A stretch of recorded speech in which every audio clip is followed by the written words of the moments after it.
Any spot, any flop, turn, or river, we've got them all. Set your own custom sizings, all solved in seconds.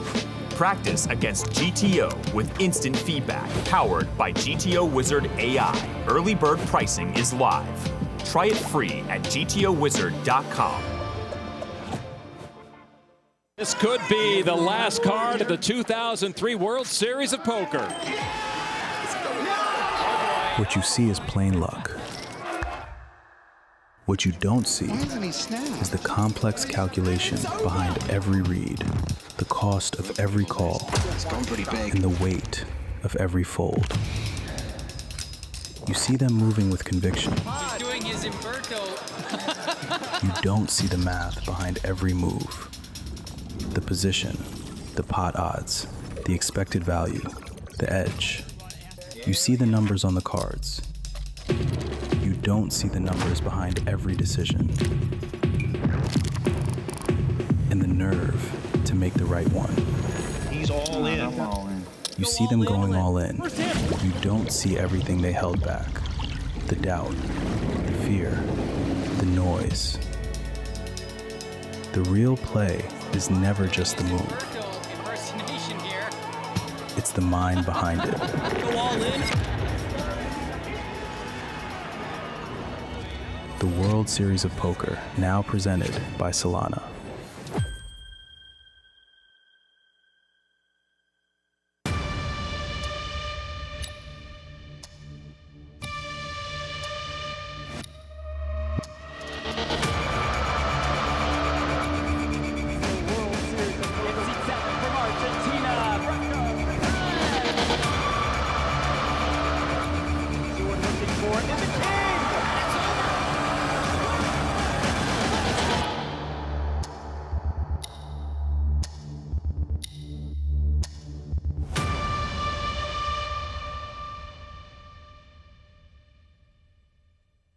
It is an honor to be next to Mr. Binion to open this marquee World Series of Poker store.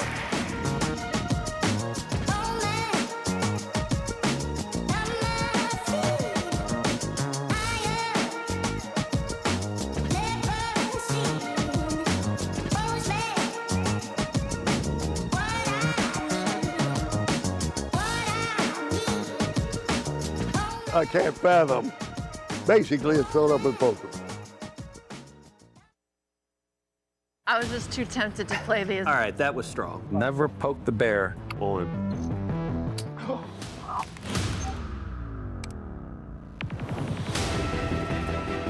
You're not better at Phil Ivey at, like, literally Let's go.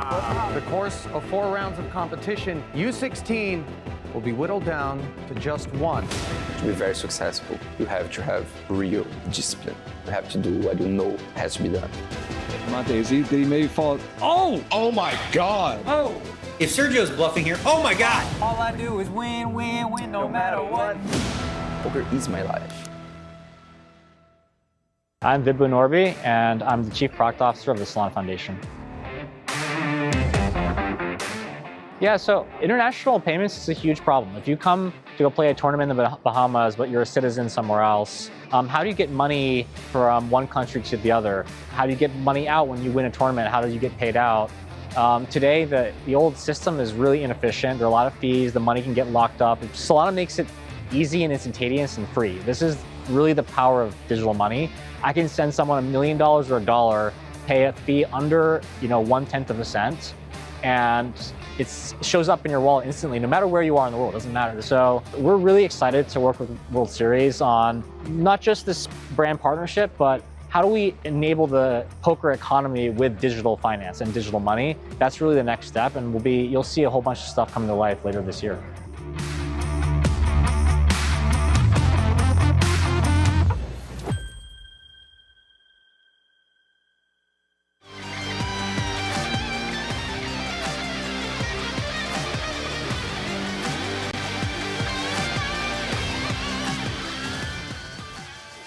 Naoya Kihara looking for bracelet number 3 of the summer. Michael Mizrachi with 80% of the chips in the 10K PLO Championship. Who's this? Good luck, Natalie. You'll crush it. Rein in these fools, though, okay? Bye, guys. Love you.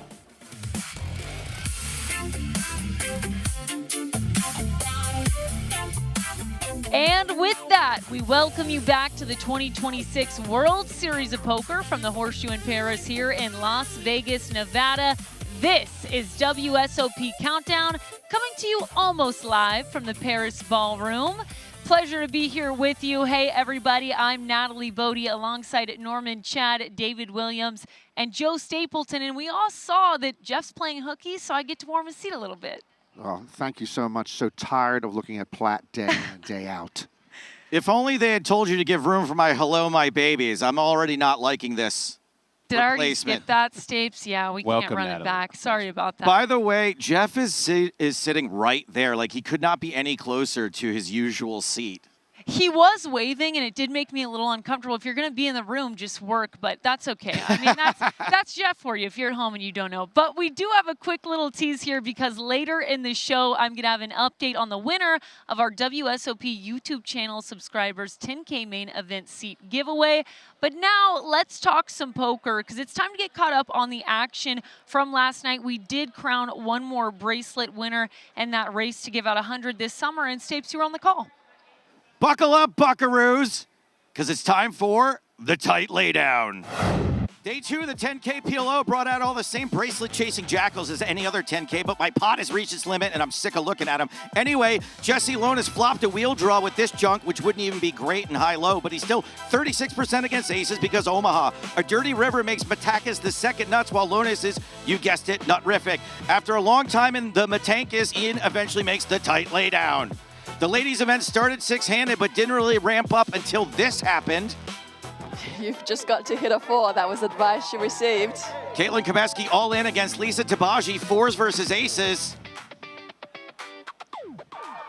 There's a 4. Caitlin falls to the floor at the 4 in the back door. Man. What that idiot commentator didn't mention is that there were 2 clubs on the flop and another on the turn, bringing a flush draw for the aces. And in the club, we are not all fam. It's a club. Oh, Joe, can you believe it? After hitting a set on that flop, you think you've got it locked up. Caitlin Kameski out in 4. Three-handed took a minute, and in another banger choice of GG mystery hand, Aubrey Williams misses, or Ms., whichever she prefers, this flop with ace-king. Check, check. Everybody makes a pair of 10s on the turn. Chen bets. Aubrey calls. The river drops a deuce, and Sky Chen in the World of Tomorrow drops a bomb about as big as Sky Captain in the World of Tomorrow. Williams heroes. Aubrey makes the call. Oh, look at that, Chen Joe. was bluffing. All right, calm down, commentator guy. Lisa Tabaji would eventually get it in, flipping King 10 of diamonds versus the speed limit.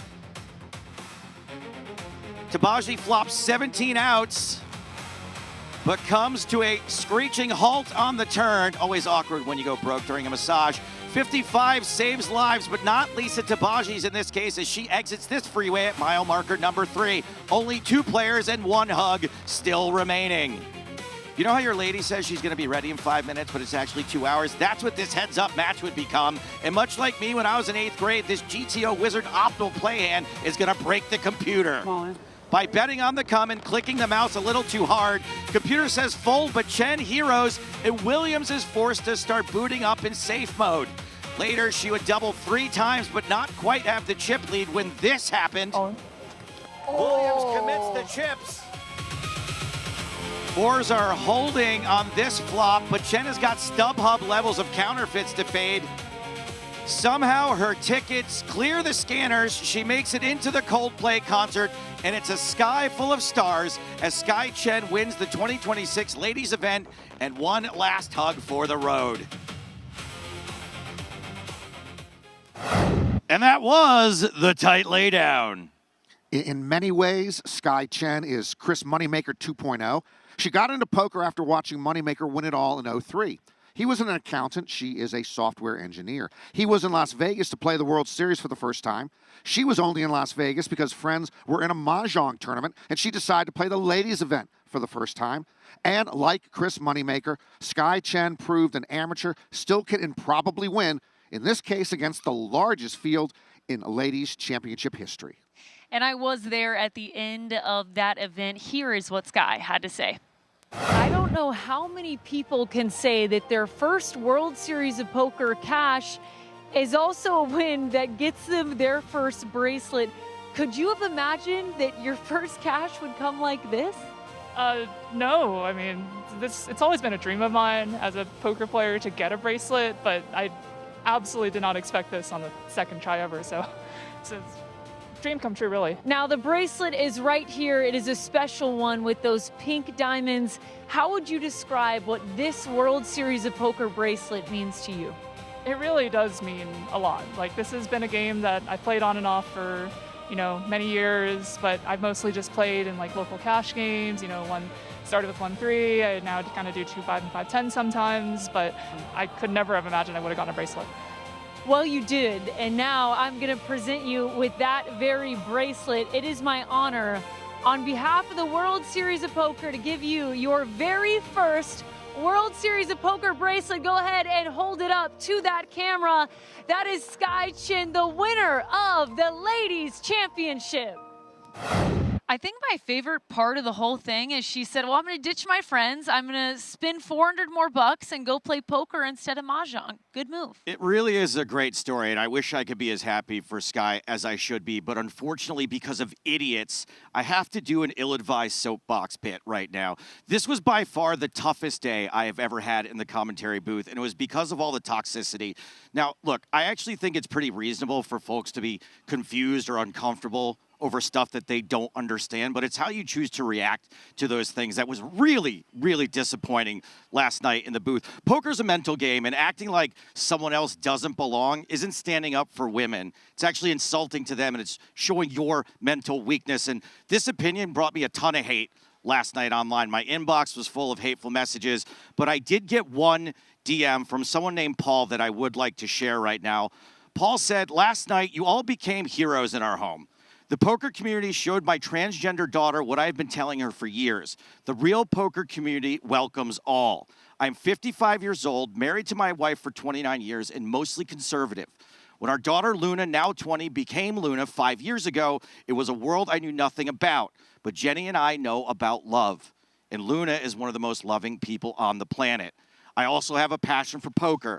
Luna does not yet play poker outside our home, but she does watch the World Series of Poker with me.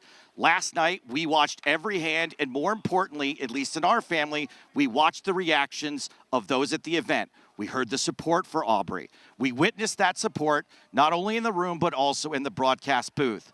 Luna is a great mathematician. I believe she would be great at the game. I would hope she now has a better understanding of the poker community as well. And now Luna got to see, even at the biggest stages of poker, and nothing is bigger than the World Series of Poker, everyone is welcome. Thank you, Paul. And while this isn't about me, I really needed that message, and I bet a lot of other people did too. I'm grateful to see some positivity shared by him because poker is for everyone. So I appreciate you reading that as well, Stapes. But now let's focus on tonight, where we will see a winner crowned in an event that is said to have one of the toughest final tables of the summer. And David, now it's down to just 3. Yeah, let's take a look at those remaining 3 players in the $10,000 buy-in Pot-Limit Omaha event. Little interesting here, 9 names on the list, but only 3 remain, which we'll get to. Michael Hahn and Zarvan Tumboli, not with a lot of chips, but the chip leader, Michael Mizrachi, 40 million chips, 161 big blinds, 3-handed for the bracelet in the 10K PLO. Anybody want to make a pick on this one? Anybody want to stick their neck out there? Let's see what they're playing for, although somebody can play chips pretty fast, so that pick might not be too safe, but I'm rooting for my man Grinder. I think he can get it done. But anyways, they're all guaranteed $627,000, playing for $1.3 million in a WSOP gold bracelet. So I went to bed, and I looked at the chip counts here. I saw they were about, I think, at a final table or close to a final table, and I expected to wake up and get to watch my favorite event, the 10K PLO, Grinder, Jesse Launis, some big names there. And then when I looked this morning, I saw 3 names left. I'm like, what the hell happened? Why would they do that? Why wouldn't they stop it? And what I'm gathering is they did something they usually do at the end of the night. They said, okay, let's finish out the level, right? Let's just play out the level so it's a clean start, level whatever, 25 or what number, and we'll start that final table tomorrow. But when Michael Mizrachi is at that table and has chips, you always run a risk of something like this happening. I've told this story many times, but years ago when the WSOP was at the Rio, the shootout format where you have to win your table. You start with 10 players, one guy has all the chips, and then they combine. I once saw Grinder win the shootout before the first break. Within the first 2 levels, he eliminated all 9 players. So I'm not surprised to see only 3 left after they decided to finish out that level. So we're going to get to watch those 3, but hopefully he makes a show of it. Well, no level is Grinder proof, as you have just told us. Here's some cold hard facts on Grinder. 1, he's got 80% of the chips 3-handed, game over. 2, he is 8-2 heads up at the World Series. He always closes it out. 3, this will be bracelet number 9, tying him with Benny Glaser for 6th all time. 4, he is never behind in a hand. His opponent is just temporarily ahead. And 5, if Grinder went to Vatican City this Saturday, he would be the Pope by Sunday. After one day at the Vatican, Grinder has 80% of the communion wafers in play. Oh, no. Okay. We also want to shine a light on some of our online WSOP gold bracelet winners. Let's pull up that list because there's some people on here that are pretty impressive. So Simeon Spasov, 3rd WSOP gold bracelet for him. Then Joshua McCauley, a 2nd World Series of Poker bracelet. Travis Pearson, he previously had 2 runner-up finishes, so now he wins his first bracelet. Shout out to Travis. But how about this guy's Guy Dunlap? He won a 5th online bracelet. All of them are online since 2020. He's a 5-time bracelet winner, and I didn't know the name. Yeah, I don't think any of us knew the name. I also heard, if you look him up, his live winnings are 100,000 or less total, which is pretty impressive. Guy's an online specialist and has 5 bracelets, so that's wow. It finally happened. I'm joking on the air, and not just in the usual way I do. There's also a hybrid. Okay, someone else take this. You know, I'll pick up for you. Staves, do you want a water? I got one right here. There's also I have the hybrid. One. It's whiskey, though. There we go. Okay. Hey, there's also a hybrid event. It's a 5K hybrid. Started off online. It's going to finish up live today, and I was shocked to see who is on this final table. Yeah, we may not have much PLO to show you tonight. I know I wanted to see that one, but when I saw the names at this 5K hybrid final table, we have a show for you. Pedro Neves, Dejan DK, Kala Durjovic, I think I got that right, Adrian Mateos, Shannon Shore, Ethan Rampage Yao, and Nick Schulman. It's been the summer of Nick with the chip lead, 1.25 Nick Schulman again? Nick Schulman plays online. I cannot picture him sitting at a computer for any length of time. He's the sort of guy I would imagine doesn't even own a computer. Well, we'll get back to that because he is actually first started online. The Takeover was his name, but they're all playing for $228,000, all guaranteed at least $50,000. But when I first met Nick Schulman, he wasn't quite 21. I met him in New York. I knew of him from playing online. He was the Takeover. I met him in a private game there. Someone's like, yeah, look at this kid. That's the Takeover. I'm like, you're the Takeover? You're like 19 years old. You're, no hair on his chin. So he actually did start playing online and was quite the beast back then. The legend of the Takeover rings strong. Was he at least a dork? No, he had a lot of swag at 19. Dang it. He was pretty damn cool. Always been cool. That would add up. Norman, I got to ask you, though, is this a format that you approve of? Starting online, coming in person? Of course not. I approve of nothing. This is the equivalent of dating someone exclusively online, then sleeping with them for the first time on your wedding night. Well, some people just call it saving themselves for marriage, but I digress because on yesterday's show, the winner of the WSOP YouTube channel subscribers 10K main event seat giveaway was announced. The winner also set to receive $1,500 in Caesars gift cards. They could use that towards hotels, food, or anything at Caesars properties. But here's the problem. Grant Corey Tharrington, our winner, he has yet to come and claim his prize. Where are you? So we had over 30,000 entries in this contest. So if anybody out there knows Grant Corey Tharrington, please tell him to check his email, because if not, he probably won't get his prize. I mean, he is on the clock. There's an expiration on this, right? Yeah, there sure is. I feel like this is turning into a true crime documentary right now. Like, where are you? Especially with the 3 names, like it's definitely a true crime name. You have 24 hours to get in touch with us. Otherwise, we're going to have to move on. And I know that sounds threatening, but that's it. Oh, put me in, coach. When you say move on, somebody else gets it. Well, yes, someone else from the 30,000 entries will be drawn at random. Yes, it could be you, Norman, although I doubt you're subscribed. I'm not subscribed. Speaking of mysteries, the Mystery Millions had 22,811 entries for the fourth largest event in history. That event wraps up today, I believe, right? We got a final table there. So let's... No final table, but we do have footage of someone pulling an excellent bounty in that event. There we go. Let's fucking go! All right. And it's over. That's it. It was brief but meaningful. So here's what gets me. I like the initial reaction. He's going nuts, but he deadpanned so quickly. How does that happen? I think I'd run off the stage. I mean, does he just cool off and okay, I won the million? I can relate to this because I actually hit the lottery once. Now we hit 5 out of 6 numbers. All right, so the total prize in this thing was $180 million. We hit 5 out of 6, which I buried the lead a little bit here. It was only $12,000, but I will say that I freaked out in that moment, but I spent immediately the whole rest of the day wondering if it was real. Did I get this right? Did I see the right number? I double-checked it a bunch of times. So although we had like a little mini freak out, I can totally relate to that because the reality of it hasn't set in. You have that initial reaction, and then you're like, did this just really happen? What was your bank account at the time that you were wanting? Zero. 12,000. Oh, okay.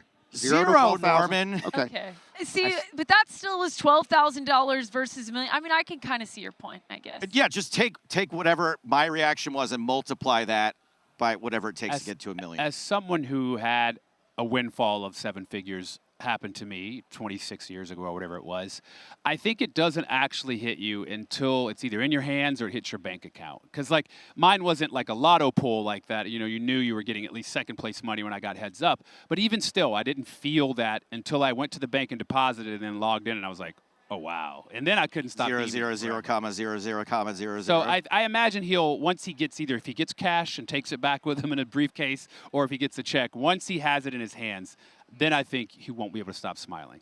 I can understand that. Norman, now, would you play in a Mystery Millions bounty event if it was Raz? Well, the problem is, if it were Raz, all the bounty prizes pulled would be for enlarged prostate medication. Not as big of a deal. Okay, that's not a term that I'm familiar with, but that's okay. That's why Norman can't drink water during the show, because otherwise he'd have to go to the bathroom. Before we go, I do want to ask one last question. Why so mad, Norman Chad? Why am I so mad? Okay. If they are bad to us, we have to be bad to them.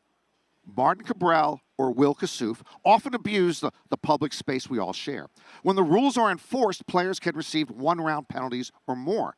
But that's not enough. No. They must do hard time for their card crime. Because right now, if someone is penalized and sidelined from playing an orbit or two, they get to wander around, eat, drink, relax, maybe get some coaching or even a massage. What type of punishment is that? What we need in poker is a penalty box, kind of similar to hockey. But in this case, we stick the miscreant in a 4-walled, all-glass booth. They've got to stand in there for the entirety of the timeout.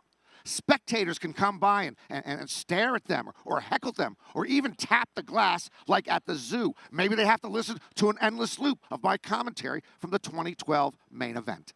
The poker penalty box, my friends. This idea is so good, I'm not even mad anymore.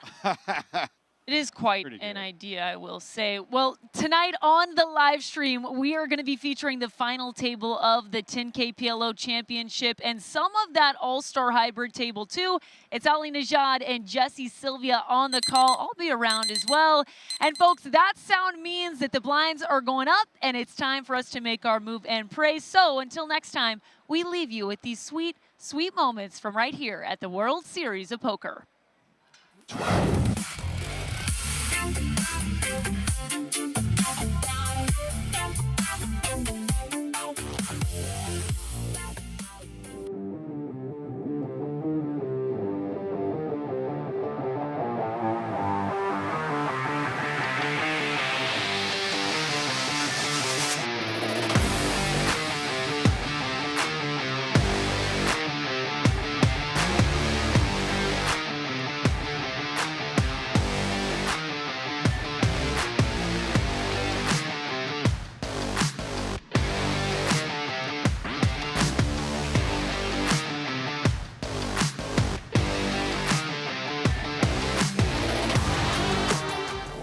I've played against the best, I've won on the biggest stage. But what if I told you, it's not just about luck or talent. It's about using the right tools. GTO Wizard is the fastest and most efficient way to study any spot in poker. This is how you level up your game. This is how you unlock your potential. Don't get left behind. Get GTO Wizard today. Beat the best, crush the rest. This could be the last card of the 2003 World Series of Poker. What you see is plain luck. What you don't see is the complex calculation behind every read, the cost of every call, and the weight of every fold. You see them moving with conviction. He's doing his Umberto. You don't see the math behind every move. The position, the pot odds, the expected value, the edge. You see the numbers on the cards.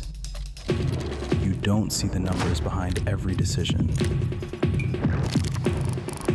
And the nerve to make the right one. He's all in. You see them going all in. You don't see everything they held back. The doubt, the fear, the noise. The real play is never just the move. It's the mind behind it. Go all in. The World Series of Poker, now presented by Solana.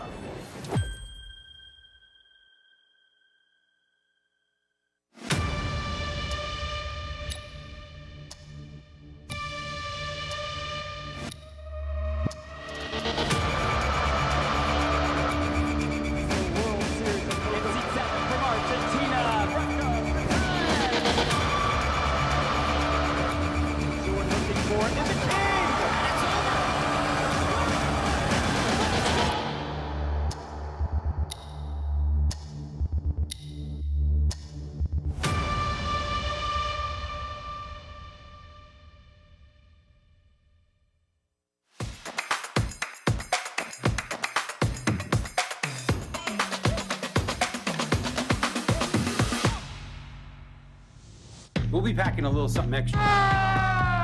Made $50,000, ladies and gentlemen. I am now guaranteed $95,000. It starts with one hand. Just go play it. I was just too tempted to play these. All right, that was strong. Never poke the bear.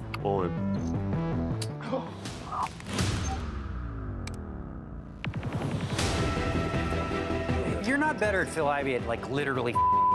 Let's go. The course of 4 rounds of competition, U16 will be whittled down to just one. To be very successful, you have to have real discipline. You have to do what you know has to be done. My daisy, did he maybe fall? Oh! Oh my God! Oh! If Sergio's bluffing here, oh my God! All I do is win, win, win, no matter what. Poker is my life. It is an honor to be next to Mr. Binion to open this marquee World Series of Poker store.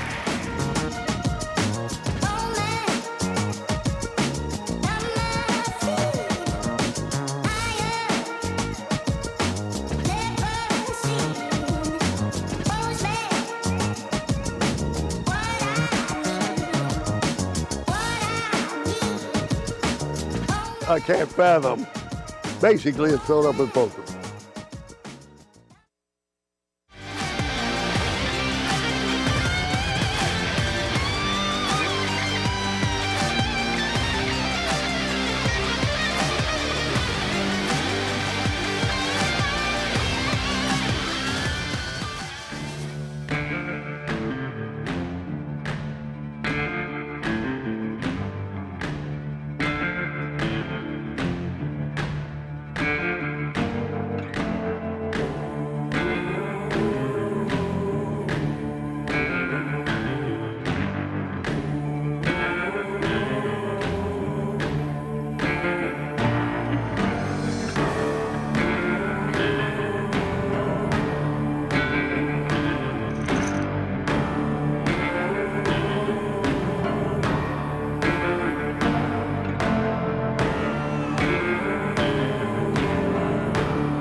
Welcome back to Las Vegas, Nevada. This is the 57th annual World Series of Poker coming to you from the Horseshoe and Paris.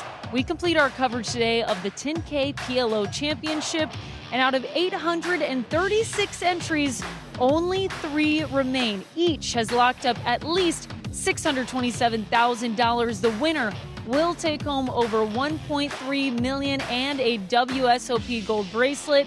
One of the toughest final tables of the summer comes down to this. Hey, everybody, I'm Natalie Bodie. Great to have the 10K PLO Championship take center stage, where one Michael Mizrachi has 80% of the chips in play.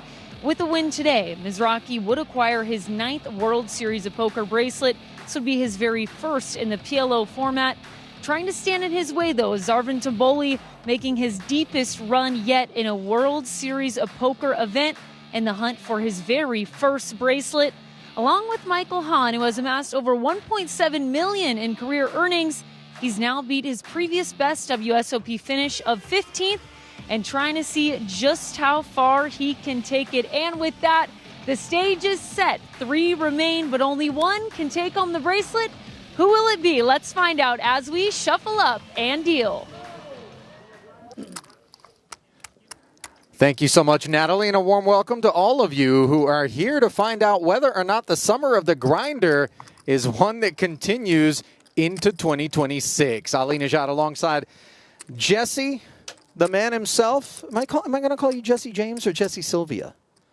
Ollie, you can call me whatever you want. That was an amazing introduction. I'll take whatever you'll give me, buddy. All right, well, taking $1.3 million home along with this bracelet is going to be one of these 3 gentlemen. As you can see, the grinder hasn't exactly dedicated himself to housekeeping here, as the chips haven't even been stacked up. I can't remember the last time I saw that sort of image at an FT, but it's very much apropos of the man who likes to keep his stack in motion. What's the point of stacking him up as he stacks 875 and raises it up to start things off with the blinds at 125 and 250? I believe the last time we saw a stack like that, Phil Hellmuth was tilting off and just sort of tossed his chips over. Story checks out. Not a lot of players with so many chips that they don't even need to stack half of them. Yeah. So first blood is drawn by the grinder, who, of course, last summer won both the $50,000 Poker Players Championship and the main. That 2 of the 8 bracelets he has on all time. 41 million plus in front of him here and now. You know, you and I were talking about it before the onset of this coverage, which starts at 3 players due to the rapid elimination of a few heads, and we're going to show you some highlights from that. But Jesse Lonis is one of those names we thought was going to be in the hunt for this bracelet, and yet he's nowhere to be found. Yeah, he had massive chip lead coming into today. Maybe not massive, but, you know, we're talking like 2x the next stack. I was very surprised when I sat down and they said we're already 3-handed, and Jesse is not one of the 3.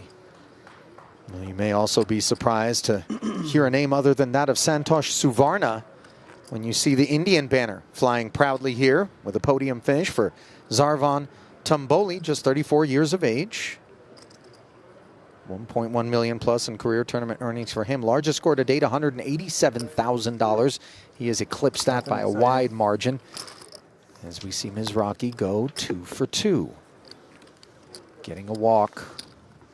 Now, when you consider the pay differential, Jesse, between 3rd and 2nd, you'll understand why there's going to be some jockeying, because it's a whopping $273,000. Let's call it $627 and change for 3rd, $900,000 roughly for 2nd. Yeah, not only that, but as the chip leader pulls away from the other 2 stacks, the further he gets in distance from their chip stack, the more they're kind of playing for 2nd place and waiting out the other player. And Mizrachi has a massive chip lead right now. Hahn, of course, does not have a lot of chips, 3.8 million in fact. 750. Mizrachi getting after it with a suited ace. Tumboli with just 4.4 million. And it's oh so precious to have even just a few $100,000 more than Michael Hahn for Zarvan Tumboli, because it's a war of attrition down there at the back of the bus. I mean, I can't imagine more of a dream than this situation right here. For Michael Mizrachi, we have a spot where you just get to open almost any two cards very happily. Well, this is observing how things came down to our final three.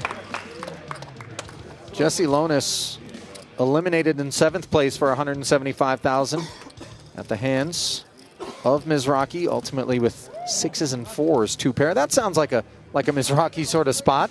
Then Raj Vorha would get the remains of his stack involved against Michael Hahn, who is still here at this final table. Raj had Queen 10, 8, 6 up against King 8, 8 deuce. And the board would run out 7, Jack 5, along with another Jack and a 6 from the looks of it. And that would send Raj out in 6th. He would take home a not bashful $235,000. Then there would be 5 remaining, wouldn't you know it? Mizrachi in the mix. This was the turn of one Michael Matakis. Ian Matakis. Ace, Queen, Queen 9 versus King, Queen 9, 5. And turn and river were 5-9. That would do it for Ian.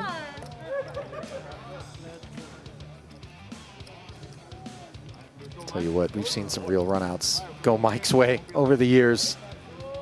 He was a pretty big dog in that one.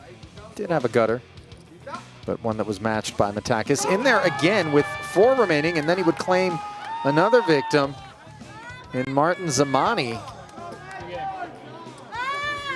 Zamani's 4th place finish would net him $445,000 in change, and before that, Ian would take home the $320,000.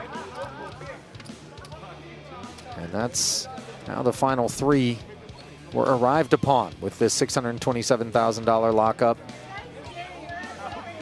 And I'll tell you what, Jesse, you want to short that stock?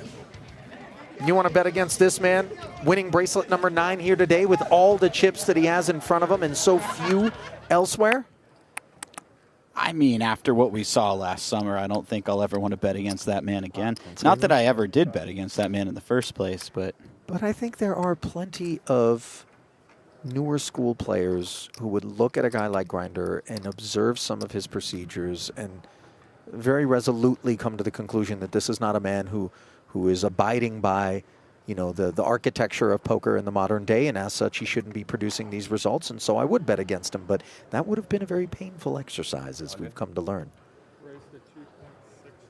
Tumboli bringing forth the 4.2. I touched on the fact that he had more than Hahn, and this is a pot committing 2.625, of course, with 4 Broadway cards and nuts spades.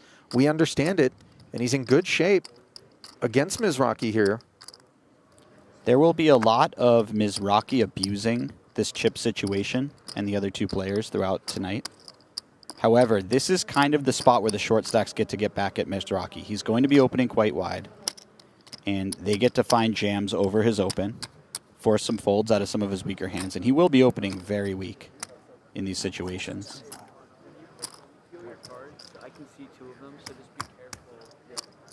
Well, Mizrachi has made this call. Critical pot coming for Tumboli. 5-7-5 in there. Just 1.8 left to play for. Breath held in that small blind seat as it comes Jack 10-7. How about top 2 and a gut shot straight flush draw? Royal, in fact, for Tumboli. He's going nowhere, Jesse, against Jackson 7s with backdoor diamonds. I flop 2 pair. I mean, Mizrachi only needed a tiny piece of this to continue for 1.8 million more. Instead, he picks up 2 pair. Somehow he's behind. I need a 7. I need a 7. You have top bottom. Both have 2 pair. But I'll tell you what, if a diamond rolls off on the turn, I won't be surprised. Spades, yeah. Top 2 with ace king or spade, 10 jack board. Wouldn't be the first time Mike has made magic. 7, 10 board. this World Series of Poker. Doesn't he already have a couple of nice scores, I believe? Yeah, I just, there are individuals that throughout the course of our respective careers we have observed, and you just think to yourself, this guy's luckier than I am. This guy just has something, some sort of sorcery. And on this occasion, there will be no such luck. It might. Well, the 7. Have I spoken too soon? Is this going to be something filthy? No. Okay, the 5 of diamonds. Let's go, let's go, let's go. That wasn't the straight flush card, but not flush in the end as Tumboli improves on the turn and finds a double, much to the dismay of Michael Hahn, who was really hoping that he could slide into that big pay jump and heads-up play. But the antidote to the grinder's hand was held. I know I've already kind of hammered this point home a little bit, but when Mizrachi has this many chips compared to his 2 opponents, when you watch the other short stack get all in, as the third party, you're sweating it nearly as hard as your own all-ins. Sure. Yeah, there's no question. The sweat is very real. But I don't think that man's going to be breaking a sweat anytime soon with all of those tokens in front of him. But a flesh wound. Is Tumboli going to embrace the grinder's lack of stack? Just kind of keep it out there in an amoeba-like pool of chips? It looks like he's getting busy stacking, but might be a bit beautiful to just say no words and just proceed to not. Yeah, just maybe a little homage to the man. I mean, it works for the grinder. Why can't it work for me? Could be the thought. But yeah, getting back to what you said, I have to say, everyone's got that one poker player that they can never seem to beat. That guy, they sit down at the table and you're already frustrated. Sure. I feel like Mizrachi is that guy for a lot of people. Yeah. I certainly had a tough time beating him over the years when we played cash as youngsters. King Jack 10 here in a limp pot. King's up for Hahn along with King High Hearts. He's got this one really all but sewn up, as bad aces were what Tumboli chose to limp with. And with that critical ace of hearts, and obviously interfering with things like ace-queen, he is deciding now to bet half pot. Post-flop, Jesse, you get behind this? Yeah, he does have that ace of hearts. This could get really interesting. We do have a very natural bluffing hand if a third heart were to get there. And then we have, obviously, the second nuts if a third heart were to get there. So possible explosive runouts here. Hahn announces himself promptly. And that'll put the aces into the bin. So now Michael narrowing the gap between he and second. 3-time ring winner would love to add a bracelet to the trophy case. 54 cashes at the World Series, 13 final tables, but hasn't planted his flag yet. It would take something extraordinary for him to do it. And on the topic of extraordinary, how about his line of work? Assuming we're not being trolled here, Jesse, the 40-year-old who hails from Indianapolis and went to Indiana University is a raw milk farmer. Come on. That's what it says. Now here's the thing. All milk starts raw. You know what I'm saying? Everyone farms it raw. That's a good point. But I guess he doesn't pasteurize and do all of that stuff. This man just stays pure all the way through the process. By the way, I can't even imagine what would happen to my insides with a glass of raw milk, but, you know, good on those who can handle it. You get these Meanwhile, Mizrachi with a handle on things, ace, king, king. King is Put your F's in chat for those who did just imagine what happens to all these insides.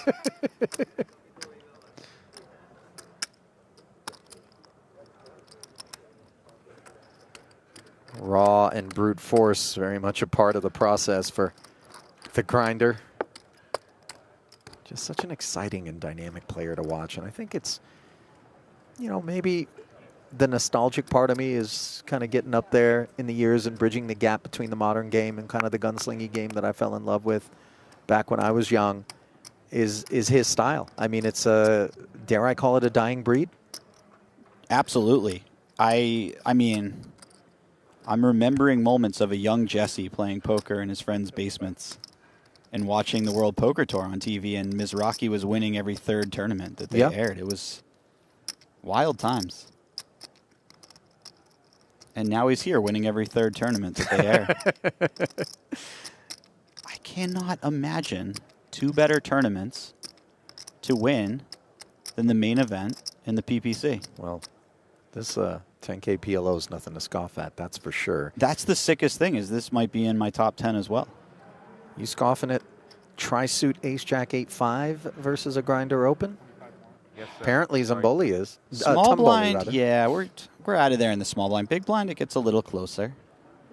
Although you're really trying to conserve those chips when you have this 4 million chip stack sitting next to you. Yep. But with kings and clubs now, Hahn left with a decision. He knows Tumboli's not going to gift wrap a punt here. Mm-hmm. So eventually a decision must be made, and with that recognition, in comes a helping of 2 million plus, almost 3. This feels a bit mandatory for Hahn. It's just Mizrachi's going to be opening so much on the button in this situation. When you have a hand as strong as kings with a suit, and you have a lot of fold equity still, I think you're putting the chips in. That said, this is terrifying. The first 3 seconds before Mizrachi starts tanking, you're really sweating it out. And then once he puts in the thought, you're like, okay, I think I'm in pretty good shape here. He would have called with most of the strongest hands already. How much is that total? The problem, too, is that Mizrachi is not tight against these re-raises. And that puts the fear of God in you a little bit every time you pot over his open. I mean, it puts the fear of him also potentially giving this chip lead away. Jesse, if he doubles these guys both a couple of times here and there with some of that loose action that you described, for sure, all of a sudden you find yourself battling. You know, that you can really be duped into thinking psychologically that this one's done. You know, you got your rail in there. They're like, hey, Mike, come on, hurry up. You finish the main in an hour. You know, we got reservations at Nobu. Hurry up. And well, timeout. These guys aren't gonna mail it in. Oh, man. And when that starts to happen, every chip that goes your opponent's way just feels worse and worse. Because you do really have that one kind of locked up in your head. To Mike's credit, a lot of why he shows up with 3 remaining and this particular stack distribution is precisely the approach that you talked about. And while we romanticize the idea that suddenly he's going to go into like max efficiency mode or something like that, Grinder's going grind. Like that's what he does. And it's just tough to kind of expect him to not be who he is out there.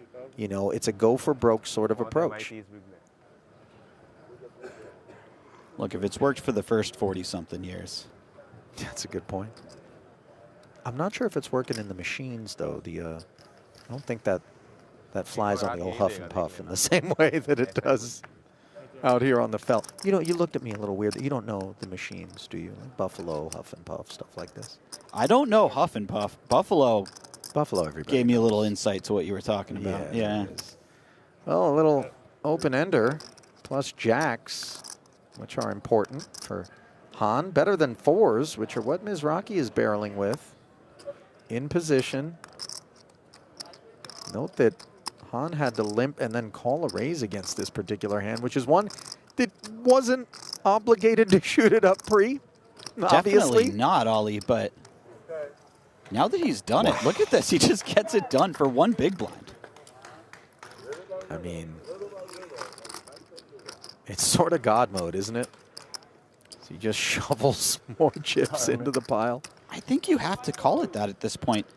Did Hahn not have an open-ender to go with his jacks? He did have an open-ender, my friend. That's a lot of hand to fold for 1 big blind. I agree with you wholeheartedly. But it's also a lot of money between 3rd and 2nd that he is desperately trying to realize. Yeah. Give himself a shot at.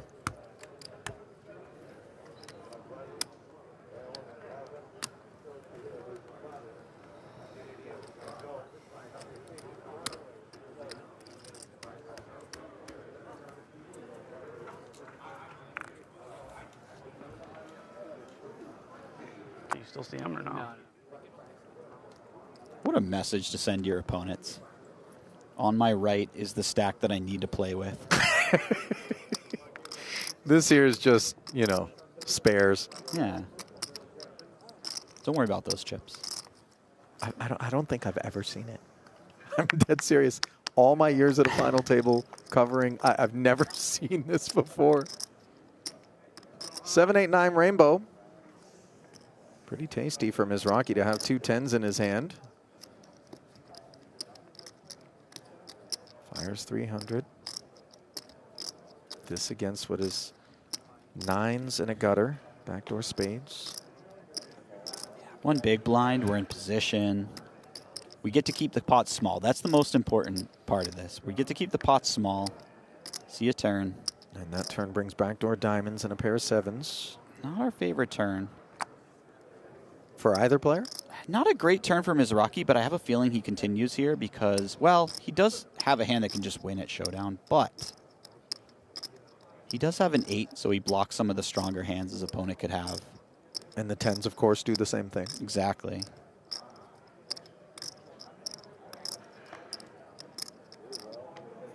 Check back now. Yeah, but that's the very thing about, dry river. That's the thing about pocket 10s. He can just win. Tumboli can have a hand exactly like what he has. So, yeah, that makes a lot of sense. It's just... Mizrachi is so far in the driver's seat right now, it's crazy. So it does get shut all the way down. And here comes another haul into the pile.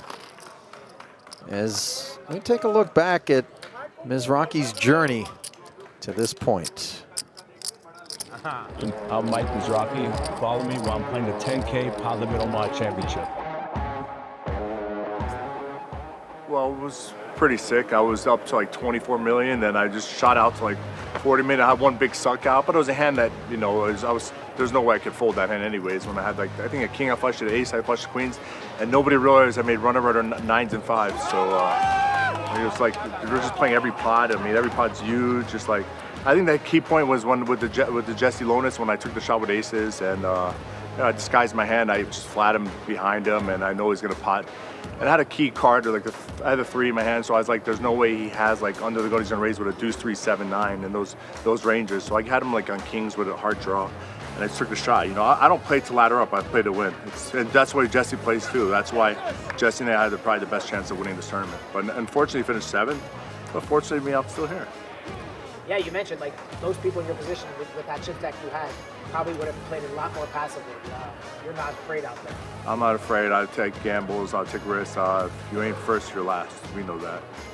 So set the scene. Where we at? What day? How many are left? How many percent of the chips you got? We're in day 4. I have a little over 40 million, which is 80% of the chips, and we need 20% more to finish the job. So hopefully get the job done today. This should last about 30 minutes, hopefully. Well, he famously called his shot in the main at 1 hour, and the under came in, but here it is looking like perhaps over half an hour will be required as we pick this one up with action on the turn. Really playing with fire with that call out. 30 minutes. Jack, by the way, connects with Mizrachi. It isn't too often that one pair gets proud of itself, but in this particular situation and on this board, here comes 400 and out goes Hahn.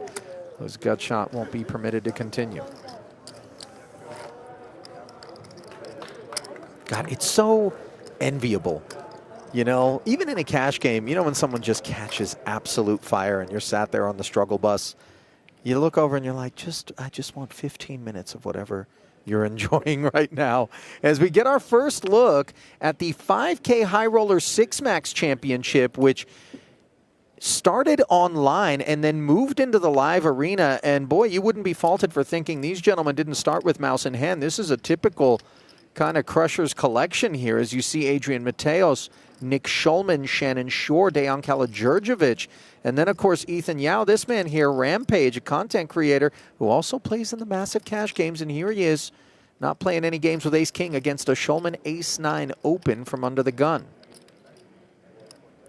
6 remaining with $50,000 on lockup. The immediate ladder is about $11K between 6th and 5th.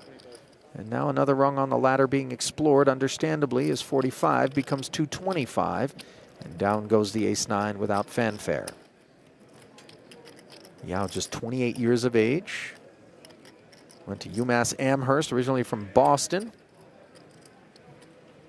Did not know he was a Boston guy. Let's go, Ethan. $3.8 million in career live earnings for him. Biggest score to date, 900,000. Not going to be able to eclipse that as 228 up top in this one. There was a period of time where Ethan was on quite a heater in the MTT world. Well, in 2020, he picked up his first bracelet, albeit online, in a $500 World Series event. 5-time ring winner as well. Kala Djurdjevic, also 28 years of age, from Montenegro. Made some splashes in the high roller community of late. And here he is, putting a ripple in the puddle with King 7 suited.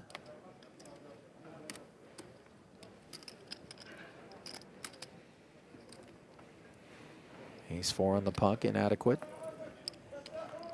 And Dejan's just going to take it. How do you feel about this guy in the big blind, Nicholas Schulman? Oh, you know my feelings for Nick. And I mean, it's just almost that time of year. Tomorrow we embark upon the 2026 edition of The Night Shift, which will be airing on ESPN. And thrilled for that. But I got to say, he's playing the main, which means one day one, I'm not going to get him. One of the day twos, I have to assume I'm not going to get him as well. And he's already won a bracelet this year. He's won one each year for the last 4.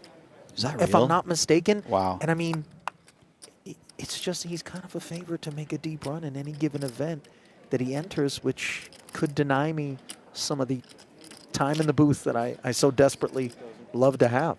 I'm not going to lie to you, Ollie. This feels like his year in the main event. Thank you for that. I don't know why. I don't want to hurt you by saying that, but... Is this you lobbying to get in here? Kind of cover the night shift? Well, now. I mean, careful what you wish for, by the way. You know, things can get a little rocky. Those are some pretty big shoes to fill, I have to say, but... No question. I do love sharing the booth with you, Ollie. Likewise, my friend. Schulman not looking to share these blinds, though, as he gets after it from the small. Queen 3 offsuit.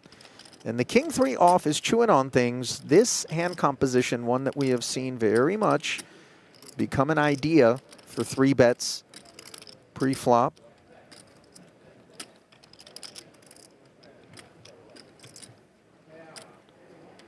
Are we going to see it? Yeah. There it is. Beautiful stuff. Great combo for this. And Schulman has exactly what you want to see when you're 3-betting with the King 3 offsuit. Interestingly, the idea behind the 3-bet with King 3 is because you're supposed to be condensing your opponent in between with an inability to call, but he was kind of in the same neighborhood on that occasion. Meanwhile, we flip it back over to the matter at hand, and that's the hunt for bracelet number 9 for the overwhelming chip leader, Mike Mizrachi, in this 10K PLO.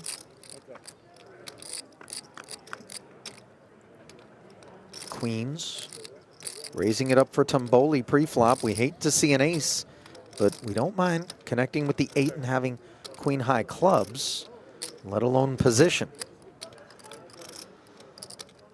The sort of flop in hand that could go either way.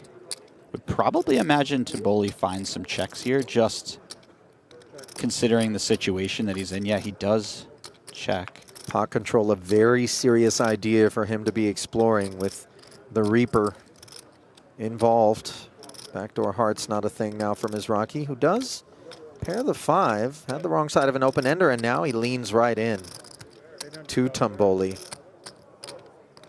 Now note that he too shares that open ender, and this would be, I think, far too much hand for him to relinquish, like we kind of saw Hahn do with the jacks and the open ender earlier. Yeah, this one's going nowhere. I mean, queen could be good, straight could be good, flush could be good. Queens could be good right now, for all we know.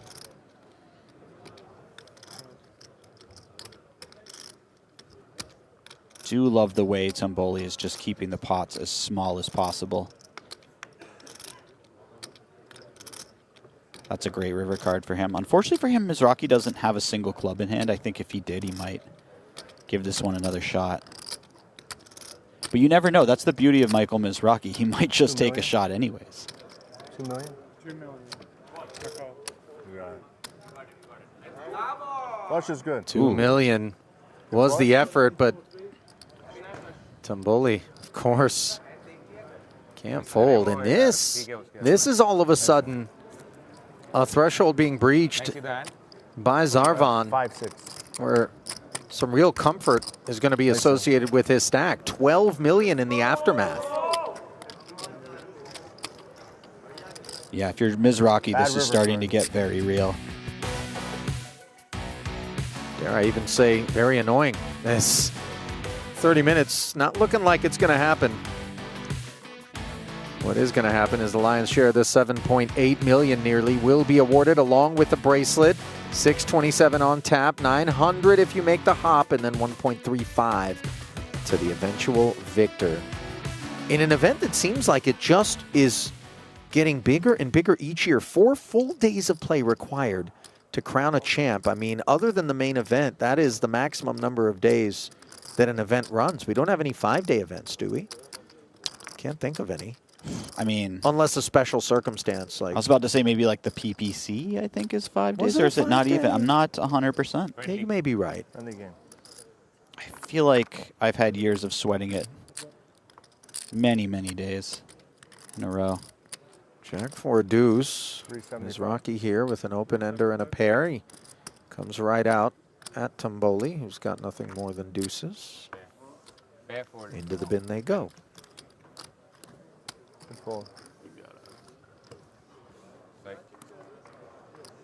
Another underrated aspect of Mizrachi is how calm and collected he is. He loses that pot. Some might feel that bit of slipping happening. Your opponent goes up to 12 million. Now a double up means that they're tied for chip lead somewhere around there. He just gets back to work. Next pot, goes for the takedown. Doesn't look phased whatsoever. I'll tell you, man, if you're going to play the game the way that Mike does, you better be able to roll with the punches. And he very much, as you just pointed out, Jesse, is a guy unbothered by the occasions on which it blows up a little bit. That's a really great point. I cannot tell you how many people have come and gone throughout my poker career that were great poker players, but really wild poker players as well, and they just couldn't withstand their own volatility. Yeah. And now they're running a restaurant or doing something else. I don't know. I don't know what they're up to. Guess running the restaurant's better than washing the dishes in said restaurant. Most likely. Depends on the level of responsibility that you're looking for. Well, running his career to new heights each and every summer is the man that we talked about earlier, Nick Schulman, who took some time to answer some questions earlier today.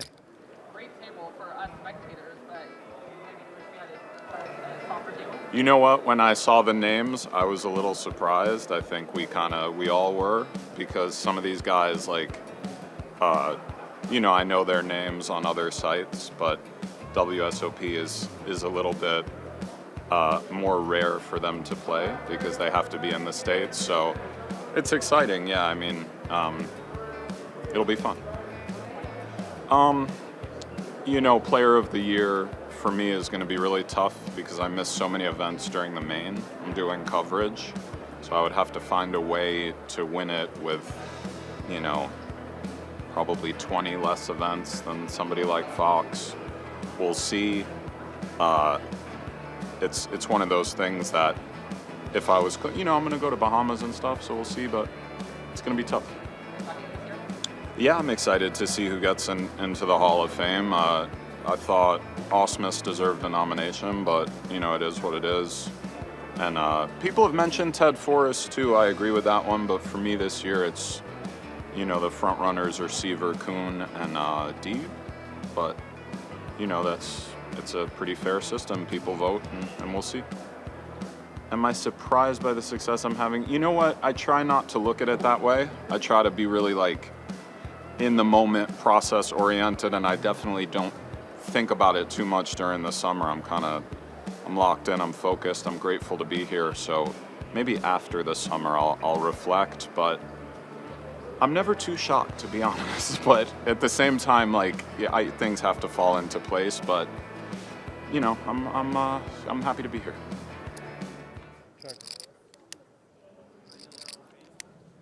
Well, I'll tell you what, I confess I'm so excited about the night shift that I incorrectly teased it as beginning tomorrow. It actually is in 3 days. Nick's out there doing his thing.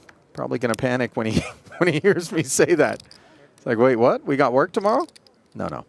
There's going to be some 5K 6 max coverage for the next couple of days as I have it on my docket, but subject to change. One never knows. But the main starts when the main starts, that's for sure. Meanwhile, we start this one off with Jack, Jack, King. A 7 rolls off free of charge after a round of checks as it's a family pot. But Tumboli with trip jacks has got it locked up. Not a lot here for either player to work with. In fact, practically nothing. And this one ends. I have to say, Ollie, I caught you and Nick. I think it was the 25K heads up. You guys got a little time in the booth together? Yeah, we did. That was like watching two great warriors return to the field of battle together that have fought wars in the past. It was you really, I could hear it in your voice. You were very excited to see each other. I love my guy. I don't get, you know, again. No, it was. I wasn't hating it. It was a beautiful thing. I know it's just one of those things. I love it as much as it seems like many people out there do when we add those two ingredients into the pot. It's a real treat for sure, and the high point of my summer each and every year. Here's Mike Hahn looking for a new high point, but thumb has been kept down on him for the bulk of three-handed play, under 5 million. It's not heaps to work with, but 20 bigs in Pot-Limit Omaha. Still somewhat playable. Very bad. Can see a few flops here and there. Speaking of not playable. Yeah. That was a real piece of cheese in the big blinds. And not good cheese either. No, something. You got a favorite cheese, Jesse? I was going to say something stinky, but everyone knows the stinky cheese actually tastes great. Well, favorite cheese? Hang on now. Does it all taste great? I'm not, you know. We're going to keep this taste a mystery here as we flip it back over to the 5K Hybrid Championship. Kalajurjevic hasn't revealed what's on his plate. We know that Shulman has 2 9s on a Jack 10-10 board. He was the opener. The third scoop was applied by Dayan in the cutoff. Shulman called and now slips it. Awkward flop here for Shulman. We can imagine that. Cutoff's range here is going to contain a lot of hands that hit this board. And when they don't, there's something like 7s, 8s, 9s. But Shulman has 2 9s, so that's a lot less likely.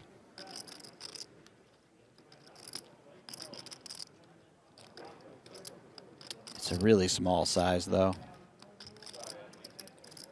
You feel like you're very rarely good, and when you are, it's difficult to actually get the showdown. But at the same time, it's just as difficult to fold for 80,000.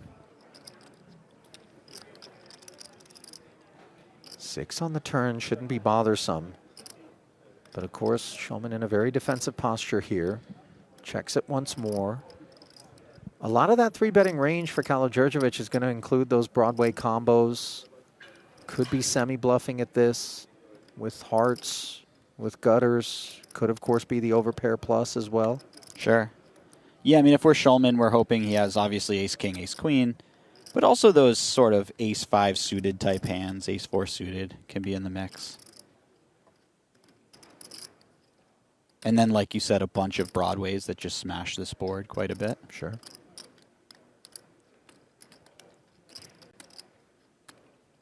Now, sizing into this 490, I would imagine, is going to have a lot to do with Shulman's feelings because Kalajurjevic could very well be setting up the river jam.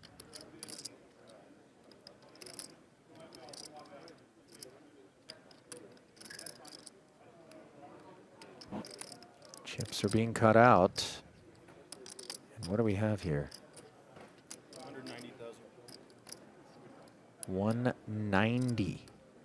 Yeah, this feels like an impossible continue for Shulman. Even if he has some instinct, like his opponent's bluffing, it's like, man, we some of those bluffs normally might be something like the king nine suited, right? But we can't even really hope that he has that when we have 2 nines. It's just, you know, Nick's a big fan of chess. He understands future game, and in this next street, we make the call. The pot grows to 870. Guy's got 485. You have to expect that it could very well be coming. And in spite of that, he does make this call, Jesse. Big river inbound. The 7 is cozy. I will tell you something, Ollie. That's a terrifying call to make if you're Nick Schulman. Yeah, I agree. And it just speaks to how confident he is that he can navigate rivers really well. And I do think, you know, he's on a little, I don't want to say heater, because obviously that sort of implies an element of luck when he's a fantastic player, but he's having a great summer. He's probably feeling himself and his reads a little bit more than if you're on a downswing. Sure, that's a real thing. Feeling dialed in. Yeah, I think this is maybe an example of that. Maybe him just kind of going for it when he feels like it's a spot to go for it.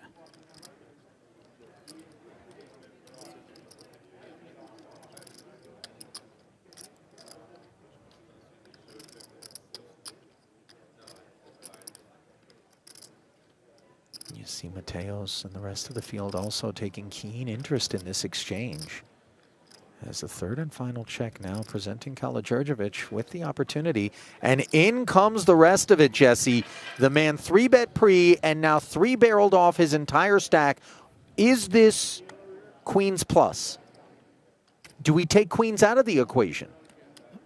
No, I think we can't take queens plus out of the equation. I think we have to give our opponent credit. Is this ever an ace-jack? Yeah, I think so. I think you just have to put the chips in and hope your opponent finds enough calls that are worse. I'm looking for the bottom of the range then as being that. That sounds about right, Ollie. I mean, things get a little more questionable once you get into the queen-jack, king-jack sort of segment, but Schulman unblocks hearts. He unblocks all the Broadway combos. He's very much thinking about whether or not to grab the cape and make that hero call here. It's one he can afford to make too, but obviously would be left with far fewer chips than he did when he started this one. It's so sick because you might imagine Schulman called the turn thinking his opponent gives up with bluffs quite a bit on the river. But obviously now that he's considering calling the river, we know that isn't true. Will talk to us, chat. Are you making this call? And not just are you making this call, but if you are, where is it that you place Kala-Djurdjevic? What's lying behind those 2 question marks?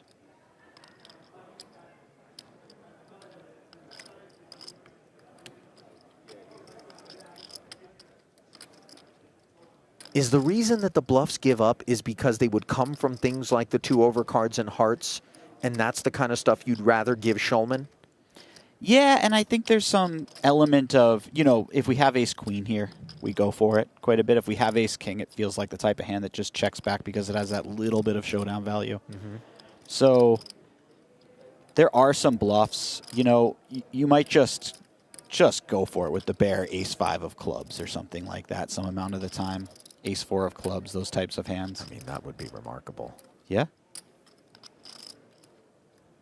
If you're able to find the queen-9 suited, I think you might go for it as well, but that just seems so difficult to imagine, especially when you're probably not bluffing the hearts version of that, and Schulman has 2 of the non-heart 9s. How safely can we remove 6s full and 7s full from this line where Kala-Djurdjevic 3-bet pre, barreled flop? Obviously, 6s maybe? No? That would be reckless? I don't know. I think those just never get in there, given ICM. Okay. Now, I don't know. I don't know I mean, I assume that this is a very technically savvy poker player.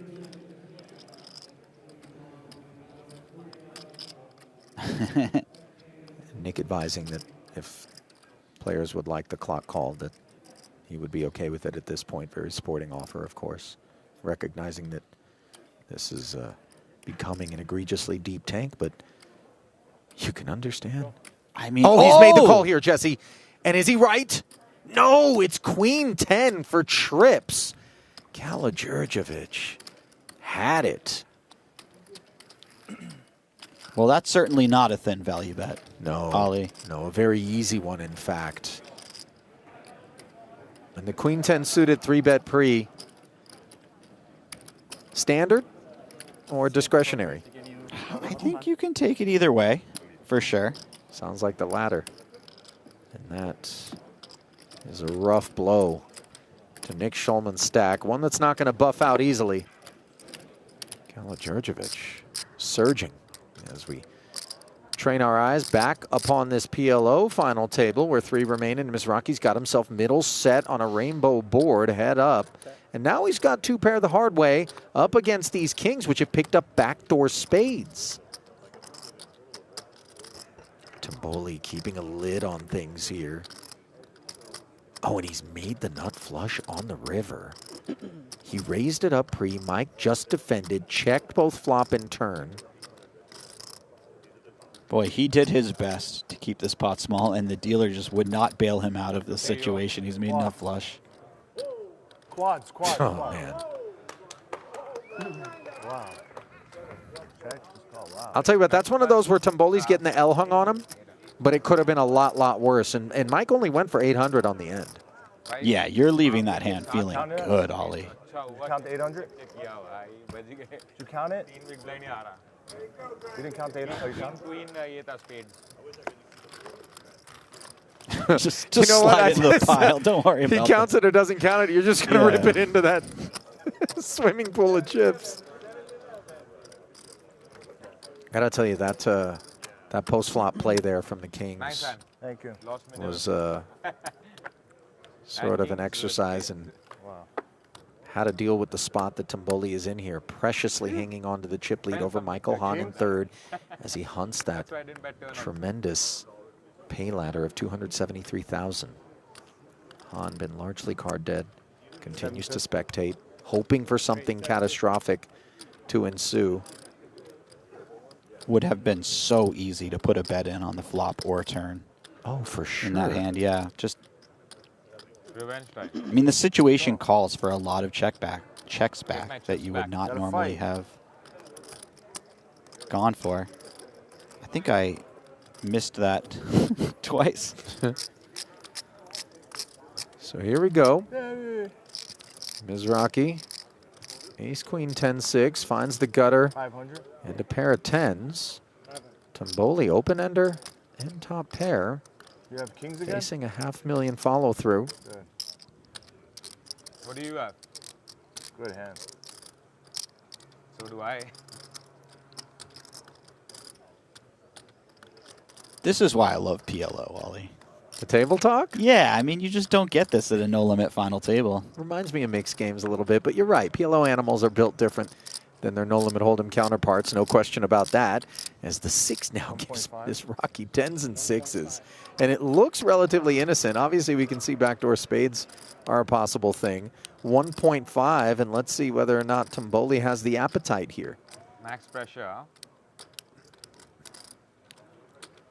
This is actually a legitimately frustrating spot for Tumboli. For sure. He has a lot of hand, but the ICM pressure makes this a lot worse.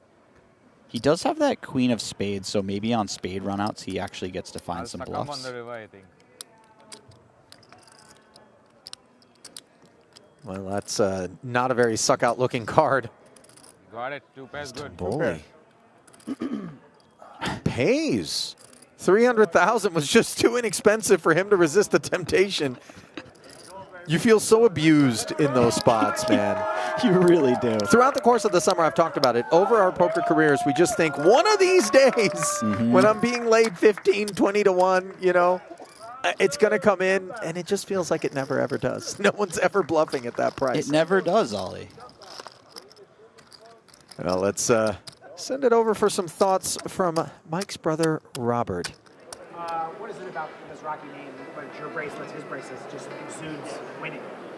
I mean, it's just in the blood. We just have it in us. We love to win, and very competitive. We love to just do our best and play our best and just keep coming on top. And Mike's just having the strongest years, and he's been playing his best poker in his A game, so he's been on top. Yeah, he has no fear. He just puts a lot of pressure on people. He's really sharp. His A game's on, and he's just always, you know, making people, you know, like go crazy and you know, outthink themselves. And you know, he's just, you know, people just scrambling and not sure what to do because he's always putting pressure on them. Yeah, we're all very close. We've played, you know, with each other since we were young. We're always very competitive. We used to play cards when we were kids with comic books, baseball cards, and we've been coming out to the World Series since the early 2000s. And I even came before when I was, you know, underage just to check it out. You know, we were all playing like really young. Oh yeah, I mean, it's exciting, you know, just watching the final table, the whole family here, everyone, you know, cheering Mike on, you know. It's very exciting. Got it. Thanks, guys. I'll tell you what, those Mizrachi brothers, they show up en masse, and they certainly show up for one another, and they have some tremendous results over the better part of the last couple of decades. Robbie is a beast in the mixed games. That's more. He can make it. No doubt about that. So all of a sudden, Michael Hahn making a little noise here, courtesy of Ace, Jack, 9, 8, and clubs. This out of the small blind. Mizrachi is going to give him a spin. No. Yeah. Called, right? Yeah. There it is. Oh, we're in there. We got a suit. We got some connectivity. We've got a suit. King 7-4 rainbow. Suit's worth very little at this point, especially if they're clubs, as is the case for Hahn here. I mean, you say that, but this is the grinder. Backdoor flush. Yeah, I mean, we got to be like 30% to go spade here. He's kind of the Kool-Aid man of poker insofar as he doesn't really come through the front door that often, does he? He's just blasting through a wall somewhere. Just smashing. 250, not a smash job here size-wise, but Ace-Jack 9-8 is a total airball. Yeah, but this is the beauty of Mike, right? You bet 250 on the flop, you hit a spade on the turn, you bet 350, and then you have a nice little half-pot size jam on the river once you made your backdoor flush. He's always thinking ahead, Ollie. Let's go! Yay! Yay! Nice hand, nice hand. Thank you. Bravo! Tumboli openly cheering for the grinder now. Back. That's I don't know how Mike Hahn's going to feel about that. Hold down, huh? I respect not hiding it. I mean, yeah, it is certainly understood. As you see, Mike's good buddy Chino Ream there. Is that Blez? Blez is in the building. Wow, Chino and Blez in the same shot. That might be too much for one camera.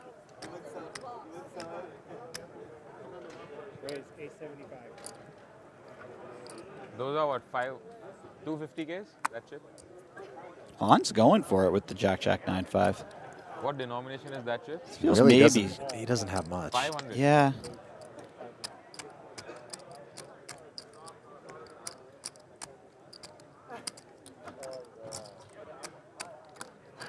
Perhaps a little surprising, the hand choice, but at the same time, short stack PLO is a very odd game. Those middling pairs really go up in value. Mizrachi, by the way, just getting in there at the King 10, 10, 8. We're waiting on Tumboli's decision. Let's pop over to Natalie Bodie real quick, who's got herself. Oh, never mind. False alarm. We're going to keep it right here. So you see Robbie entering things. I thought I spied Jared Mangini, by the way, who made a deep run in the main. Tumboli does relinquish here, and you know he's hoping that this will be the moment where Mike Hahn is forced to get all in and forced out of this PLO. 10K, ace-5 deuce, still playing just the jacks against the tens. This could be interesting. Not the flop you're looking for. Obviously, any ace-high board favors you as the button a little bit, but sure.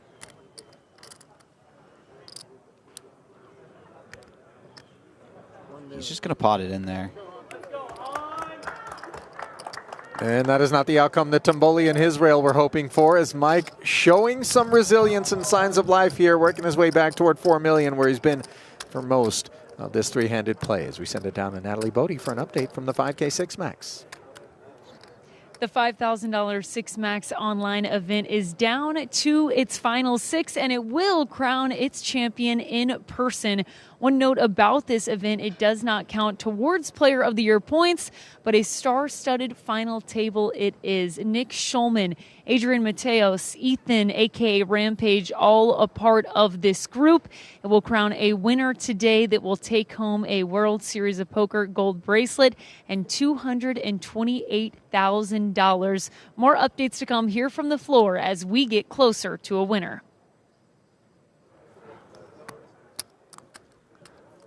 Thanks, Natalie.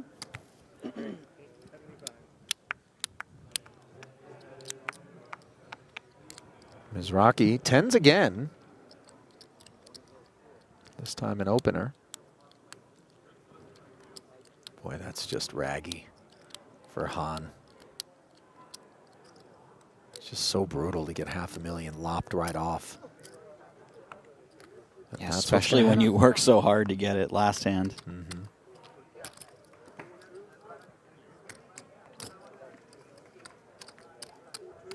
What? 4-2. No.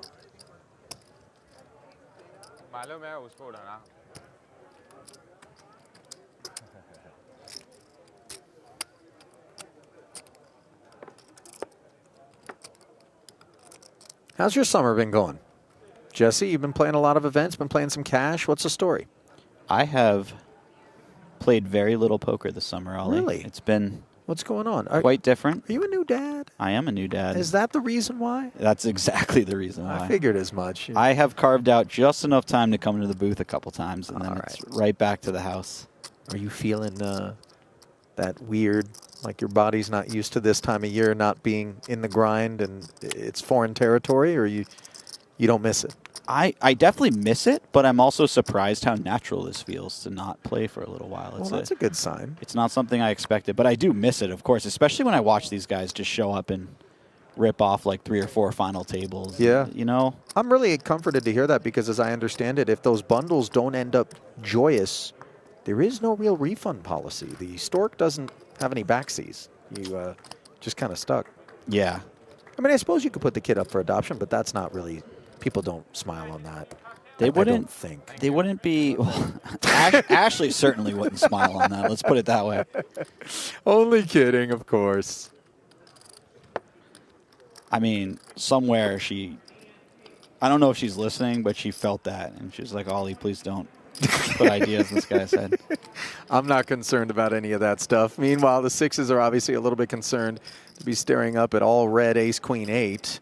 Which is precisely where Rampage finds himself after flatting the small blind against the raise of the man whose name we've yet to call in this 5K hybrid final table. It is Pedro Neves of Portuguese descent. Another one of those banners that certainly supplies talent each and every summer. Rampage. Just threw on the Pokemon necklace. Let's go. Isn't that, yeah, I kind of slept on it. Was it out there earlier? I think this was just added a few moments ago. Isn't Pretty that confident. a Logan Paul special? Like, didn't he start that with the refractor or whatever, the super expensive card? I think you're exactly right. Illustrator, says producer Hunter. I apologize. I'm not in these streets, guys. Last time I was collecting cards, Mark McGuire and Jose Canseco were on them. You don't fashion the Charizard bling? No, Ollie? That's not your... That's not where I source my bling, that's for sure. Here's the deal. That's almost like rob me is all when I look at that, it just says to me, rob me. Well, it depends. You know, that might be a common. He's rocking like a 15-cent card in there. Stop. It can't be that cheap. Knowing Rampage, that's probably one of the best cards in all of the Pokemon sets. It would be great to troll with like a plastic donkey rope and then like the most common card. You know what I'm saying? An uncommon choice here to bet 150,000, but brought on by what seemed like post-flop disinterest across both flop and turn from Neves, who does have queens with the king kicker and has played, you would think. Maybe we keep an eye on things. It is full pot, though. Full pot is nice here. Really puts pressure on exactly this type of hand, king-queen. Neves has to decide which sort of bluff catchers he wants to use. Now, it feels a little bit like maybe king-queen wants to call and ace-3 suited wants to fold. Maybe king-queen has a little more interplay with the sort of hands that Ethan would bet this size for value.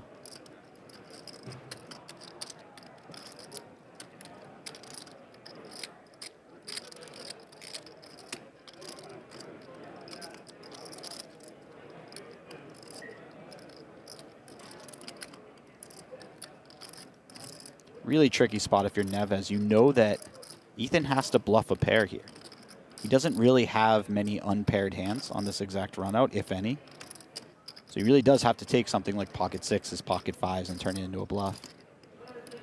Quite often a player might miss that. They might just say, you know, I've got this little bit of showdown value, I'll just check. Do you think the longer into the tank Neves goes in this spot, the less likely he is to call? Because it certainly doesn't end up being that. And successfully bluffing is Rampage here as he adds to the neckwear with some stack. That card is sparkling, Ollie. Taking a little sheen off of Pedro.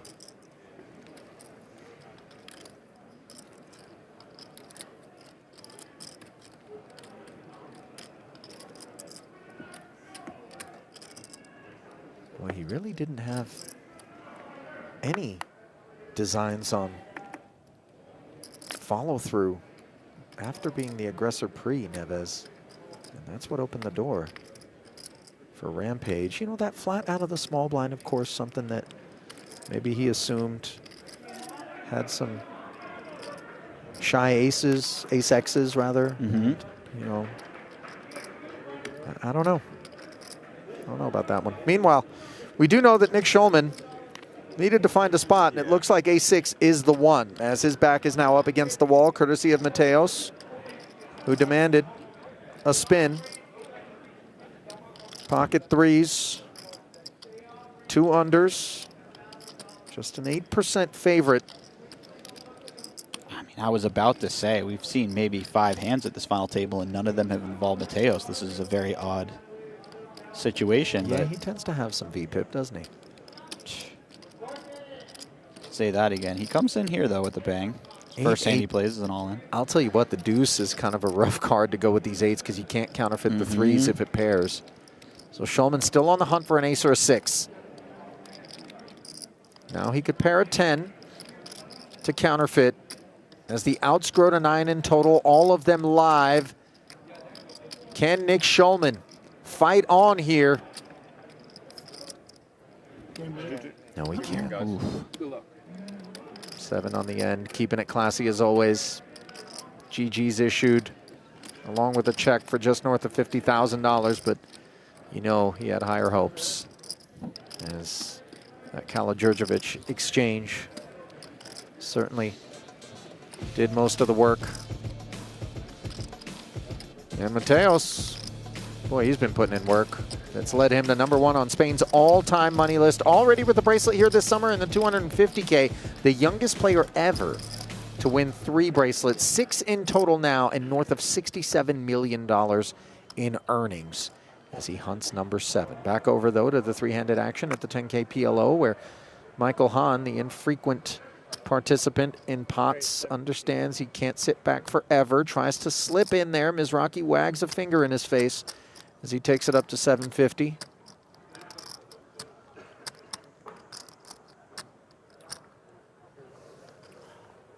On.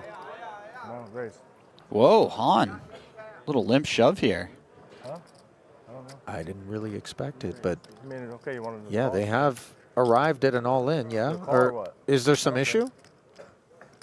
It looks like maybe Hahn left a couple chips back, so it's not quite an all-in, but I imagine they're just going to put them in on the flop regardless. Yeah. Okay.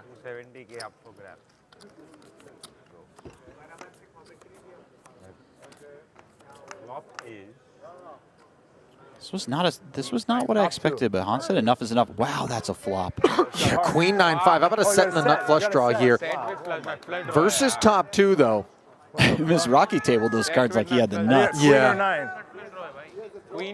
I mean, well, maybe he thought Hahn was trapping with aces, in which case he is doing well, but I don't think he expected ace-5-5-4 tri-suit to be the one. Yet the timing could not be better as 5 million lists heavily toward Mike Hahn. Will it take safe harbor, though? Queen or 9? Queen or 9, let's go. I need 4-1 favorite. 2 of the queens and 9s. What are you rooting for? Not available. This would be a stone 2-outer. Oof. Doesn't change anything to make that nut flush. Still the queen and 9 of clubs to fade. Look at the grinder's just, he's looking like a man that knows it's coming. Sure not, right?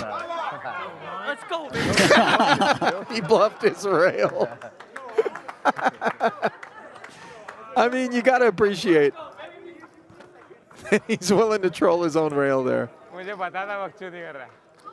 As Hahn just won't go away.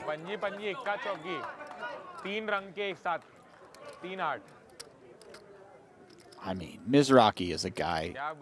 He might be the #1 player in poker who gives the least number of, you know what I'm saying? F's, my friend? Yeah, he just, and for years it's been that way, and he just rolls through people while doing that. Lives and dies by the sword and really just owns it and embraces it, which is where all the respect that he gets certainly comes from, right? You can't whine about it when it doesn't go right, you know? No, but I mean, just every aspect. I've heard some stories about some of his PPC victories back in the day where he's out partying every night. What are you talking about? His run in the main last year, the man was at the Minty Rhinoceros every single night. Are you serious? After play wrapped up. And on a few occasions, my understanding is he had to be woken up because he had passed out, and then they brought him back over here to play. I mean, a machine is the grinder. What a legend. Absolute stone cold, old school gunslinging legend. He would love to add to that legend with a victory here today, but these two gentlemen have other thoughts thus far, showing a lot of fight. Neck and neck with 4-9 and 4-6 respectively, as Hahn has crept in front of Tumboli, and Mizrachi has crept it up to $1 million, courtesy of ace, king, queen, tray, and hearts. Tumboli has really slipped in chips. He's right back down to the same frustrating situation that he was in when we started watching this final table. I'm trying to picture Jason Kuhn playing a 4-day high roller and trying to follow the Mizrachi lifestyle while doing so. That'd be a great prop bet. That would be. You know how like people have workout regimens, like, oh, this is the, you know, whatever, P90X. Yeah. This is the Grinder X. You Triple X, actually, as it turns out. 30 reps in the front row by the stage. Hahn chewing on the spot here. He knows that a suited ace is valuable. In fact, you remember it was ace-5-5-4 that he limped and then jammed with. Mm-hmm. And then the ace-queen-10 tray, he's more content to let Tumboli tussle. As the 4-card rundown with clubs, looks up at ace-5-5. Totally divorced from this texture is Zarvan, and divorced from some of his chips as well now as Mizrachi follows through. Note that Hahn would have had some problems against ace-king. Yeah, the situation changed a lot after he doubled up. He's now very much tied with his opponent, so just very incentivized to get out of the way in a lot of those spots.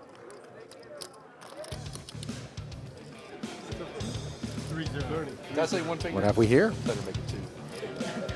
Is this the 1K Mystery Millions final day where ODB looks like he's still in the mix? ODB has to be one of the quietest crushers in the game. Not in terms of how much he speaks, but just he's not flashy with making final tables, but he's just always there. No. I mean, listen, he's taken his licks and he's had some rough patches. That's for sure. Plays a lot of cash as well. So we See a 9-time ring winner, Matt Higgins. Look at that stack. 190, yeah. Go on and get that massage, sir. It looks like he's been kneading out a few people along the way. Joey Weissman. Oh, no way. 24 million for him. His accolades date all the way back to 2012 when he picked up a bracelet in a $2,500 no limit event here. Get this thing out the muck.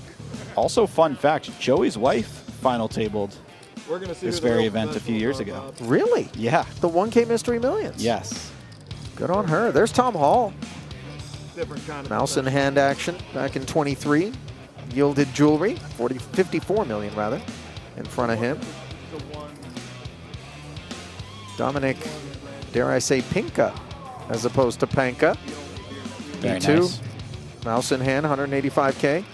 Back in 2021, picked up jewelry, 158 million in front of him. Boy, there's some real stacks that have been put together along the way here. Edward Pock, $3 million man, low pro, 50 million in front of him. Trying to stay with the peloton.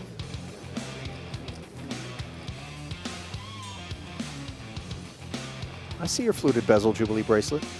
Rolly on the wrist, my friend. This is a, you want to take a pass at this one, Jesse? Who is this? Vinay Boo. No. Say it right. Vinny Boob. No, I don't think you got it that time. Vinny Boob? It's Vinay Boob. Vinay Boob. No, just what's happening with you? I feel like We've you're not setting done me it up justice. for something. Of course I and am. You know. What were you looking for? It was there, just Ollie? a name. I just wanted you to say the name. But what, you want to say Brian Smith instead? 74 million in front of him. Leo Lombardozzi. See, this is my Also fellow here. countryman. You couldn't give me Leo. How do we say this? Lombardozzi. Well, listen, you know, if he's your countryman, get after it. All right. Lombardozzi. All right, go ahead. What? He's your countryman. You're American, aren't you? Imre Makarani. I'm going to go with Imre Makrani. I'm going to go with whatever you just said. That sounds a lot better than... Well, getting back to this PLO obviously sounds pretty good as well. Double suited with a pair is the grinder. Up we go. Can I say something before we get back to the action? Yeah, sure, of course. I feel like naming, saying people's names, that's very much your sphere of responsibility. And to just throw that at me, you know, it's really, it's very hurtful. Do you want more delineated role definition in the booth? Is that what you're asking for? That's all I've ever asked for, Ollie. I'll allow it. Let's see. Mike Hahn, just again feeling shackled by poor holdings and the desire to be responsible about his procedures here, given this opportunity to potentially be the one that plays for the bracelet heads up against what we have to imagine will be Grinder and one of these two. It's just so sick that this man won the PPC in the main event last year, and he might win the 10K PLO championship this year. I don't think we'll ever stop talking about it, you know? It's insane. It's been almost a full year, and yet it just will never get old. Like, you'll think about it 10 years from now. Be like, you remember that? The only other thing that rises to that, sure, Sheena Okamoto, by the way, second first in the ladies. Not to be overlooked at all. That was crazy. Adam Friedman's back-to-back in a dealer's choice. Mm-hmm. That one is wilderness to me. No, that's insane, for sure. On the order of things that are, but PPC and main is just another, that's elite. If you want to rank coolest achievements or most impressive achievements, I think all those fit in there. But if you want to rank what we all dream to do, I mean, even a poker player who's never played a mixed game before could probably tell you I would love to win the PPC in the main event. Sure. It's just such a, it's ridiculous. I believe there was a gentleman who misclick-regged a deuce to 7 triple draw event one year and ended up winning it, never having played the game. I think allegedly. I remember that. Yeah, he Remember watched that? a YouTube video tutorial or something like that. Yeah, like along the way, like Yeah. you know, pretty wild here as we see something we've not seen much of thus far, and that's Tumboli entering and then Hahn raising it up. Mizrachi making the call here. Jack 9 7 4 double. So again, we see some action being given.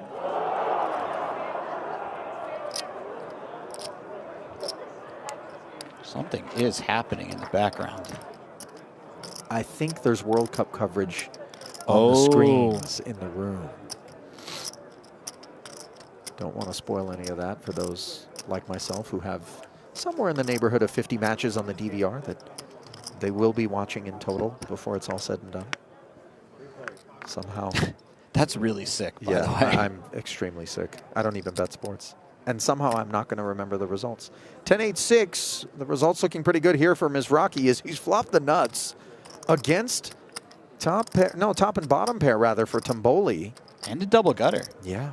This is a lot of hand when we have 2.5 million. Unclear, of course, what Hahn took us upstairs with. I have to imagine, just given all the cards we see, that it isn't so in this territory.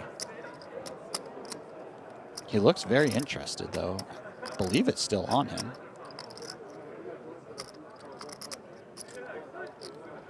I mean, is he just going to pile it in? And then Mizrachi finds a call, and then maybe Tumboli has a very difficult decision, especially covered slightly by Hahn.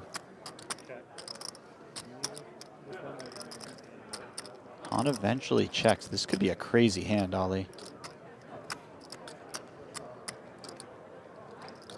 Well, how crazy it gets is going to have a lot to do with Grinder's approach. In comes $1 million, and Tumboli says, all you can eat. And boy, Hahn looks like he's on the struggle bus with it. I mean, in the face of $1 million and a jam, aren't we pretty content to step aside from whatever it is that didn't want a C-bet? I would think so. Feels like a decision was made when he tanked for 45 seconds and then checked in the first place, but maybe not. What a world for Michael Mizrachi. Just flops the nuts, bets, doesn't even have to wait for it. His opponent snap jams, has all the chips, has all the accolades.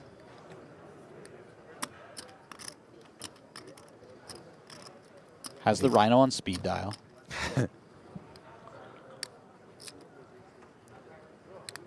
What Hahn doesn't appear to have, though, is an I flopped easy the best decision. possible hand you can have.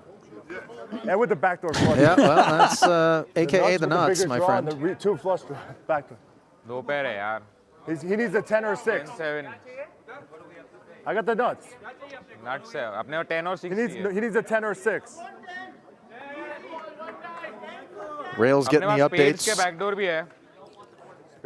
9 doesn't even work here because Mizrachi will have a higher straight. Yeah, it's a good point. The Jack 7 would come together. Oh. Come on! The turn is a 6. Tumboli finds the boat and ices it. Come on! अपना double घटी 10 हाँ 10-7 इसको double. An eruption from his camp. And boy, deflation for Michael Hahn, as he will trail Tumboli in the aftermath by many millions.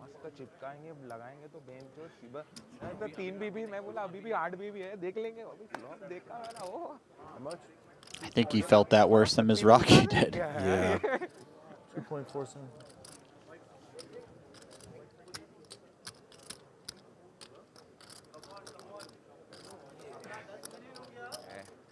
I think so. I gotta say, in the day and age of everyone staying so calm and collected when they win an all-in, I really appreciated that celebration right there. You know, this is a big moment and a big pay ladder too, man. This is a 10K event, sure, but we're talking about $273,000. I mean, that's massive. Do I have?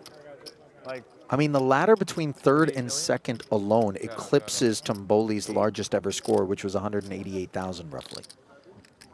This was easily the biggest prize, first prize of the year in a PLO event until a few years ago, and they had to introduce, I think, a 50K to get a larger first place. For years and years, this was the pinnacle. Yeah. And it's still really the pinnacle. I mean, it's the World Championship. of PLO. I appreciate, by the way, that we don't simply christen the largest buy-in the championship, because it's not as approachable even for players who have tremendous talent. Having a role or a backer that'll let you play at those stakes is a fairly recent phenomenon, and it is truly a very small quotient of the playing public that can ever touch those buy-ins, you know, including guys who are very successful and play reasonably big cash. It's just a huge commitment to make. So the 10K price point, I think, certainly more and more as time goes on, inflation kind of is a thing. It becomes more and more approachable, right? Because back in the 90s, 10K was a lot more than it is today. Certainly. I have been waiting for the day that, and I don't know if this ever happens because the field size just gets larger, but I mean, one day maybe the main event gets kicked up a little bit. Yeah, 15K, something like that. Not impossible. Meanwhile, lack of possibilities here for Mizrachi, 7-7-6-5, which does lead against Tumboli's Ace-King 8-6 technically, but as you can see, you want Tumboli's hand way more with nut, hearts, and the Broadway gutter. Yeah, 2 overs, some backdoors.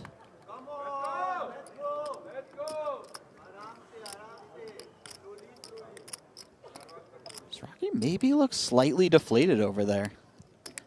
Well, listen, he has had some air let out of his balloon. Oh, no. Oh, perhaps all the helium has escaped Weissman. Ooh, not the Weissman. Yeah, just a sad pile of Mylar. Elsewhere in the room. Out in 10th. 87,000 to hedge the sadness, of course. But there will be no bracelet in this one for J-Dub. That means unofficial final table time. Ah, Lombardozzi. I do appreciate the lean in. Hey, you know what, Jesse? I actually feel like that's my department. And so I would appreciate it if you don't encroach upon the name thing. As I understand it, that was your desire earlier established during the broadcast, and yet there you were in my lane. I'll tell you what, Ollie, I will respect your request so long as if we ever have a player with the last name Gorlami, you kick it over to me. Okay, that's my field. I'll take care of the Gorlami. Is that a random thing, by the way? Gorlami. I got jacks double suited. Noted. Gorlami is yours. Meanwhile, let's see whether or not this pot will be Mizrachi's, as Jack-Jack 4 deuce double is colliding against what for Mike Hahn? Being told it's an Ace-Jack 9 tray. He opened the button, got 3-bet. They got it in. That hand? Of course, that one. There's no aces left. Jack, Yeah, 3-2 favorite. And then some. Took the aces out. Ace Jack 9-3. Is the grinder here? No, don't count how much it's coming. Sort of a classic PLO all-in situation where it feels like one hand is far better than the other, but it's actually just a 60-40. A couple of spades here, along with a 3 for Hahn, as suddenly he turns the tables from the equity standpoint. That's a good card. That's a very Board pairing queen is indeed a good card. As you see all of a sudden the pendulum swing wildly back into Mizrachi's corner as he has to fade the 12-outer. That was a great card, Ollie. Deuce of club, I called it. Wow. And the deuce on the end will at long last break three-handed gridlock and send us to heads-up play. Michael Hahn did all he could, Jesse, to stay a part of this one, but dismounted along with $627,000 to take pride in. You only got 9. 40, I have more chips than I started with. Tumboli making sure to grab him before he walks off for a handshake, as he'll now have a shot at grabbing that 1.35 up top against the man who has 8 bracelets, and half of them come courtesy of the PPC. Instant Hall of Fame induction last year after winning the main as well. Over $29 million over the course of his career in earnings, and he is going to be breaching the $30 million threshold, regardless of his finish from here forward, as $900,000 is on lockup. And we activate the GTO Wizard Optimal Play feature as we send it back over to the 5K Hybrid Championship FT while we get the stage set for heads-up play between the grinder and Tumboli. Pedro Neves, king 5 suited, under the gun.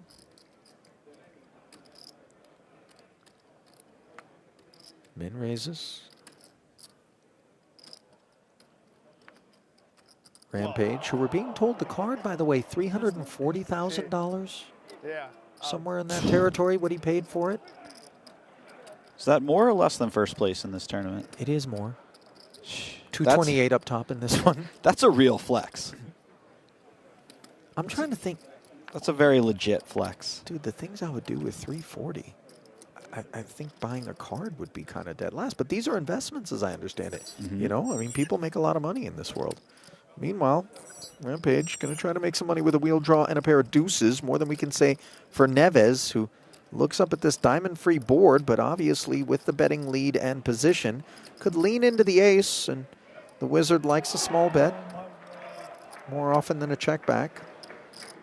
Let's see if the sizing here aligns into 165. Yes, it does. 40K. Boy, GTO Wizards calling for a call 100% of the time here. I don't know. I just feel like this is the sort of hand and board where Rampage might do something a little creative.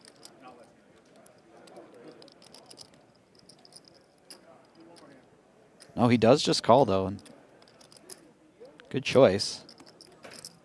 Maybe with the spade in hand, he feels a little differently. Unclear what kind of sentiment shift a second 4 is going to bring.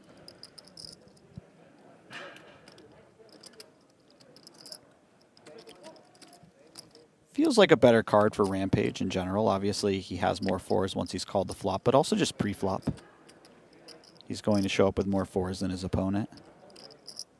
And Ethan's very aware of that fact. Yeah, look at this. He's finding that lead.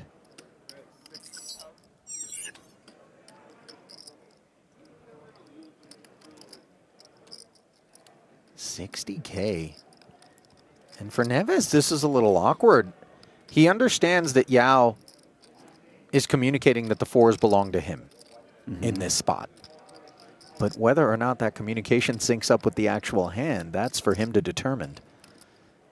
As the Wizard likes a call, and it appears Neves does as well. So another 120 into the purse. To the river we go. 6 of diamonds.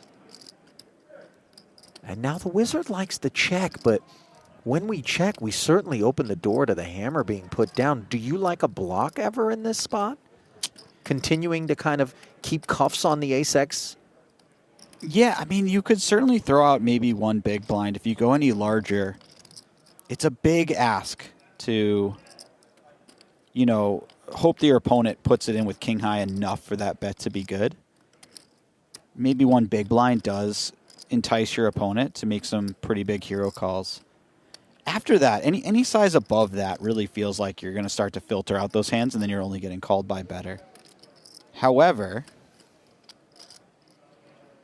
you do have that little bit of showdown value. Obviously, we're going to prioritize no pair hands as our bluffs, right? Well, now what do you like if you're Neves? Does a king high actually have any showdown in this spot in your mind? Yeah, this feels really close. And look, it is close. We've got a mix here. You can certainly turn this into a bluff a little bit. It's like you don't have that many worse hands that get to the river than king 5 high, right? And when you have one of your worst hands, you feel maybe a little obligated to bluff. It's so scary for Neves, too. You're putting in most of your stack if you bluff here, if not all of it. And just how much torque is going to be ratcheted into this spot? 270. Is that correct? It looked like it. 275. A touch meteor.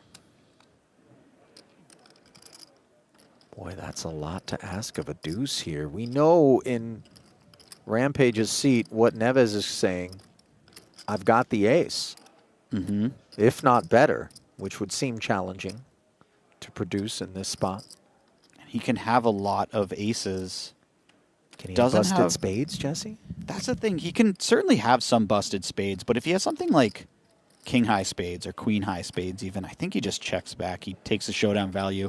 Usually you don't want to be bluffing with those missed flush draws. You want your opponent to have the maximum chance to have that himself. Yeah, right. That's the tough thing about turning those holdings into a bluff.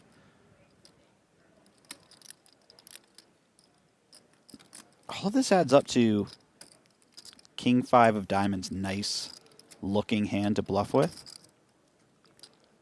Josh in the chat says you didn't come to this river to fold. It's really scary for Ethan because if you think your opponent is on that level where he's smart enough to know, yeah, I don't even bluff with a lot of my flush draws, he needs something creative like king 5 here. And he needs it quite a bit, obviously, because he bet large. It's not like he bet, you know, a third of pot or something like that. You need to be right quite a bit. Well, the Wizard isn't indifferent in this spot. It likes the call more than it likes the fold. But does rampage. Oh, that looks like a muck.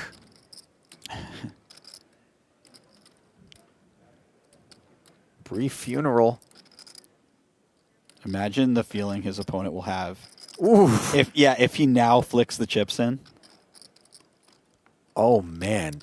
Oh, the struggle was also real, but no resurrection in the end, as the best hand is put to rest. What a sweat there for Neves. He picked the cards up 2 or 3 times. For sure. Max pucker. Well, that feels good, as he's on the right side of an exchange on that occasion, settling the score when Rampage bluffed him with the 6s earlier during a look-in. Well, they're throwing everything they've got at each other. Absent Nick Schulman with 5 remaining. Here in this 5K hybrid. You like the hybrid format? Jesse, start it all online and then come down and finish it off live? Yeah, why not? Great format. You know, I mean, some people are like, well, let's just finish it off here, and then that'll, you know, free me up to play some other stuff. I don't think anyone's ever against getting to you play know what you're getting a little into. feature table, final table. That's always a fun time, you know? I'm joking. I mean, some of these guys probably like the anonymity that comes with the online play, but... Well, you heard Schulman say, I know there's their names on some other sites, but I was a bit surprised when I saw who showed up here because I didn't know their handles on WSOP.com. I don't want to hand you it. Keep looking at a lot of dust. Hello, Joe. That said, we've only Keeping it right here where Mateo snacks. Can't say enough good things about him, by the way, as a player, as a person, just oh so classy. Often his mom and dad will be on the rail during the big moments. Seems like he has a tremendous relationship with them, and just certainly sets a wonderful example to be followed, does Adrian. I don't know him much as a person, so it's cool to hear stuff like that. I will say he has as flawless a career as you can possibly have. I think he won his first big tournament at 19 years old. That's right. World Series of Poker Europe, right? And he's just been smashing off tournaments every year since then. It's crazy. But he puts in the work. That's the thing, you know. No one's looking at his career and thinking the dude's on an eternal sun run. They understand that he's a dedicated professional, you know. And that's the thing. It's like, it's very easy for those of us who aren't investing the time and the tools and the education and watching, you know, streams back, taking notes, all of that stuff, man, which people don't advertise that they're doing either, Jesse, because why would you give your methodology away? You know, just quietly go about your business and do so to great effect. And if other people get hip to it, cool. But if not, there's my edge. Meanwhile, we see Shannon and Dayon playing a raised pot. Dominating is Shore. King 6 deuce board, failing to improve either holding. Kala-Djurdjevic does slip it over.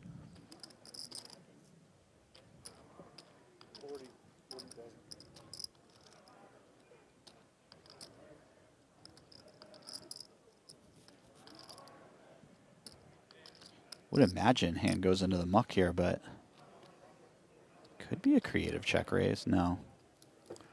Not happening. I had to complain, Joe. I finally dragged one.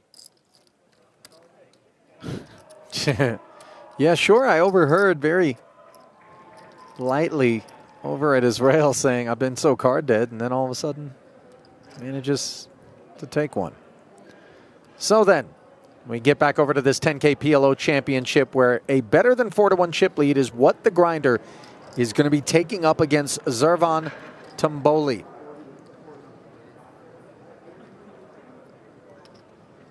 Just south of 9 milli. Sevens, clubs, and an ace. Plus button. Good for a limp. Double suited tens for Mizrachi.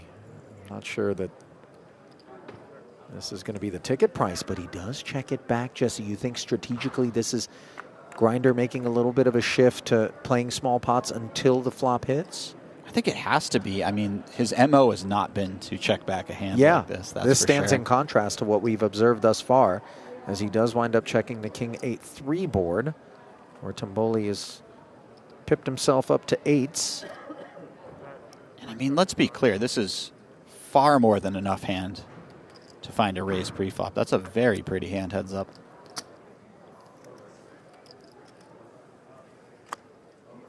Instead, he chooses to assume some defensive posture. Check calling 375,000. The 5 of clubs, not supposed to be particularly relevant to either holding as played.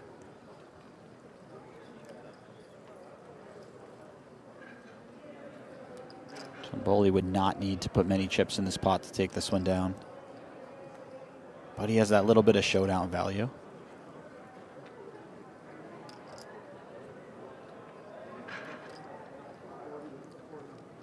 Sort of feels like the situation where one might want to bluff a little too often. Mizrachi just check called. It's the sort of board that Mizrachi might just check raise and protect some of his strongest hands, so he could be quite weak going into this turn. Like you said, relative blank on the turn. And he does apply more pressure. This is really nice stuff. I think a lot of players might just say, you know, I have middle pair, ace high, I'm going to go to showdown. And yeah, seize up, especially against someone like the grinder, man. I confess, you know, when we were playing against one another and he was every bit the, you know, aggressive personality that he continues to be today, there were so many spots where against another player I'd be comfortable value betting, and against him I just wouldn't. Yeah. Because I didn't want to get stuck in the blender. And that's the grinder effect. And it's something that plays out kind of beneath the surface. It isn't, you know, readily apparent, but it's real. And I'm sure that Tumboli, having had as much of an opportunity to get that full experience as he has en route to this heads-up collision. Yeah, and then finds maybe the non-standard bluff despite all of that. Yeah. Nice stuff. I think the grinder is also tremendously self-aware, really cunning with regards to, I know how scary I am, so when, despite that, someone is willing to continue to barrel at me, I really begin to range them up and play accordingly. You know what I mean? Now, granted, Tumboli on that occasion just had the 8, but we can understand why the grinder was done with it. Yeah. The beauty of the grinder is he doesn't fold very often, let's be clear, but it's very obvious that he doesn't fold very often, and he hones in on where your breaking point is, where you're capable of bluffing and where you're just not going to bluff him in particular. And then he finds some really great folds sometimes. And that can be extremely frustrating when you're trying to exploit him. Ace, king, deuce board with a couple of spades. Tumboli has kings and deuces here. Of course, concerns with an ace on board about potential vulnerability, but he is in fantastic shape against a man with just 3%, who did fire 300,000. And on the turn, the jack actually hits grinder for a 2 pair of his own, inferior in nature. He picks up a couple of points on the equity scale, but still cooked. It's not often you have 3% on the flop in PLO. Yeah, you're right. I mean, even a backdoor is worth, what, 5%, 4%? Right. Turn goes check, check. This is such a grinder run out, man. I mean, not that Tumboli's going to lose heaps, but this is just, I don't get this run out. I just, you know, I don't barrel the flop. You know, I just, jack's full. How? 3%, 5%, 100%. To be clear to those at home, because it sounded like we set this up or something. No, dude. We did not know what this run out was. This is just wilderness. And now all of a sudden, full pot comes your way. We know our man's saying trip jacks plus, but I do want to say, Mizrachi check back the turn probably doesn't have more of the nutted full houses ever. Maybe, but probably not. Tumboli has a really nice check raise bluff type of candidate here. Really nice. King and deuce. I mean, 9.1 left. That would take a lot of moxie. The problem is, Mizrachi's kind of just representing something like King Jack. And are you really going to bluff into that? It's like, does his value portion of whatever he'll bet here actually fold to a check raise ever? This was a limp pot pre by Grinder. Tumboli check called the 300. Turn went check, check, and all of a sudden your man comes with the full clip on the river. He thought about it, but thoughts are as far as it got. That could have easily been a bluff combo, and he decided not to take it, and I think that's really nice, not just because we know what the Grinder had, but I think it was a good decision given the situation in general. I kind of wonder whether or not Tumboli has the scouting report on Grinder and feels like this is a guy who is more willing to potentially gift me a double than your average opponent in a situation such as that, and so let me sit back and wait perhaps for that spot more so than forcing the game, if you know what I mean. But that's the trap, isn't it, with the Grinder? Yes. You start thinking like that, and then he doesn't ever give you the double. You're absolutely right. The free double, I should say, obviously. Yeah, the earned double is one Yeah. thing, but the one with the bow on it, that's the one that we can be duped into thinking is available to us. I mean, more so, again, I maintain, than versus the average player, just given his play style. But facts remain. Tumboli checks, or rather limps the button. The check back comes from the Grinder, who finds 7s and 4s for bottom 2 up against 10s and 4s. So the 7's coming, right? I'm not... I'm out for predictions at this point. It's like... Well, certainly it wouldn't have been bold to predict that Tumboli would be proud enough to barrel in the face of a check, and it's to the tune of $475K. I feel like at this point I'm just jinxing Tumboli, and I don't want to continue down that road. I feel guilty about it. Listen, we're not going to be responsible.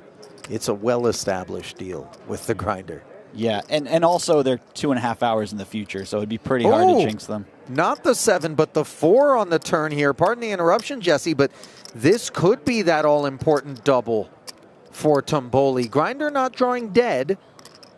7 and the ace, both in service. But now with 185 in there, Grinder checking and thinks he's got this one by the neck.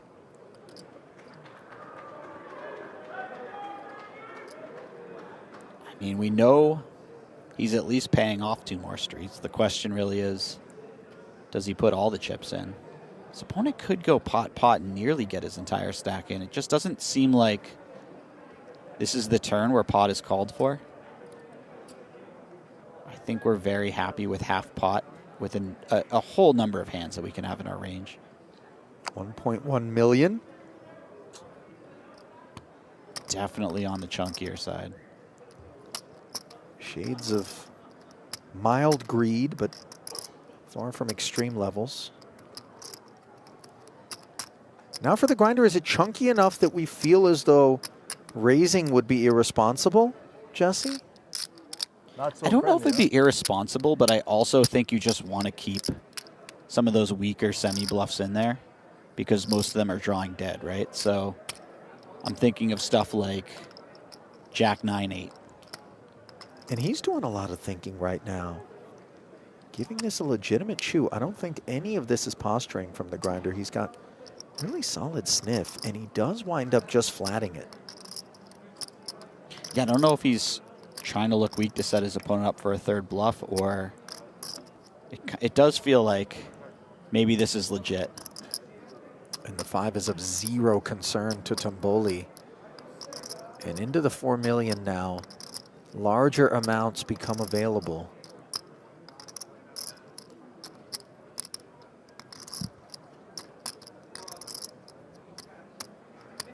I don't think his sense is that Mizrachi has a hand that's going to call something like full pot as played. You agree with that? Yeah, it's weird. It's tough to read into the mannerisms of Mizrachi on the turn, right? Because once Mizrachi's established that he's a little weak, or he's at least projected that he's a little weak, oh, hang on. Do we always put max pressure on after that? And maybe the answer is yes, I don't know. Full house. It looks like we're doing that, yeah. He's beaten into the pot. Both had full house. And it was the full 4 million plus that Tumboli manages to get called. That sends his rail. I mean, that's a swing right there, Ali. That's a big swing. 15 million, the high water mark on this broadcast for Tumboli.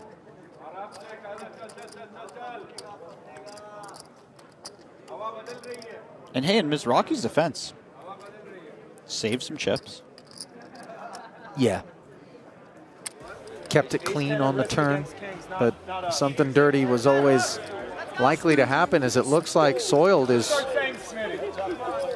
the day for Mr. Pot. Kings against ace 10, and he's unable to improve. As Dominic Panka sends Edward home in 9th, 110K for the efforts there.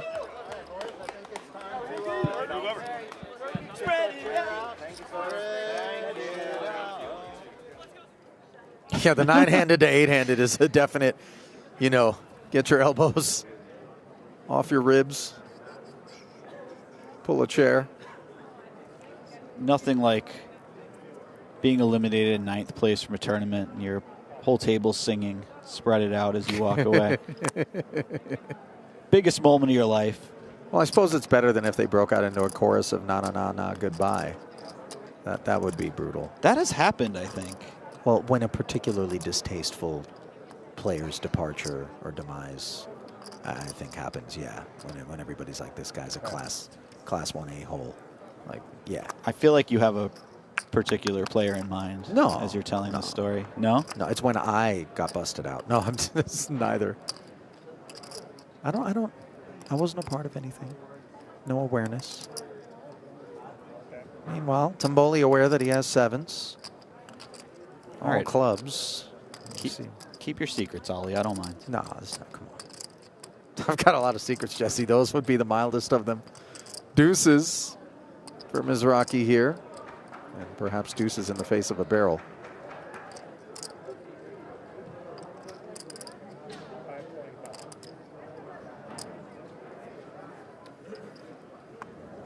Sure enough.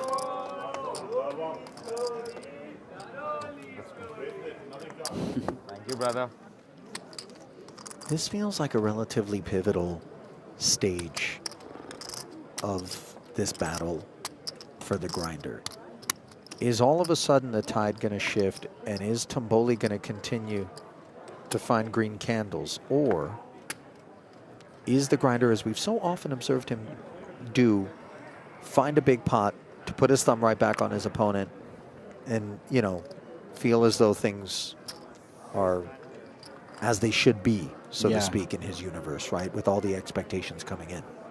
It does feel like he's had an exceptional ability in the last couple of years to put that thumb right back down. It would be nice to see Tumboli chip up a little bit more just to kind of capture what Mizrachi has in him. Because when you have that big of a chip lead and it starts to slip away, you know, that's when you really test a man. By the way, word coming down as we see this 900 from the grinder on the button with the 4-card rundown from the chat. Oh, so trusty in these moments. Who step in to remind us, and now this is jogging my memory, that when Will Kassouf busted the main, the rail actually broke out with the na-na-na-na goodbye. I mean, you really, you know where you're at when the rail's singing. Oh, yeah, when it's not even the players. Yeah, that's a tough one. That was the most recent Kassouf run, I assume.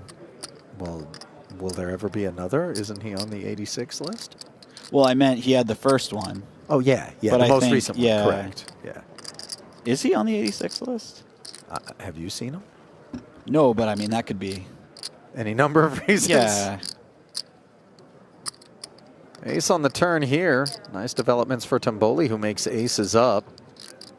Grinder still adrift with a hand that he liked pre, but not so much post.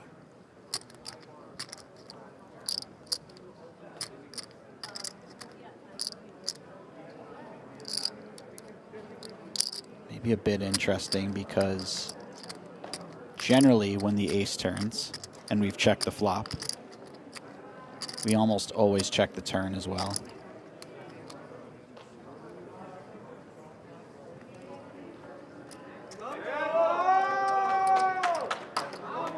And I think maybe that would have looked a bit suspicious. Unfortunately for Tumboli, Mizrachi just had absolutely no hand, so he doesn't care. By the way, quick update on Kassouf. Many in the chat stepping in to advise that the ban has expired. Ooh. And he'll be back for the main this year. So, okay. I'm sure he'll find a camera or 12 somewhere along the way. I mean, he really had a innate ability to capture the attention of the cameras, whether he was in or out of the tournament. As well as the ire of everyone at his table, by and large. Yeah, that too. I'm trying to focus on the good side of the, you know? Happy vibes. One thing about Will Kassouf is everybody had an opinion.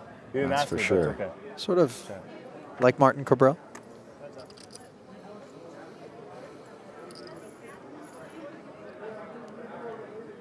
Limp pot pre to the Queen 4 deuce rainbow board. Mizrachi, gutter and top pair. Comes out swinging. Note that Tumboli was ready for the grinder with a hand he certainly could have raised. Saving the chips to peel instead. With no pair, just looking for backdoor equity. The 6 of hearts won't yield it. There were a lot of backdoors there, Ollie. 2 backdoor flushes, a backdoor wrap. 6 of hearts not going to get it done. No, and it certainly is going to get another barrel out of Mizrachi as he improved to top 2, and now is looking to turn things around back into his favor. I miss the amoeba. I miss the chip kind of, you know, that, where'd that go? Is he not deep enough anymore for that? Do you think it was when he doubled his opponent that he, or just now at the full house over full house, that he started stacking them? I feel like somebody had a word with him before they went to heads up. You know what's weird? I'd be more likely to take the chips that remain and then splash them into an indiscriminate pile in sort of a steamy manner than to collect myself and now organize, you know. I wear it on my sleeve out there. I was about to say, I could picture you doing that, Ollie. Right. I own it. Bellagio, table 2. Yeah. Just smashing them chips over. Absolutely. But in a classy way. Not always. King Jack 5 with 2 spades here. Top pair, gutter, and spades for Tumboli. This is heavy ammo. Just jacks for Mizrachi. Tumboli leading again. So far out of position, he's played quite honestly when he's had strong hands, which because we're on such a delay, Mizrachi won't be getting that information, and that's really pivotal information. Sure.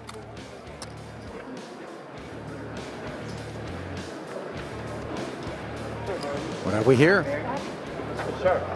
Other events taking place. As the room is always packed with action, I spy Naoya Kihara in a $2,500 mixed big bet event. Final table. 2 bracelets and 10Ks already on the summer.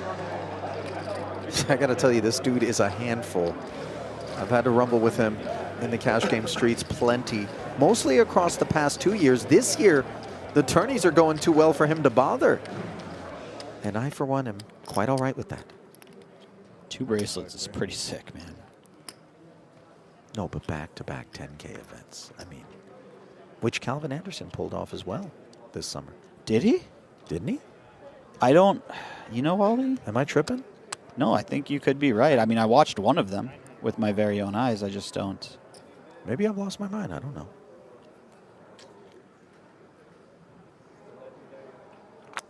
Could I be delusional? I mean, regardless of whether or not Cal won 2 bracelets, we know the answer to that one. Tumboli with another strong one. This time he's raising.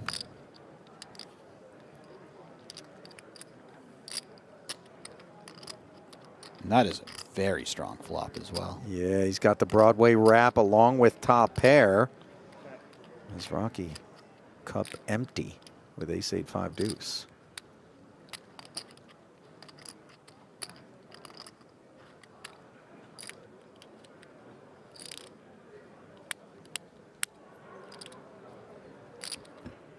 Whoa. Tumboli check back. Finds the nuts on the turn. He's had a couple of these tricky, trappy lines. Yeah, it is interesting. It feels as though he is very much keen to get Grinder to put a foot wrong out here and hang himself. But so far, Mike has kept it tidy. Yeah, I feel like Tumboli's been a little unlucky in that every time he does this, Mizrachi has just an awful hand and no real hope, so he just sort of plays the check fold game.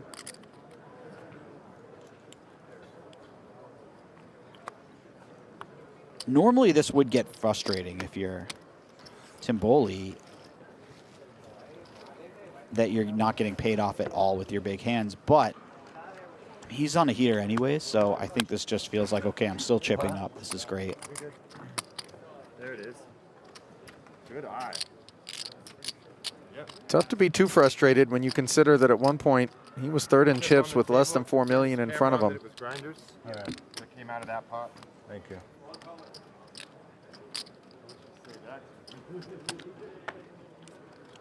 Now all of a sudden he's made a real battle out of this one.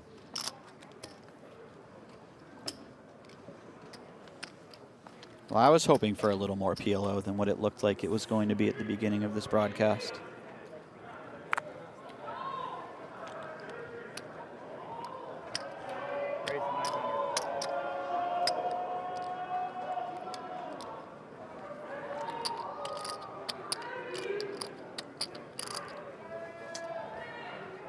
Ooh, Tumboli just lets it go here. Queen Jack 6 tray. One suit. I mean, those 3s and 2s really make a hand a lot worse, but heads up, you can play a broader array of holdings, obviously. Yeah, you don't fold much in heads up, especially if you have a suit, queen high suit. 15 million, right? Little connectivity with it. Also, just there's that big ante in there. I think that means you have to defend a little wider as well. I'd be surprised if that's a fold, but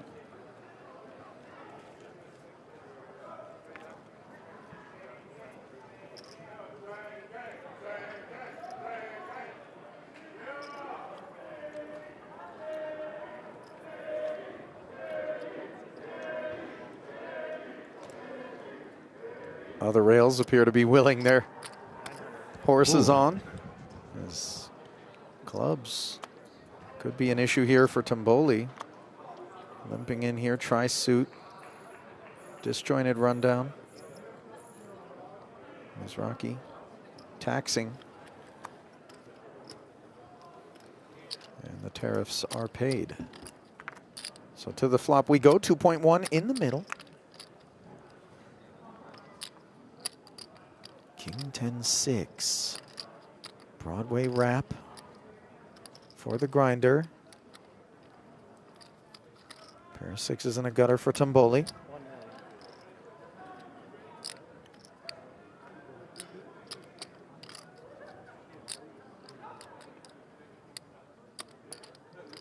Bit awkward here. We have pair and gut shot, but it's the bad gut shot, so you never know if your gut shot is actually live. A lot of the two pairs are complicated as they make some straights get there. Things to keep in mind, obviously, when you're out there playing PLO, and lessons that you learn the hard way early in your career. Yeah, sort of the beauty of the game is all of those little intricacies with each hand. Right. The fact there was a flush draw on the board. If there wasn't a flush draw, maybe we continue, but because there's a flush draw, a few more of our outs are tainted. Sure. Yeah, you want your outs to be clean and untainted, as you described it. Is that like the next generation of fidget spinner that that the grinder had on the? Did you see it? It actually had some action. It was like spinning. Did you clock that? I got to get another. We're going to see it. Look at this thing. He strikes me as the kind of guy who would just be spinning like a big gold coin or. Sure. You know? I've seen this before. Doubloon. That sort of thing. Some PTSD on this board for the grinder.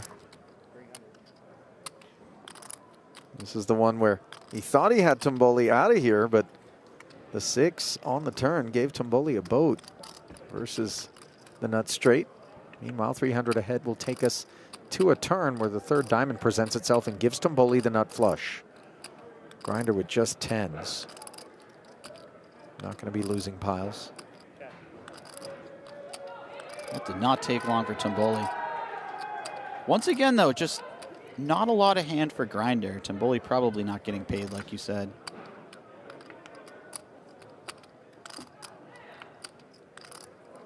Grinder's done a great job of just finding the exit every time. Again, Tumboli making an effort to coax some sort of suicidal procedures out of Mizrachi, and the grinder just never putting his foot into that trap. Yeah, I mean, this one maybe makes a little more sense. He does have top pair, a lot of showdown value. The other ones, though, grinder had something like ace high.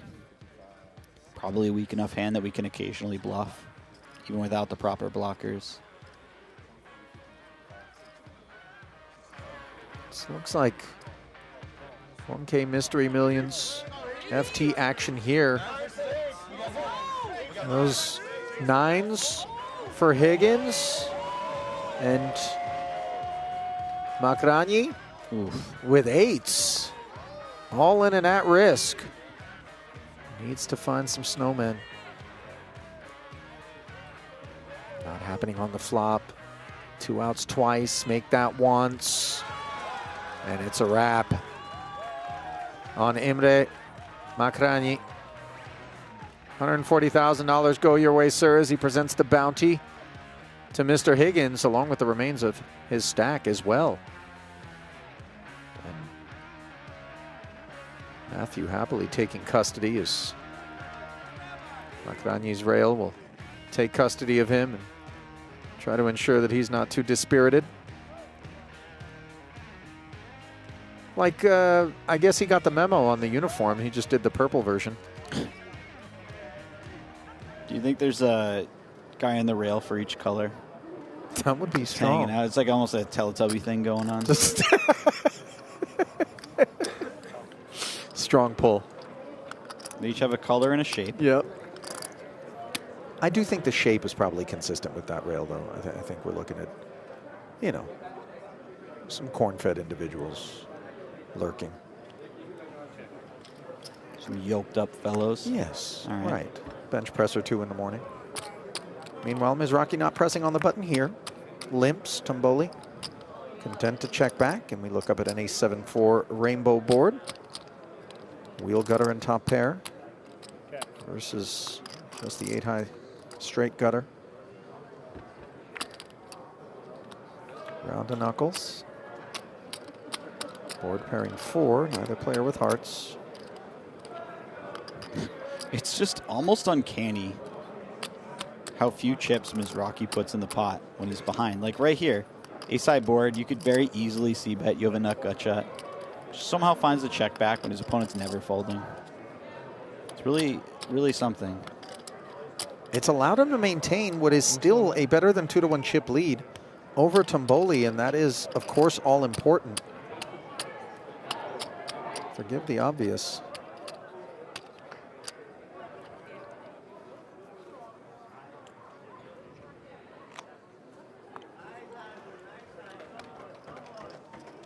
He might have been considering something there, but... Yeah, it's kept to strictly considerations, though. Would have been fun. His opponent didn't have the strongest hand. Yeah, I'm not so sure Tumboli would have found it fun, as we do balance some of our fun here today with this 5K Hybrid Championship final table coverage, where Ethan Yao has found ace-queen in the cutoff with a little north of 1.1 in front of him.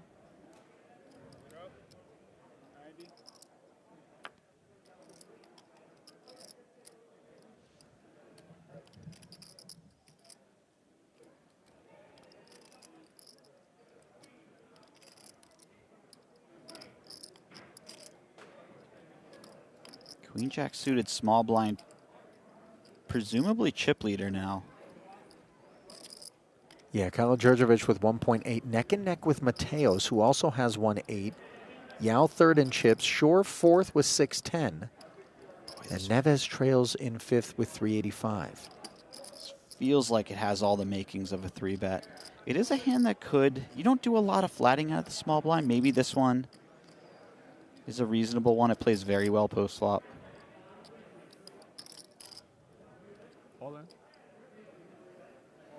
Oh, just crams. Okay. Neves. Don't think we're getting this one through. Yeah, I mean, Yao is covered, but this is a lot of hand. Asking for a count. Oh boy, look at the hard swallow on Kyle Djurdjevic, by the way. He didn't really enjoy having that count requested. I mean, if you're Ethan, you have to imagine that ace-king, at least some amount of the time, is going smaller than all-in with its 3-bet. And that lends to the call. Yeah. I mean, certainly ace-king suited is picking a non-all-in 3-bet size.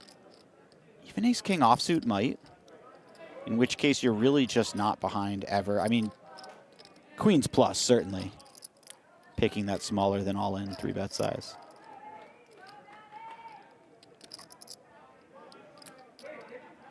Rampage giving it a big chew. Knows that he has a couple of stacks shorter than his out there. And then on the other hand, there are a number of hands that we can think of from the top of our heads that we dominate. There's stuff like ace-5 suited that might pile in. Queen-jack suited, obviously. Okay. In go those piles. And how relieved are you to have not just the dominant queen, but the ace of clubs for a little coverage in that direction as well? Well, relief might come in 5 cards.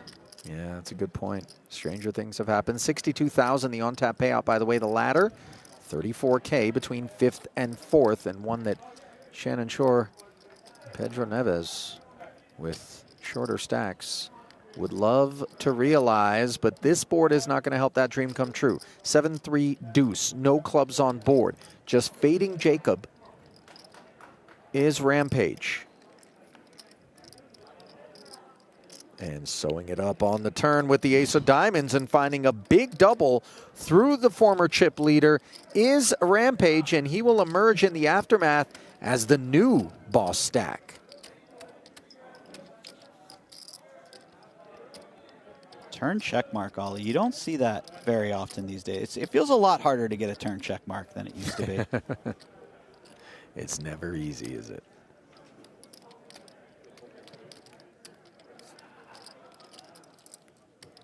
All I can do is wonder if in 10 years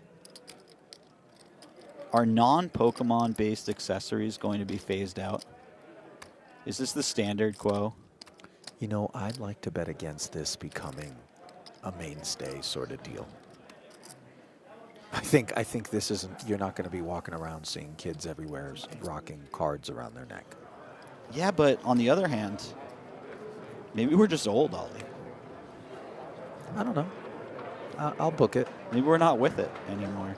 That's very fair, but again, I mean, I'm definitely I'll not book with it. Let's be real. Let's look at our clothing, compare them. You might be with it. Nah, bro. I'm not. The thing is, you're spending your money on diapers. I'm still being a self-indulgent.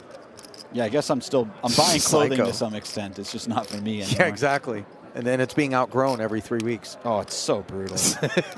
It's so brutal. Little beanstalk.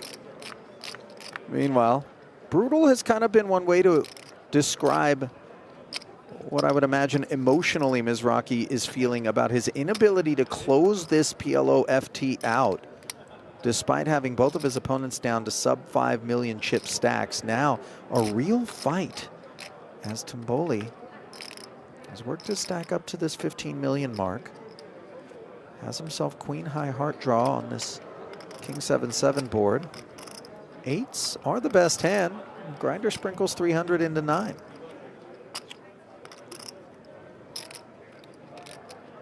How does this man do it? He's just got the spidey senses, bro. He just found the check back 3 hands in a row. Now he's like, 8's clearly good here.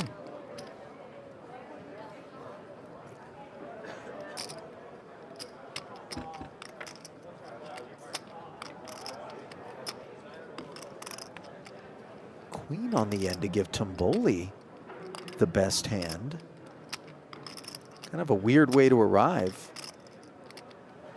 And now that we've gotten here, Mizrachi does have a club in his hand. Doesn't bluff, though. Check. Pair of 8s. Queen. Huh? Queen. Yeah. Of course, queen. Sure. Take it. Maybe not the thing he was expecting his opponent to say. I don't know. But again, another example of him getting his chips in when he's ahead and really doing a terrific job of late at keeping himself from putting them in behind. Yeah, it's getting a bit ridiculous how accurate he's been in that department. I have to say, since he had that full house over full house, I feel like he lost 90% of the pots, but he's only lost like That's a big great blind and a point. half every hand. Yeah, it really is a disproportionate number of actual pots that have been won of late by Tumboli, and yet when you look up at the screen, it just seems like Mizrachi is maintaining that 35 million-ish stack and the lead. And he's maintaining his mental health exceptionally well. He just looks happy as a clam over there. Again, a function of the fact that this man accepts both sides of the coin, you know? Yeah. That double-edged sword that he swings around out there. Meanwhile, Tumboli happy to pay additional admission to the flop with ace, queen, 10-7 and diamonds. Unclear what Mizrachi's got tucked under the hood, being told it's 10-9, 7-5. So a 10 and a 7 being shared by both players, and wouldn't you know it, a 7-high board, giving both players top pair. Better kicker belongs to Tumboli, but the better dangler to Mizrachi in the 5, and of course, hearts to go with it.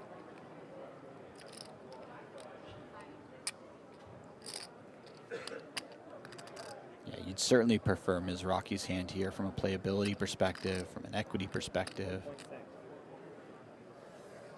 Tumboli blasting. Oh, no. Boy, I'll tell you what, this is a punishing response from Mizrachi, and yeah, he takes it. Extremely punishing, and that was, I mean, after playing fairly passively for a number of hands, yeah, he just immediately piled those chips in there. Okay. Looks like all right, potential carnage. I don't know what's happening. I'm just here for the enthusiasm. Brian Smith trying to hang on here.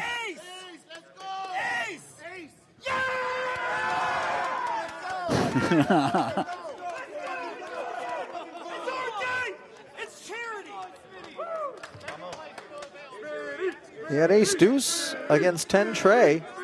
And in the end, ace high would hold on the 5-9-7 Jack King run out. Dominic Panka, the man he doubles through. And boy, the beer's flowing, my man. Does this say purple pansies on his hat? I believe it did. All right. You think he's a florist? No, producer Hunter stepping in, of course, immediately to put a kibosh on the hijinks. It's actually a pancreatic cancer charity. And you heard him mention this one's for charity. I'll tell you what, pancreatic cancer needs all the funding it can get. That is a nasty one. I mean, I was going to root for him just based on purple pansies without knowing what it meant. So now I'm very much in for rooting for the man. How can you not be? Meanwhile, Mizrachi rooting for a 6 here with this 7-4 gutter on the 5-tray board. Open-ended is Tumboli with jack-high hearts to boot. And a limp pot pre as we shift back over to the 10K PLO. Heads-up battle.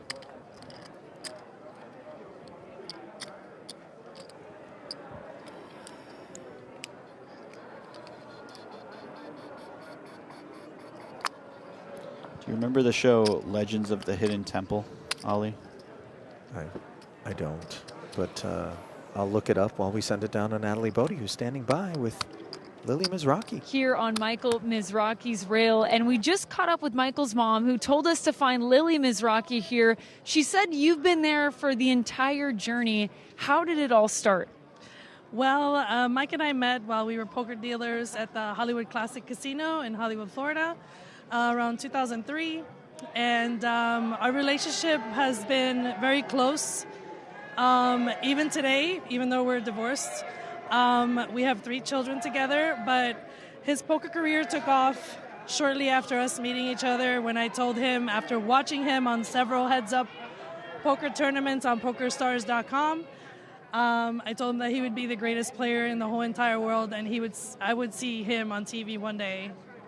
And I think that literally is like what's happening right now. So you saw it in him from the beginning, which is so cool. What has it actually been like when you reflect on that moment and everything he's achieved to have seen it all come to pass?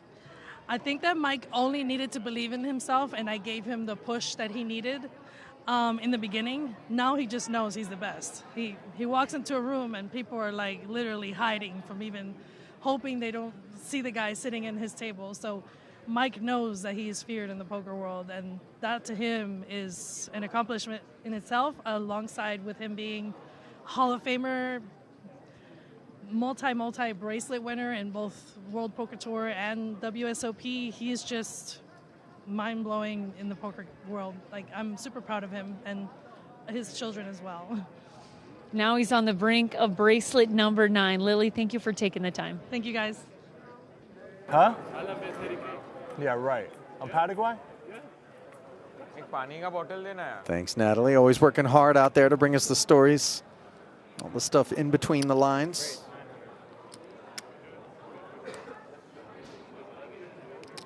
Back on the field of play we go, where Mizrachi fields King, Queen, Jack, Deuce.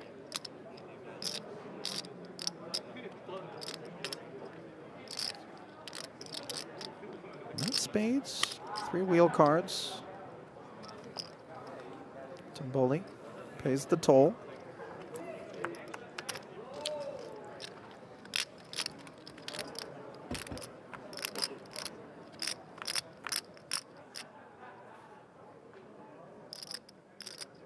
Ace-6 tray. Ace is up versus the nut flush draw here. This could be a bit explosive. Sort of like me after the first time I tried cheese curds. You're just gonna let it soak. Sometimes I try to contribute, and sometimes I'm just here to witness greatness. That Ollie. was well played. No. There was nothing great about it, by the way. It was really, anyway.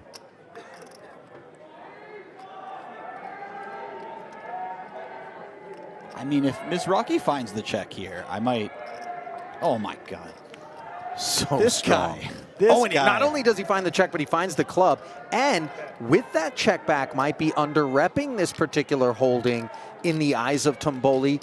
Let's see whether or not he finds an appetite for a call. As we know, chips should be headed toward the middle here. Would be very understandable to see a check call out of Tumboli at this point.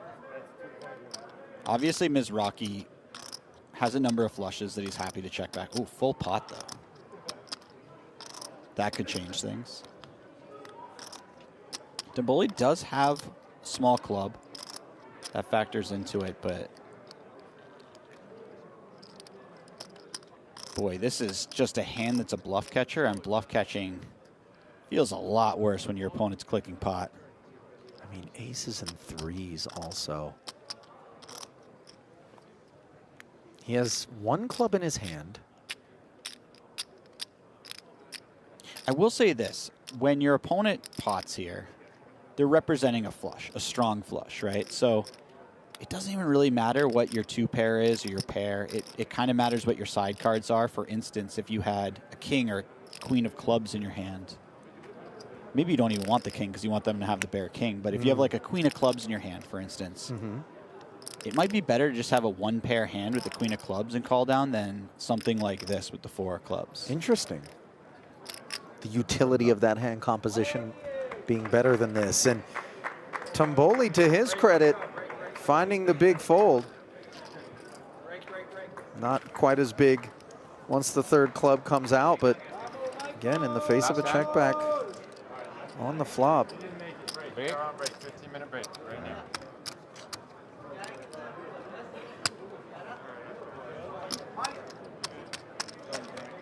I feel like this guy's earned a break. That was a lot of action in the last couple hours. We piled a whole lot.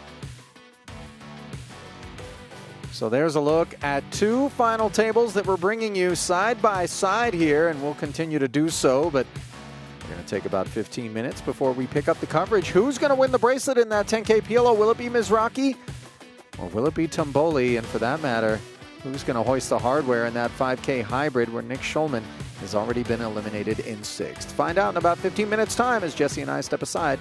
We'll see you in a few.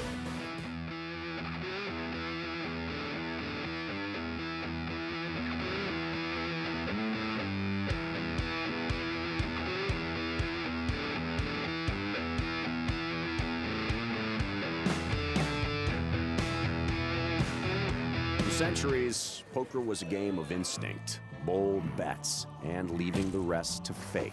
Vegas turned the game into a dream worth chasing. Players started asking a different question. Not did I get unlucky, but did I make the right play? Online poker opened the doors for anyone, anywhere, to compete at the highest level. Skill became something you could train. Today, the champions don't leave it to chance. They study.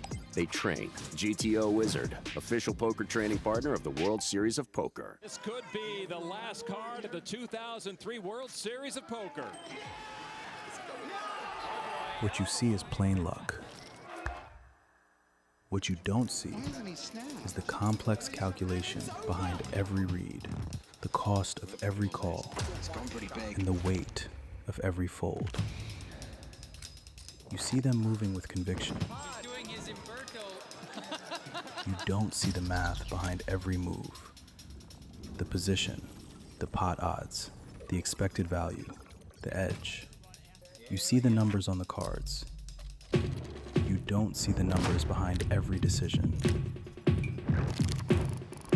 And the nerve to make the right one. He's all in. You see them going all in. You don't see everything they held back. The doubt, the fear, the noise. The real play is never just the move. It's the mind behind it.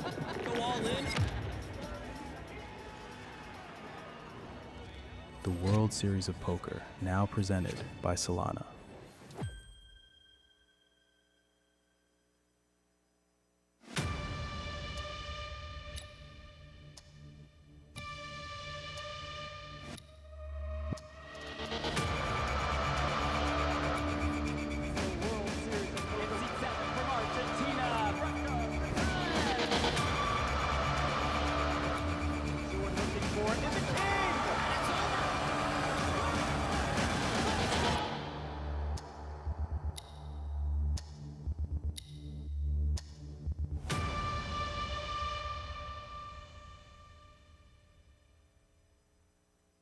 It is an honor to be next to Mr. Binion to open this marquee World Series of Poker store.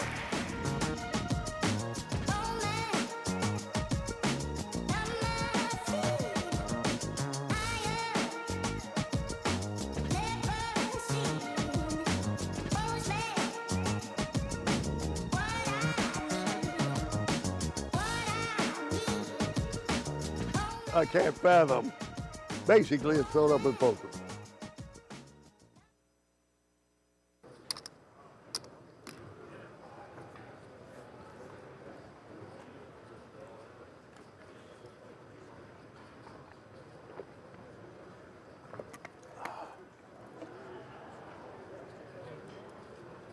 All in. Where's the 2.625? How much is it? 2.6? 2.625.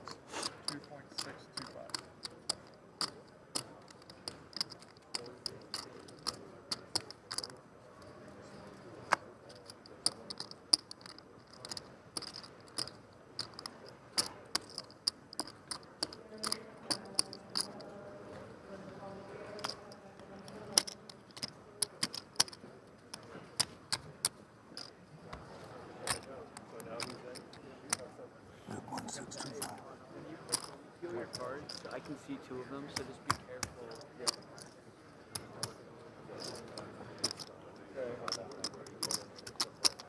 Huh? Yeah.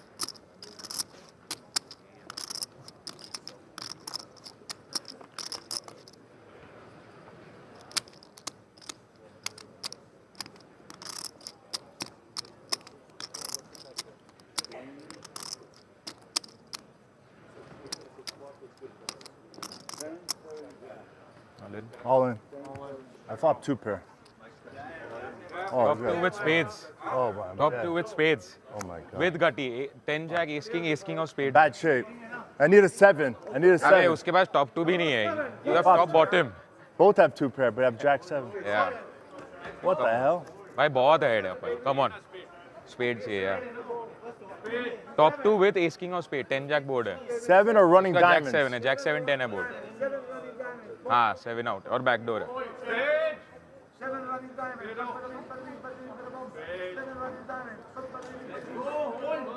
No spade. 7? Don't, spade. What's the spade gonna do? I need a 7. Spade's not gonna change anything. Oh, spade. Spade. Nut flush है. Spade doesn't change anything. 7. Come on! Come on! Come on! Let's go! Let's go! Let's go! Let's go! Come on! Come on! अब फेविकॉल दिखाता हूँ इसको. Okay. 1.75. How much?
Go.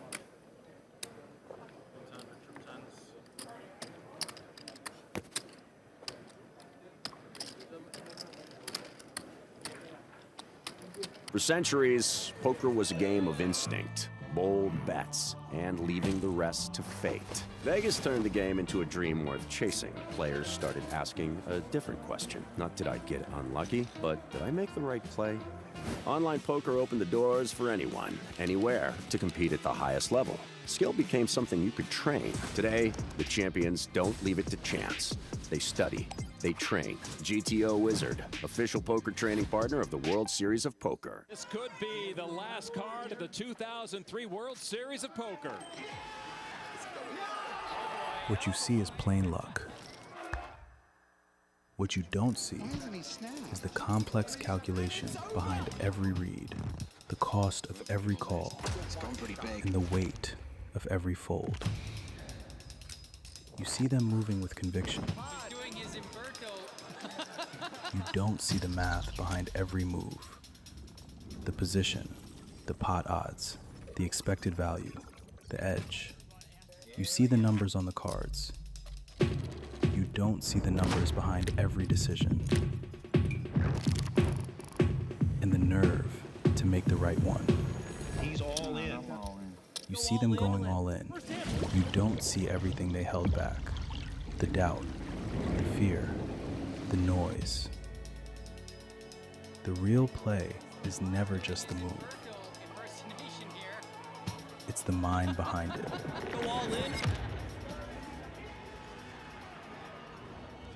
The World Series of Poker, now presented by Solana.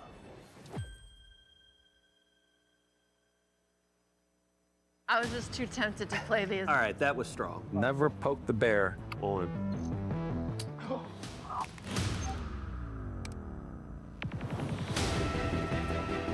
You're not better at Phil Ivey at like literally. Let's go. The course of 4 rounds of competition, U16 will be whittled down to just one. To be very successful, you have to have real discipline. You have to do what you know has to be done. Monte, did he maybe fall? Oh! Oh my God! Oh! If Sergio's bluffing here, oh my God! All I do is win, win, win, no matter what. Poker is my life. It is an honor to be next to Mr. Binion to open this marquee World Series of Poker store.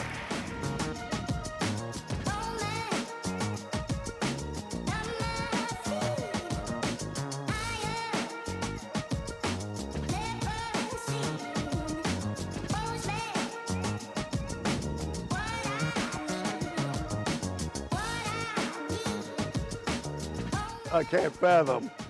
Basically, it's filled up with poker. I'm Vibhu Norby, and I'm the Chief Product Officer of the Solana Foundation. Yeah, so international payments is a huge problem. If you come to go play a tournament in the Bahamas, but you're a citizen somewhere else, how do you get money from one country to the other? How do you get money out when you win a tournament? How do you get paid out? Today, the old system is really inefficient. There are a lot of fees. The money can get locked up. Solana makes it easy and instantaneous and free. This is really the power of digital money. I can send someone $1 million or $1, pay a fee under 1/10 of a cent, and it shows up in your wallet instantly, no matter where you are in the world. It doesn't matter. So we're really excited to work with World Series on not just this brand partnership, but how do we enable the poker economy with digital finance and digital money? That's really the next step, and you'll see a whole bunch of stuff come to life later this year.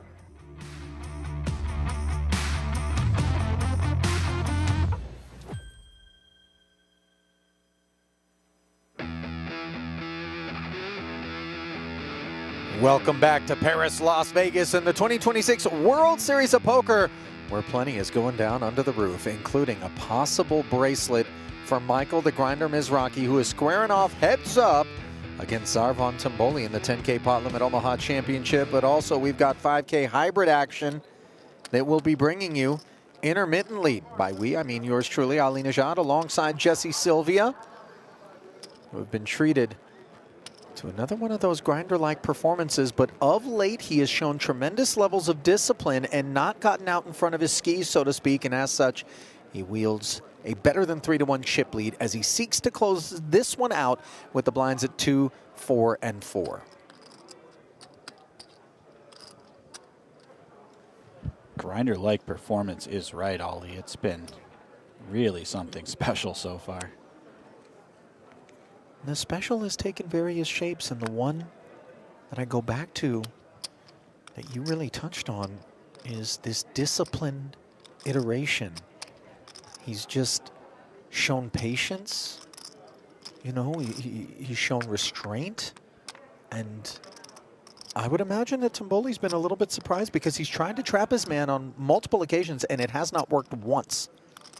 Yeah, I mean, for a guy who's known to put a lot of chips in the pot, he sure knows when not to put chips in the pot. Yeah, it's a great point. I think it's just the fact that he takes some non-standard decision making, and when you combine that with some really nice timing, sure, it just makes the guy look like a genius. I mean, he might be a genius. I'm not taking that away from him, but boy, is it something special. Have we mentioned that it's fun to watch the grinder play? I'll tell you what, it's fun to watch him. It is not so fun to have to play against him, though. But Tumboli has been up to the task. A pivotal 6 when he was up against the nuts propelled him. When he made 6s full of 10s, having flopped 2 pair, and he's been holding his own. But all it takes is one car crash out there, and the deck could have different ideas.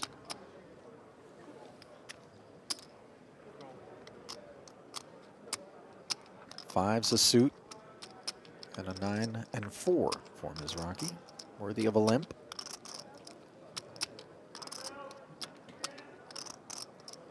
This is where I think the cream really does rise in terms of performance in PLO, Jesse, because you can't sit back and wait for the hands that we all know you want to play, right? The double suited stuff, the 4-card rundowns, the Broadway combos, the big pairs, sure.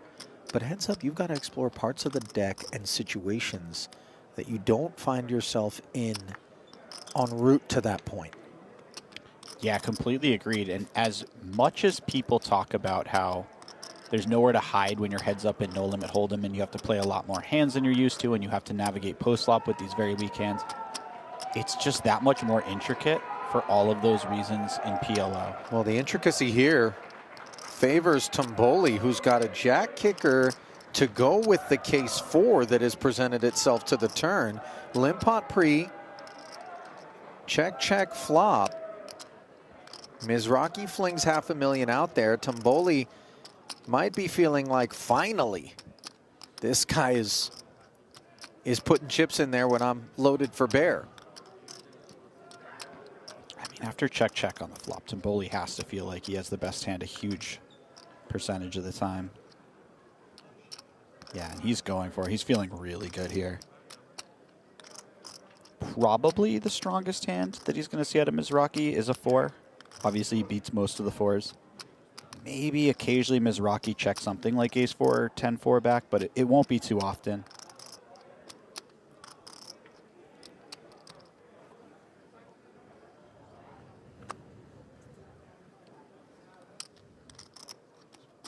And for Mizrachi, this is really frustrating because while Tumboli knows Mizrachi can't have a lot of the nutted hands after checking back the flop, Tumboli can have all of the strongest hands. I mean, he might not have pocket aces, but he can have ace 4. He could have pocket 10s. He could have 2 4s in his hand.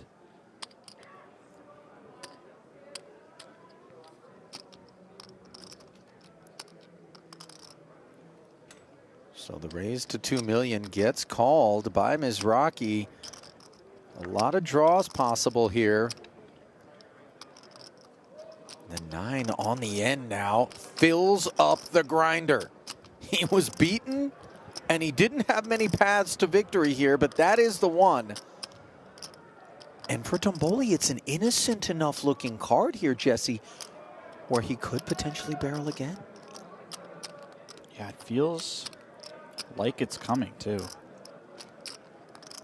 Maybe something on the smaller side. Do we feel like Grinder, if he doesn't have us beat, is more skewed toward a hand that wouldn't be willing to call, like a busted draw of some sort. Granted, flush draws, straight draws, they don't like to continue in the face of heavy action with pairs on board, but again, heads up. Have a full house. We'll see it more than we would otherwise. And Tumboli did fire and does get called. 2.1 million added to the spoils on that street alone, and back down below 10 million goes Zarvan. And Tumboli's going to see his opponent only had 5 outs. You qualify strip? Oh no, barf back to the main game, no doubt. Yeah, that's got to be, after having so much momentum, that's got to be a real kick in the windpipe. I thought you were going to say balls. Yeah. Yeah, all right. It's a real kick in the nuts. I mean, you're just sort of back to where you started this heads-up match. Except you feel like you've been very lucky a couple times. And also dragged mercilessly through this gauntlet. And it is Grinder's world as his rail activates. What's this now? ODB involved in one against Dominic Panka in this 1K Mystery Millions final table. 7 remaining. All in call spot. Queen Jack versus Ace 7. ODB has the best of it. Covered by Panka.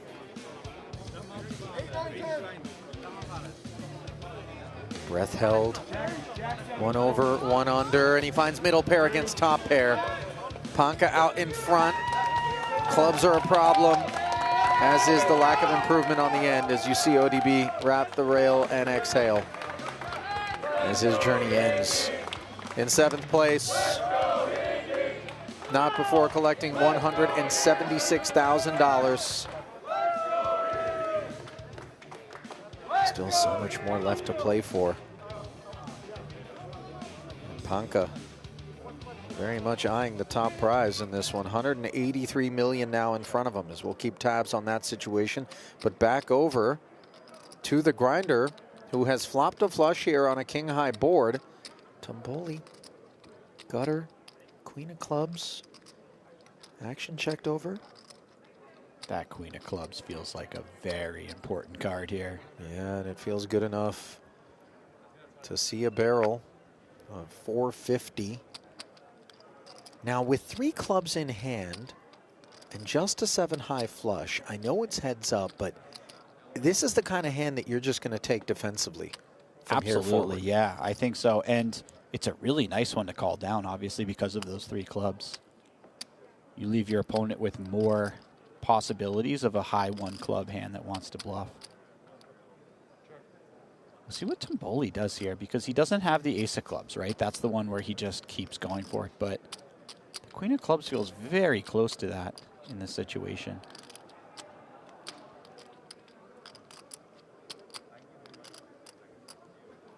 Eight of hearts, inconsequential. It pairs Tumboli. He has no further appetite. Do we ever expect checkbacks to come from better flushes here, or is the Grinder just confident that his hand is good and worth value betting? It seems like we would mostly take the hands that are flushes that would check back the turn and just check back the flop a lot. But obviously sometimes we could have a better flush and check back the turn instead of the flop. I think Mizrachi's just feeling extremely confident there about his hand. Yeah, rightfully so.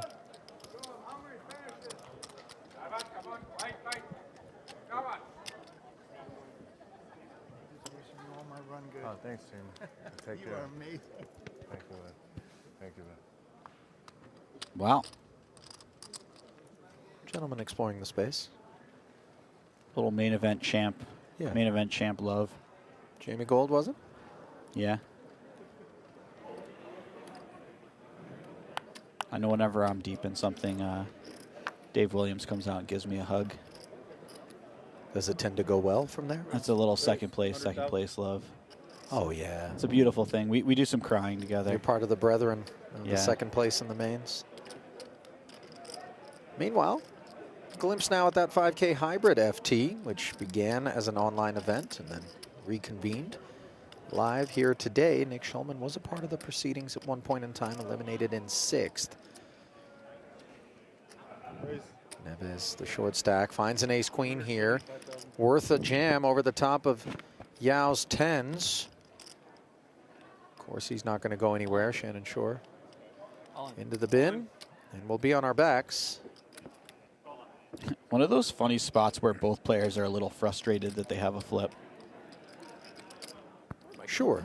Advantage Yao, who's going to be less frustrated with such a deep stack, which he has grown to over 2 million. He doubled through Kala-Djurdjevic. The bling is back. By the way, I don't know if I would be, taking the bling off. You just have that sitting on the seat. Yeah, next to you him. see what I'm saying? 340,000. Oops, I forgot it at the table. I mean, we have surveillance, but still. For those out there who know Rampage, they're aware that he plays it loose and he plays it fast with his fortunes. He really is a sicko. And I don't say that critically. I'm somewhat envious. I don't have the true sicko bone. I like to pretend, but I just don't. Meanwhile, Neves, he lacks some things of his own, namely aces and queens, as he's down to 6 outs for his life here. And it's over for Neves. Yao makes a set of 10s for good measure. And the measure of 62,000 is as far as Portugal's Pedro Neves will go here in the hybrid event, which is now down to 4 players. Everybody realizing a 34K pay jump, courtesy of Rampage's efforts there. Oh, you'd be perfect for it. I have to say, if Rampage were to take this final table down, that would be quite an FT to put on the resume. That is a really tough lineup there, Ollie. Yeah, no doubt about it. And Rampage, I confess I wasn't aware, kind of turned attention into the tournament streets because of late he's really been one of these streaming cash game, nosebleed kind of dudes. I mean, who needs tournaments when you get invited to cash games where first place is Infinity. equivalent to what you can win? Yeah. First place is TBD. Meanwhile, 2 jacks and a 9 here. Flush draw versus trips. Advantage grinder once more. Note there's a gutter as well under the hood for Tumboli. Not going to start his engine though, as Mizrachi applies some throttle. 3rd pot.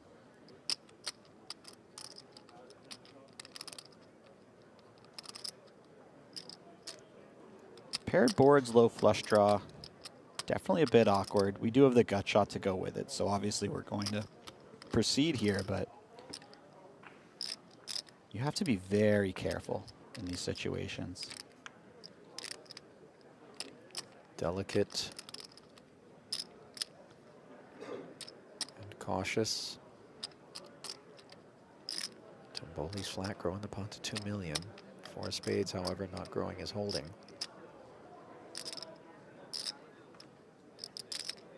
I mean, as far as jack type of hands go, this could be a nice one to check back. Did he just check, or was he oh, he's just grabbing chips? No, that was a pump fake. 1.2 million, nothing fake about the barrel, obviously, as the grinder's trips end matters without a river required. I mean, certainly betting trips always acceptable, but I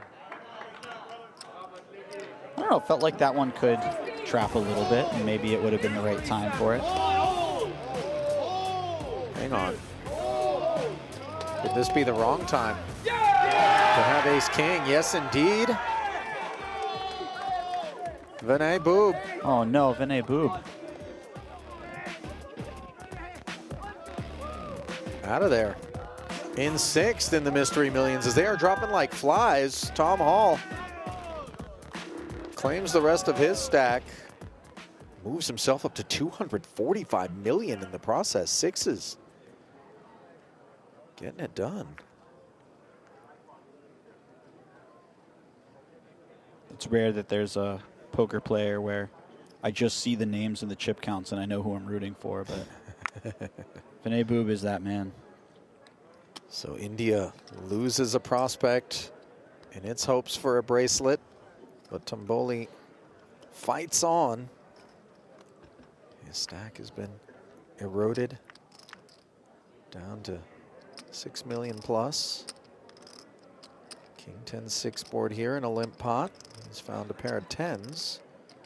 More than we can say for Grinder.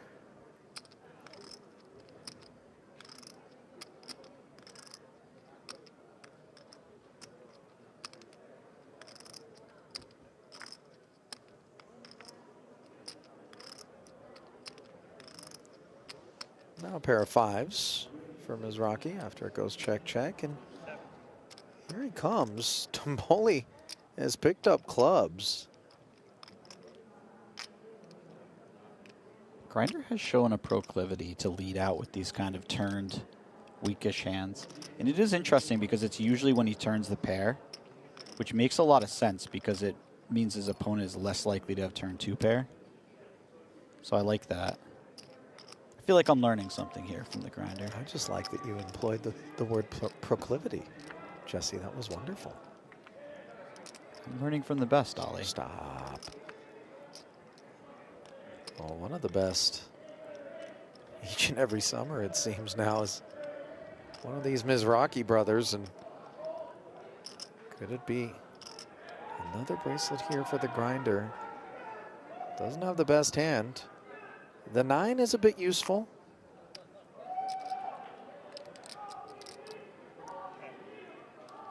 Oh, he shuts it down. I thought he was going to find the barrel there without a club in his hand. And that is a very happy Tumboli to get back up and over 8 million there. Cauterize the recent wounds. Would have been really nice to have seen a bluff there from Mizrachi. On the other hand, it's good to see that he's human. And he doesn't make every perfect decision. And also, it's kind of like, this is a relatively small one. I'm all right if it goes your way. You know what I mean? Yeah. I'm going to win the big ones.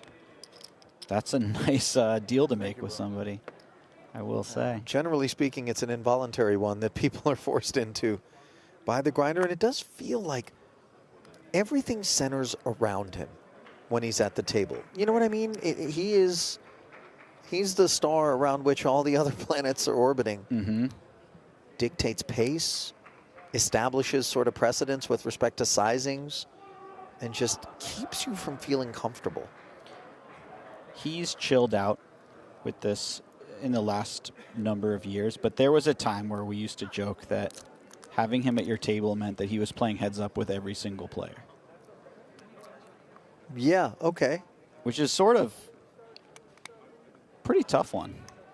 Yeah. If you're Mizrachi. I get what you mean, though. It was like he just painted a bullseye on everyone. Yeah. And it was like, it's your turn now. Dodge these darts. Meanwhile, a couple of darts for Tumboli. And he takes 1 million and makes it look like more.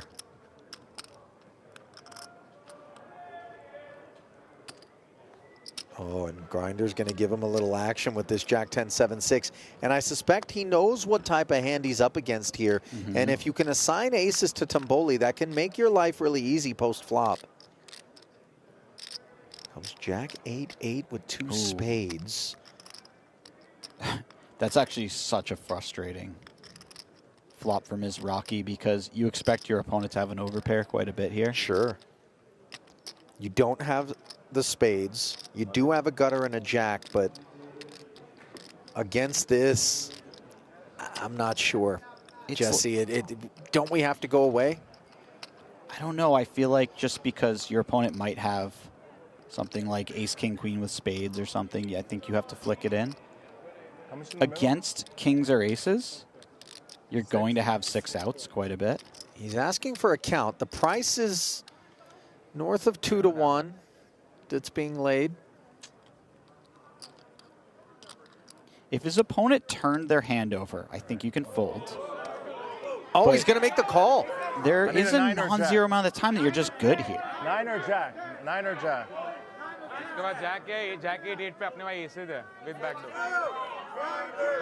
This is a golden opportunity here for Tumboli.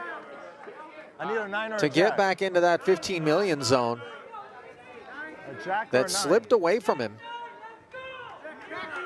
Jack? But it's also an opportunity for gold to be attached to the wrist of Michael Mizrachi once more here within the confines of a World Running Series. heart's no good.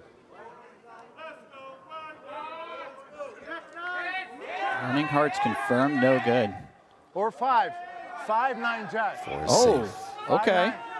But 5-9 added or pathways courtesy of the 6-7 as things get nervier now for Tumboli. 10 outs to fade with his aces. What will it be? And the grinder's done it. A 9 of spades on the end gives him the gutter. Blaz loves it. The rail erupts. Michael Mizrachi, man. Bracelet number 9. What a human being. I think I have to call, right? You ever caught the shot? What a couple of years. What a career. Incredible. Absolutely incredible. What can you say about this man that you haven't already? 1.35 million earned. You see the respect being shown there by Tumboli. You always knew he had his hands full, especially with the overwhelming chip lead that Mizrachi wielded throughout the course of things. Wow. I mean, this man is truly one of a kind. Hence, snap induction into the Hall of Fame, and some in chat calling to put him in a second time. I mean, it's just breathless. I mean, if you were to cut out the chunk of his career that gets him in the Hall of Fame and you left the rest of his career that he didn't need to get in the first time, you would have another career Hall of Fame. There's too much money in there.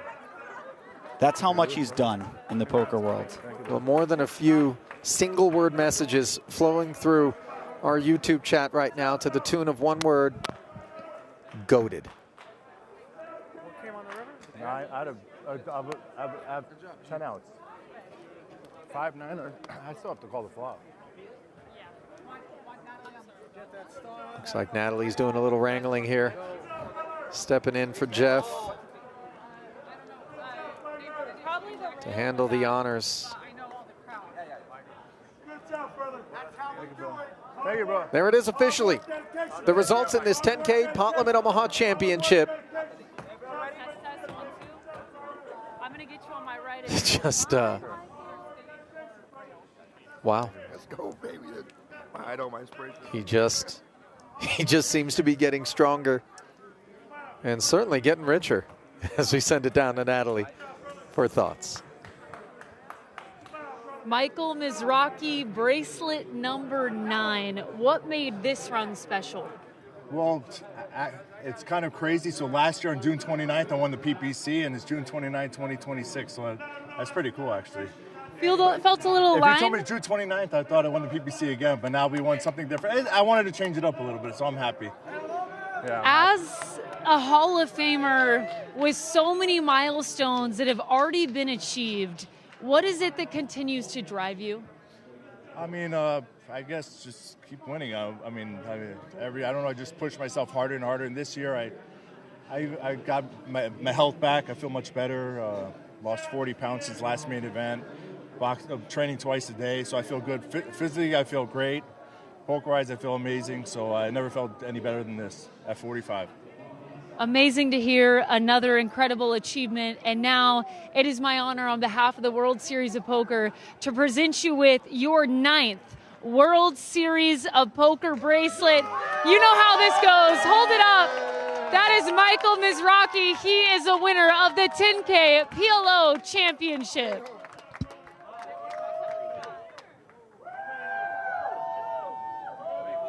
There might be a few other winners on the strip tonight as well, if I had to guess. I'm going to leave it at that. You know, their wins will come maybe 5 to 20 at a time, but, you know, nevertheless. No, go on, Ollie. Please elaborate. I'll tell you what. We're going to continue to elaborate on our coverage, and we're going to do so by taking this Hybrid 5K Championship FT all the way down to a winner. So keep it close here as we congratulate the grinder on bracelet number 9, and we look to award yet another one under our roof here. You see just about 20 minutes left in level 5. Shannon Shore, Adrian Mateos, Dejan Kalodzerjevic, and Rampage, the 4 souls on board. There was something beautiful about flashing the old school Mizrachi, celebrating a victory, heading down to Crazy Horse 3 or whatever. And that's not where he's going. Immediately panning over to Ethan with the Pokemon bling. I'll tell you, some old school, new school juxtaposition there that I really enjoyed. I mean, I don't know what Ethan's celebrations consist of, if I'm being honest, but, you know, I'm sure if he took this one down, he would be the candidate to kind of, let's share a table, if you know what I'm saying. Sure. Meanwhile, Mateos, not in the mood to share. 5:35 on the puck. Unclear. Oh, Jack 8 of clubs finally comes in. How awful is that feeling for every other player at the table as Mateo stacks chips every time? He's just, you know, there's such an aura. He's wicked, dude. And the thing is, you're right, it's aura, but oftentimes intensity takes a less calm affect. With him, all the intensity is there, but he's not wearing it on his sleeve, so to speak, maybe for lack of a better way to describe it. He's just very comfortable. You know, he's been down this road so many times and across so many years, half his life nearly. You know what I mean? His adult life, certainly. No, you're absolutely right. It's not a intrusive intensity whatsoever. It's just a calm and terrifying one. That's right. Terrifying's a great word for it, dude, because when a guy is like wound up and wired and the intensity has that kind of, you know, just high-strung nature, it's a different vibe out there. And very different is ace-queen to ace-10 suited, which Kalodzerjevic has now banked his remaining hopes on with 435K, sub-10 big blinds. It's as good as it's going to get, he decides. Shannon Shore covering by just 50K. Yeah, absolutely beautiful spot for sure. Not just because he dominates his opponent and is likely to get a double, but also because it's the one guy that he covers, so he actually gets to eliminate someone if he wins this hand. Get that pay jump.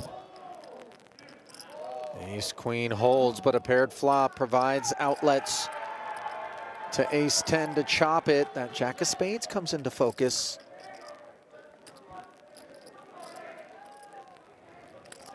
Add 8s to the chopportunities. 10s remain as the clean winners. Can Kalodzerjevic keep his seat and crush Shore's hopes? No, he can't. Good luck, guys. And so with that, we lose yet another in the 5K hybrid. It is the Montenegrin 28-year-old Dejan Kalodzerjevic.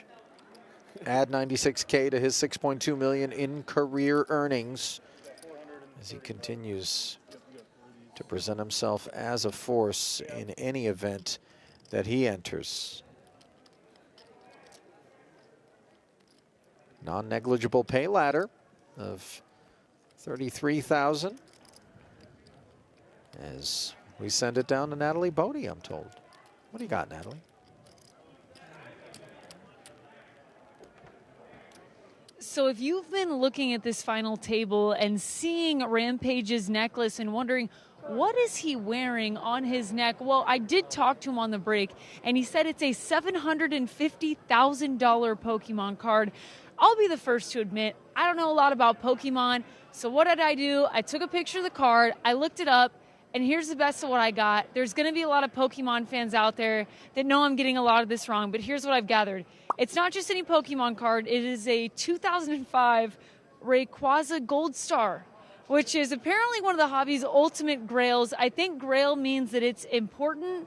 It's also a Gold Star card that is a rare pull. I'm not familiar with these terms. I'm getting laughed at off camera. But what I do know, I am familiar with this. It's a PSA 10 gem mint. and that means it's in really good condition. So if this meant anything to you, then I hope you enjoyed this. It'll be my first and only segment on Pokemon cards, guys. One that you handled ever so gracefully, Natalie. Our very own Miss Nevada working the sidelines. She'll be headed off to Miss USA. Absent any Pokemon cards in tow, if I had to guess, although 750,000. Did the card somehow go up from producer Hunter's 340K quote to 750 in the hour since he quote? Maybe Rampage is angling for some gains. You know, he's like, Natalie, say it's worth 750. You know, and then that's a real nice scam you got going there, Ollie. Right. I like it. Meanwhile, a 10 is worth more than a gutter here, as only Rampage knows, although I guess he doesn't know. 50K C-bet. Actually, it was just a lead, forgive me, as Mateos is out of position. This is blind versus blind, just getting my bearings. Deuce draws a couple of checks. Second one comes in club form. Mateos actually fairly content to just take showdown here, I would imagine, thinking that, you know, maybe we don't see too many bets on the flop from an ace high or a queen high anyways.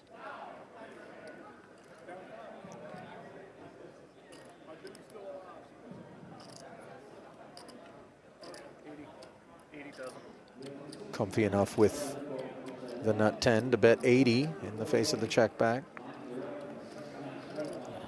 Comfy enough to fold the jack high at this point, as that's probably the worst hand we ever get to the river with. 750,000 for a Pokemon card. That is nice. What's the average price of a home in Las Vegas? That's a good question, Ollie. I mean, some are making the argument, though. But, like, if you go out and you buy jewelry, you're never going to be able to sell it for more than you bought it.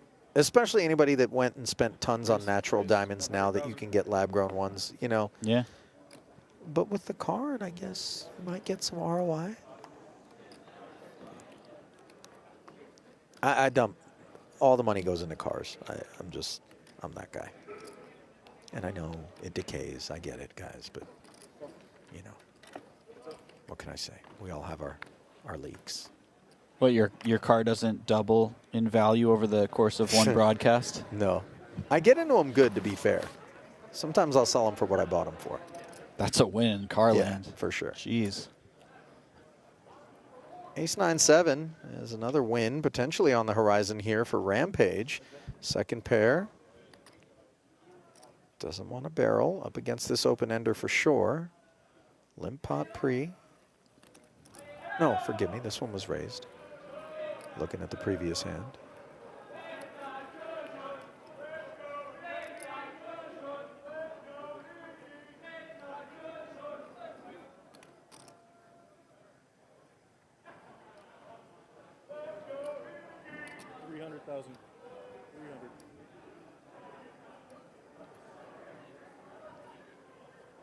This is nice. 300,000 into 275. The overbet with the open ender, putting max pressure on this 9. This is the game that we play when we have a check back on the flop. We're kind of saying, okay, you've capped yourself here. Yep. I'm going to represent some very strong hands and some bluffs, but I get to put a lot of pressure on because I'm not worried about running into the nuts anymore. You are worried, however, when Rampage makes this call, and then a king of clubs fails to produce a straight. Now, you touched earlier in the broadcast about arriving bottom of range. 10 high certainly feels pretty dusty in this particular spot. No clubs in hand either for sure. Is he going to orphan this 875? Or is he going to continue to get after it with just 570 left with which to do so? Something to note. Shannon probably doesn't believe that Ethan gets to this river with a flush very often, if at all. He probably just bets the flop with a lot of his flush draws. Okay. And so this is kind of a nice card to continue on. Obviously, we have some straight draws that miss. And then, of course, it went check-check, so we could have all kinds of random bluffs. But Shannon's not really known for just taking a random stab at it on the turn. He's going to have some equity. Now the sizing is 225, and this feels a lot like either a Super Milky ace or the clubs looking to get paid. Oh, he just gets the snap fold from Rampage. Oh, that was super. Didn't even chew on it, Jesse. Shannon, your small blind. I mean, I didn't expect any of that to go down. The small bet or the snap fold.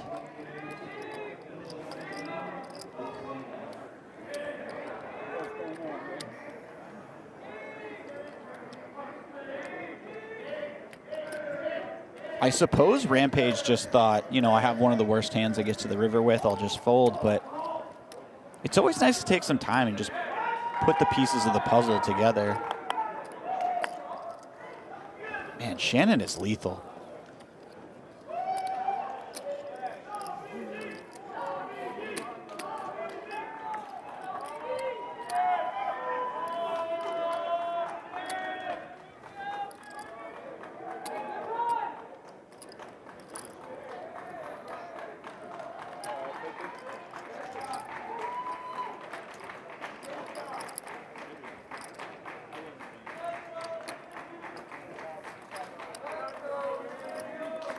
So perhaps a missed opportunity there for Rampage, who continues to hold the big stack, but gives Shore a little boost to capital. And she is now brought forth, has a limp in the small blind. Still trails Mateos and chips. Queen 10-8. The dirty diaper involuntarily taking this flop here. Rampage checks back. Ace high still best.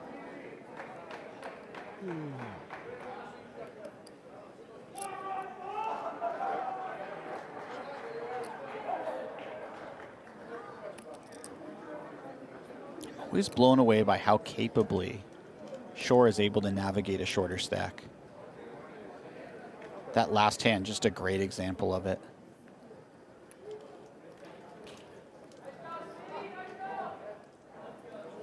And now we've arrived at a situation on the river where Ethan has the absolute nut low. That's usually, if given the opportunity, that's usually a strong candidate for a bluff.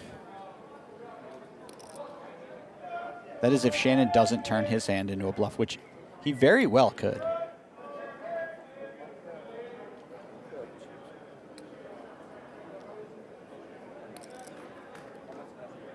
I mean, you're playing the board. Perhaps an opportunity to return a small favor to Shore. We stole one from you moments ago, and yeah, here comes a flick. 2/3 pot. Not impossible to produce a 9 here for Rampage, is it? No, not at all. That card would have been interested in a semi-bluff on the turn, or? I mean, if you have something like 8-9, you're certainly playing this way. Ace-9. Yeah, Shannon just doesn't have enough to. He could maybe check raise, but certainly not trying to check call on that particular board.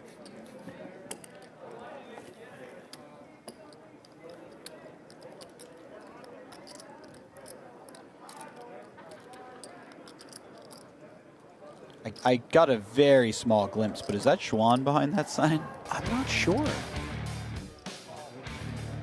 I know what the sign said. I don't know who was responsible for it. You know that Ponka's been responsible for some eliminations already out here in this Mystery Millions. And it looks like he's going to square off against Brian Smith. Mr. Purple Pansies himself. Massage Guys is pretty fired up about this spot here. Ace-6 against King Trey. Oh, and the ace on the end. The Devastator, as the Trey gave Brian the lead on the flop, but his run will come to an end. Good vibes on this guy. Lots of love being shown there from Higgins. Perhaps that's a hell of a hug slightly right there. Too much love if I had to put a read on it. I mean, I'm just kidding. This guy's donating to charity. He's giving big hugs. Correct. We're going to let this one The slide, love's Ollie. uncapped. We're going to, you know what? You're right. We are. Every now and then, you encounter a hug that you just have to let slide. Yeah. This is one of those. By the way, this seems like a gentleman that he'll determine when the hug is over. You know, this is, what am I going to do? Somehow wriggle out of that embrace? No. He's going to bring it in for the real thing, Reverend. Once you're in it, you're kind of locked in. Like so. this guy. Like this guy a lot.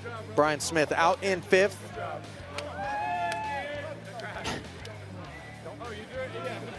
You know what this feels like? Did you ever watch that Key and Peele skit? I've seen a lot of Key and Peele skits. With where he's the president and he's... Yes, the handshakes. That felt like the same. He was given like 6 or 7 high fives, and then one guy just gets a big bear hug.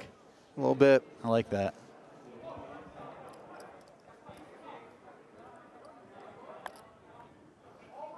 Poker's a great game, Ollie. But you know what? There are days I think that. And then there are days I want to retire. Never play it again. And then, of course, we always come back.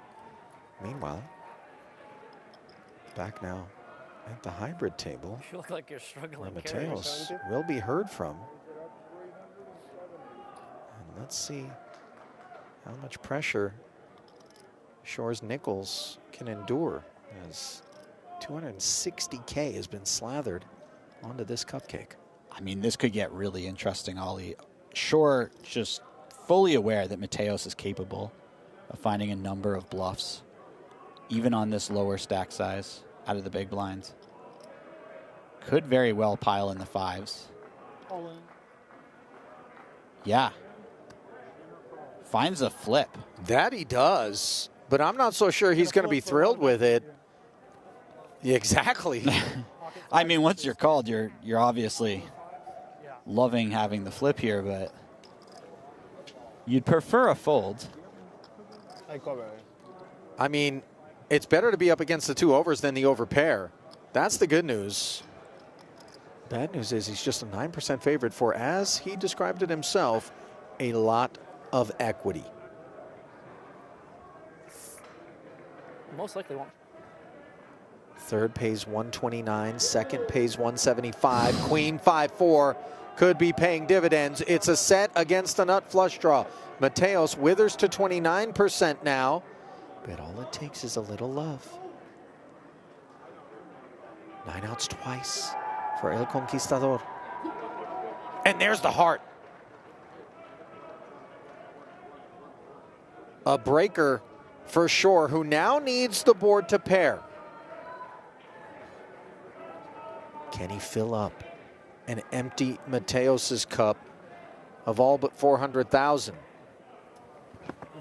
No, he can't. Right in between comes the no-side diamond. This isn't scary at all. I don't And Mateos, who already picked up a bracelet in the 250K, will now fight heads up as Shore is left to claim bronze and just shy of $130,000. He had 1.3 at 1.7. Boy, if any river card has ever looked like a board pair. Bracelet number 4 will have to wait for Shannon Shore as the Bama and Atlanta sport fan adds to a 17 million plus in career tournament earnings. Now we play for the bracelet. The difference in payout, $53,000, $175 on lockup, as we toss it down to Natalie Bodie for another update while we get things set. There is so much excitement in this room as 3 final tables are underway. Starting with the 5K online hybrid event, that one is heads up. It is Rampage and Adrian Mateos, the last 2 remaining over there. And then in the $2,500 mixed big bet event, 3 players remain. Naoya Kihara could win his 3rd bracelet of just the summer alone. But then that record-setting Mystery Millions event that had 22,811 entries has just 4 players that remain. Like I said, there's a lot of excitement building here. We have a lot of bracelets to give out, so we'll keep you guys updated. Thanks, Natalie. And indeed, there is plenty of jewelry still left to be distributed here this summer. And might there be a second adornment for Mateos? He's got a 10 big blind lead over Rampage, who's got his hands full. But I'll tell you what, he's starting off with a stack that definitely is going to allow him to play against Adrian. And if this could be his first live bracelet, what a bracelet it would be in terms of having earned it, just given the characters he's had to navigate, Jesse. Yeah, that would be an unbelievable feather in his cap. How sick is it? You get heads up for a bracelet. It's a great moment. Your opponent is Adrian Mateos.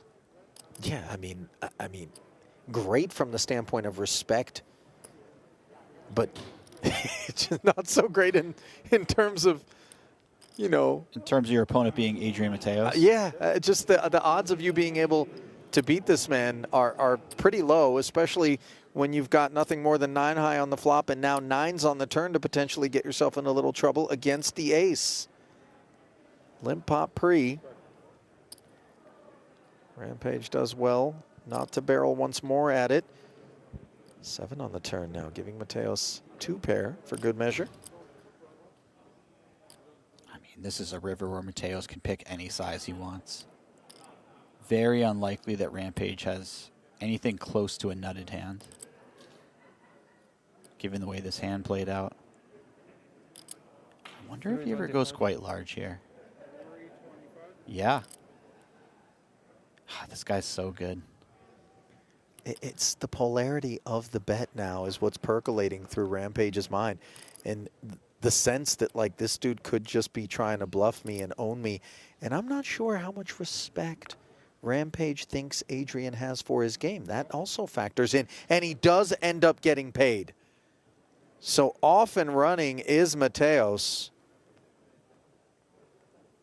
And that is not the winning formula for Rampage.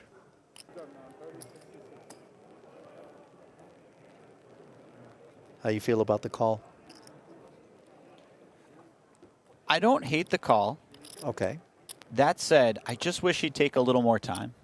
In general, he also snap fold. I mean, look, Rampage might be the type of player where he's had a number of hands where he's tanked and then made the wrong decision. So he just likes making a fast decision. And if that is what it is, like, respect to him for deciding to do that. You know, there's a big school of thought that that moment, that blink, like Malcolm Gladwell's famous book, you know, just trust your gut and your intuition. That tends to be the best beacon.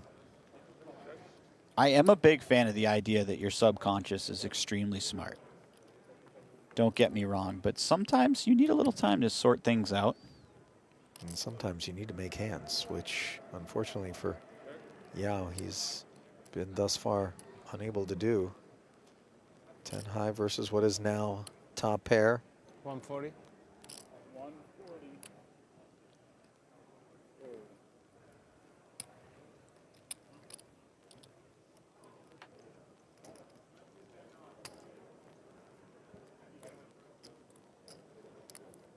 Well, the tide flowing in strictly one direction since the onset of heads-up play here.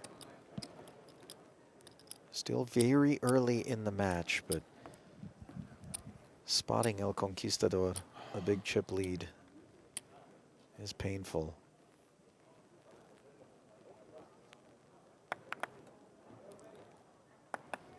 So is looking down at yet another offsuit 3 on the button.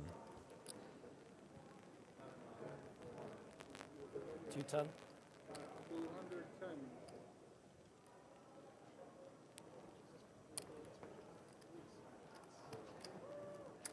Wow, fold out of Mateos. That was a bit unexpected.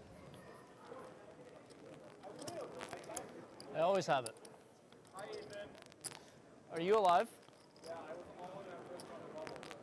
And you held. Good job, Michael. Look at who I'm playing against.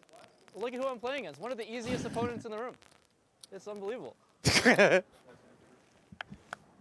See you. Yeah, Mateos unamused. I got your easy right here, Sonny.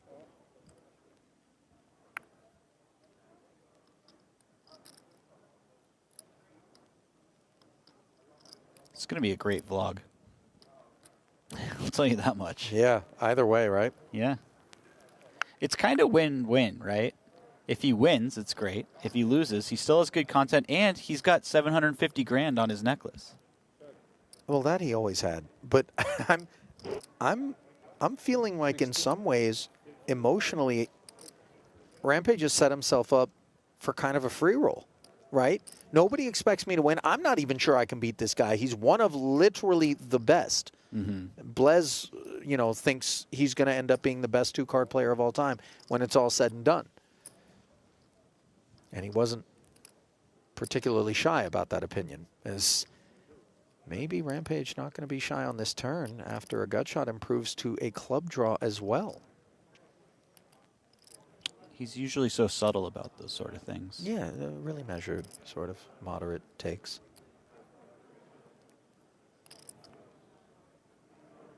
Queen on the end. That's the road to improvement for Yao. Note that Mateos didn't get excited about having hit the 4 after bluffing at it on the flop. Bit of a tricky river card here. You might imagine this queen hits Mateos a little more often than Ethan after check call on the flop. But we do have a number of missed draws still, something like 8-7. Oh, and he's returning the favor of the big bet as full pot is the dial-up. I think this makes some sense. It's sort of a board-changing card, so when you're betting, you're saying, I don't really care about the queen, which means you either have a queen yourself or better. Well, also, it doesn't feel like a jack is ever going to do this. So when we remove that, maybe we're thinking this is a set of 9s, or trip 9s, rather. A tough hand to produce. The 4 is curious. Yeah, but it's capped at curiosity, as Mateos will not pay off. And it's going to be a tough day at the office here for Yao, as the roadblock to the bracelet includes one of the greatest to ever do it. Meanwhile, one of the greats of this summer, Naoya Kihara, still out there rumbling in this $2,500 mixed big bet event.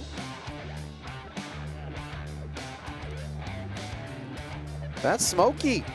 Steve Bilirakis, who apparently has been busted by Matt Vengren. Is that? That's a wheel. Number 1. Versus number 4, was it? Or number 5? That? I think it was 7-6-5 for deuce. That was number 4 then. Looks like Danny Chang, not long afterward, headed to the payout desk. Bilirakis made about 20,000. Chang, 27. Kihara inheriting the tokens. It looks like one of his countrymen, Hiroyuki Noda, out in 5th. Dylan Smith claiming the pelt. 37,000. Headed Noda's way. Just like that. 4 remaining in that mixed big bet. 2 remaining here, though, in this 5K hybrid. As Mateos seeks bracelet number 7 of his career and number 2 of this summer alone. Both players with a queen. Advantage Rampage. 2-10 ahead to go to the flop. Ace 9-8, both players with a tickle. Queen of Hearts, relevant for Mateos. Backdoor clubs here. Plus best hand for Ethan as we activate the wizard, who wants to see the small bet. It's funny, a lot of these ace-high boards require some checking from the button, but you often see players just employ that kind of small bet all the time strategy, which really changes how Mateos wants to respond. 160 flatted. GTO Wizard on board with that. Now a second ace on board.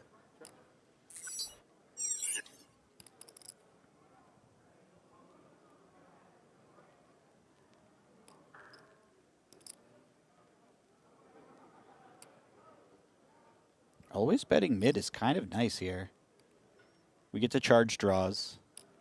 Our hand is good enough at the time that it's certainly worth it.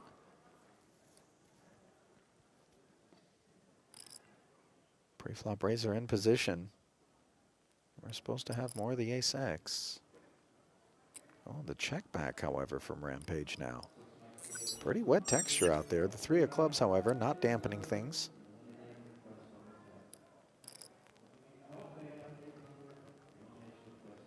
Now Mateos isn't somehow going to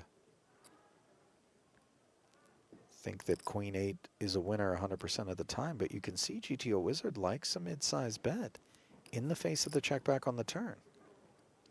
Mateos has an 8 that plays the kicker. It's a very strong kicker, so that really makes a big difference, I think, especially if Ethan is supposed to bet a good 9 a large chunk of the time. It's also a situation where, of course, betting yourself controls the size of the amount of money put in the river.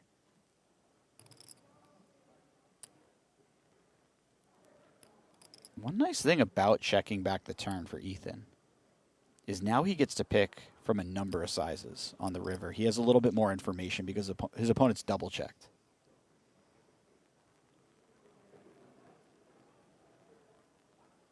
Large bet is 100% of the time what GTO Wizard wants to see, and is this in line with that? 800 in the middle, 575. Certainly not a petite fillet. Yeah, see, when you bet the turn, you still have to respect the fact that your opponent can have an ace. So you have to bet a little bit smaller, something like half pot. But once it's gone check again on the river, your opponent has an ace across those 2 streets a little less of the time, so I think you can go a bit bigger. So it does end up making Ethan a bit more money taking this line, even if it wasn't the one the computer wanted to see.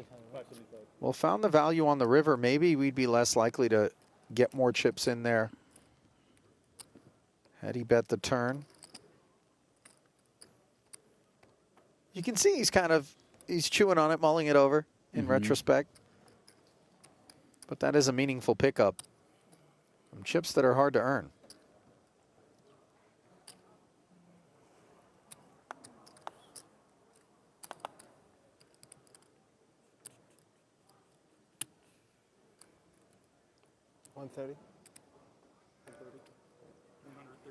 Yeah, I mean, huge swing there for Rampage.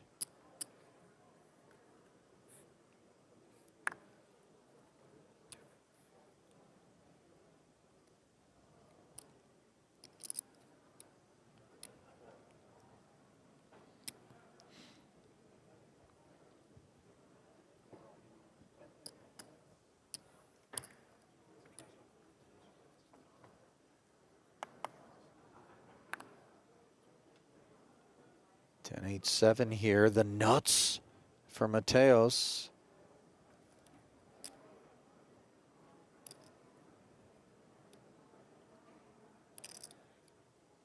Rampage could be in a little bit of trouble.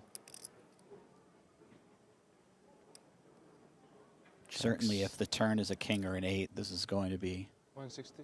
Really disastrous. Even if it's something like a 2, I don't know if Ethan just always folds versus the turn barrel.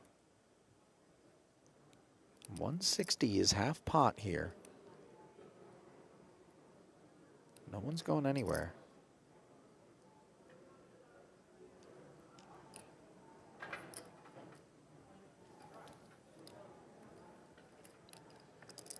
So the pot doubling in size.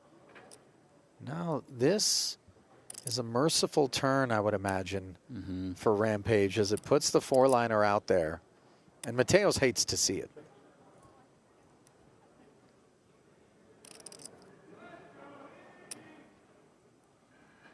Like a spider on a white wall when you flip the light switch. Suddenly, a lot less camouflage.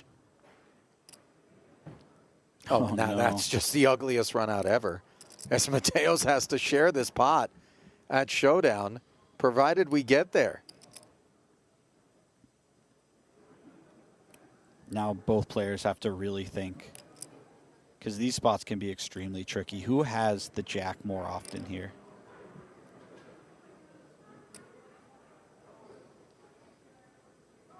Is there a clear holding that is more likely to contain a jack? Mateos raised the button. Ethan defended. You saw the barrel on the flop in position. Both players checking the turn. And now, full pot from Rampage, Jesse, as he's trying to say, I've got the hook. Here we go. And honestly, if I had to guess, I would say probably Rampage has the jack more often, assuming that Mateos barrels the turn with every jack that doesn't have a pair to go with it. This is so brutal because the value proposition is capped for Mateos to just pulling back half of what's in the middle, and he has no interest in it. So we go from flopping the joint to sending more of our chips across the way, and that's painful, but not as painful as eliminations, which it looks like have befallen the Brazilian Renan Bruschi. Dylan Smith, the beneficiary out in that mixed big bet, as they continue to drop 63,000, no, 53 and change, going to the Brazilian. North of 6 million in front of Dylan now. That was a no limit hold'em round.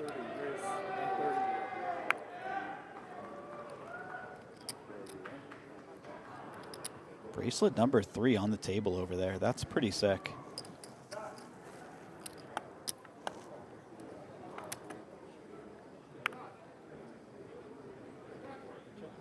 Queen Jack 8. Monotone. Mateos with the flush draw. Truly limited prospects to getting any chips out of Rampage.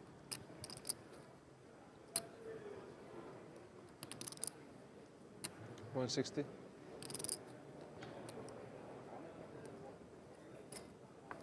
Half pot. Take it, sir.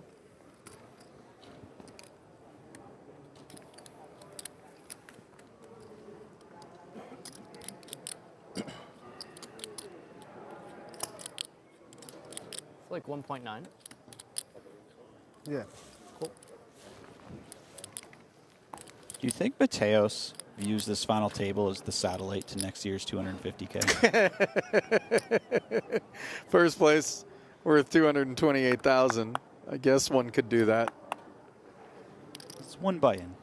I mean, but satellites usually more than one seat is awarded, isn't it? Unless it's like a single table, I guess, right? Yeah. Just this is a one-seat satellite for multi-day one-seat satty. Yeah. 210. Yeah, trying to limp in with the offsuit 9-7.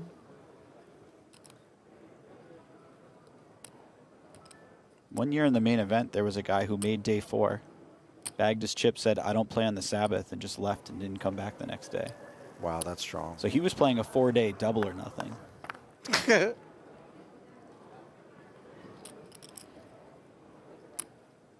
That is quite strong, by the way. You're absolutely right. King 7. 120. Yeah. Flops a taste, but Mateos leaning further into it, staring at that 7 of spades.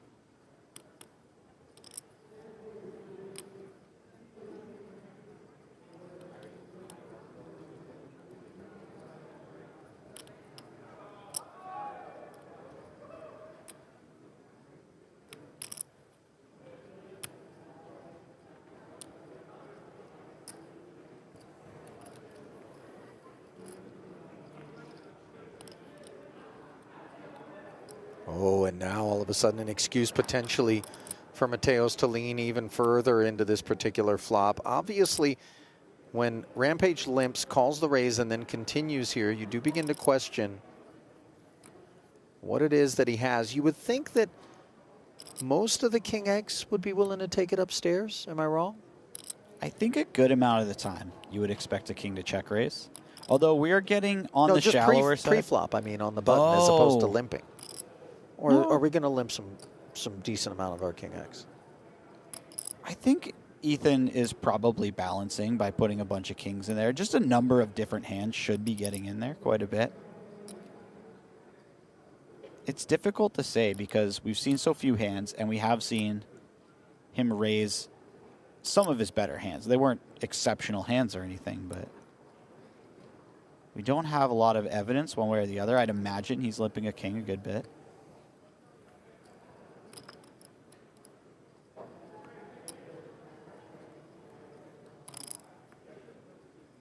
I mean, this feels like a river card where Mateos jams 8 high. Well, he hasn't come this far to orphan the soldiers, has he? I don't think so. We're about to find out. This is an extremely exciting run out. I mean, you kind of like holding the spades yourself because it skews you more toward being able to target a 7, does it not? But no targeting being done as Mateos checks it, and Yao all too happy to check back. And things are going from bad to worse here for El Conquistador. Yeah, that was... Once you see your opponent turn over the 9-7, I think you maybe feel a little frustrated. You're not sure. He could hero. But obviously you're afraid of just running into a king and your opponent snap calls the river, and that's all she wrote.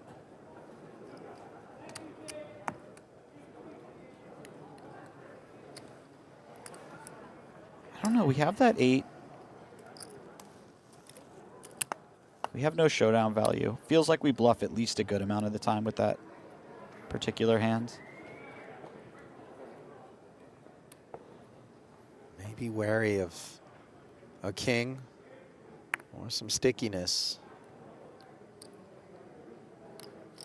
4-1 chip lead now from Rampage. Can he close out? Dominated, but suited with this 8-6. 100K between the 5Ks. The ones that you are shuffling. Oh, thank you. You have a good eye. It's always nice. Not sure if Mateos misses anything. 60. If you're Rampage here, you have to be getting very excited. Sure. You now have nearly a 4-1 chip lead. You could close it out against one of the best players in all of No Limit MTT history, and against a table of sickos.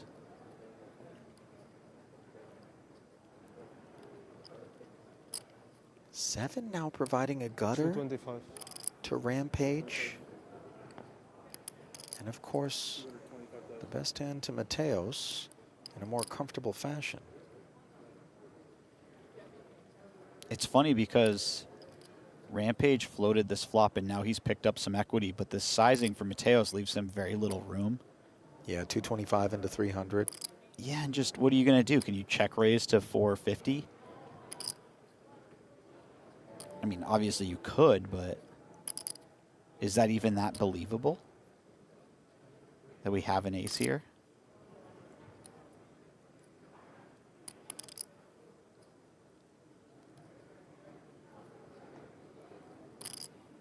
Just because we float doesn't mean that we don't reserve the right to think better of the ideas that we might have had when floating.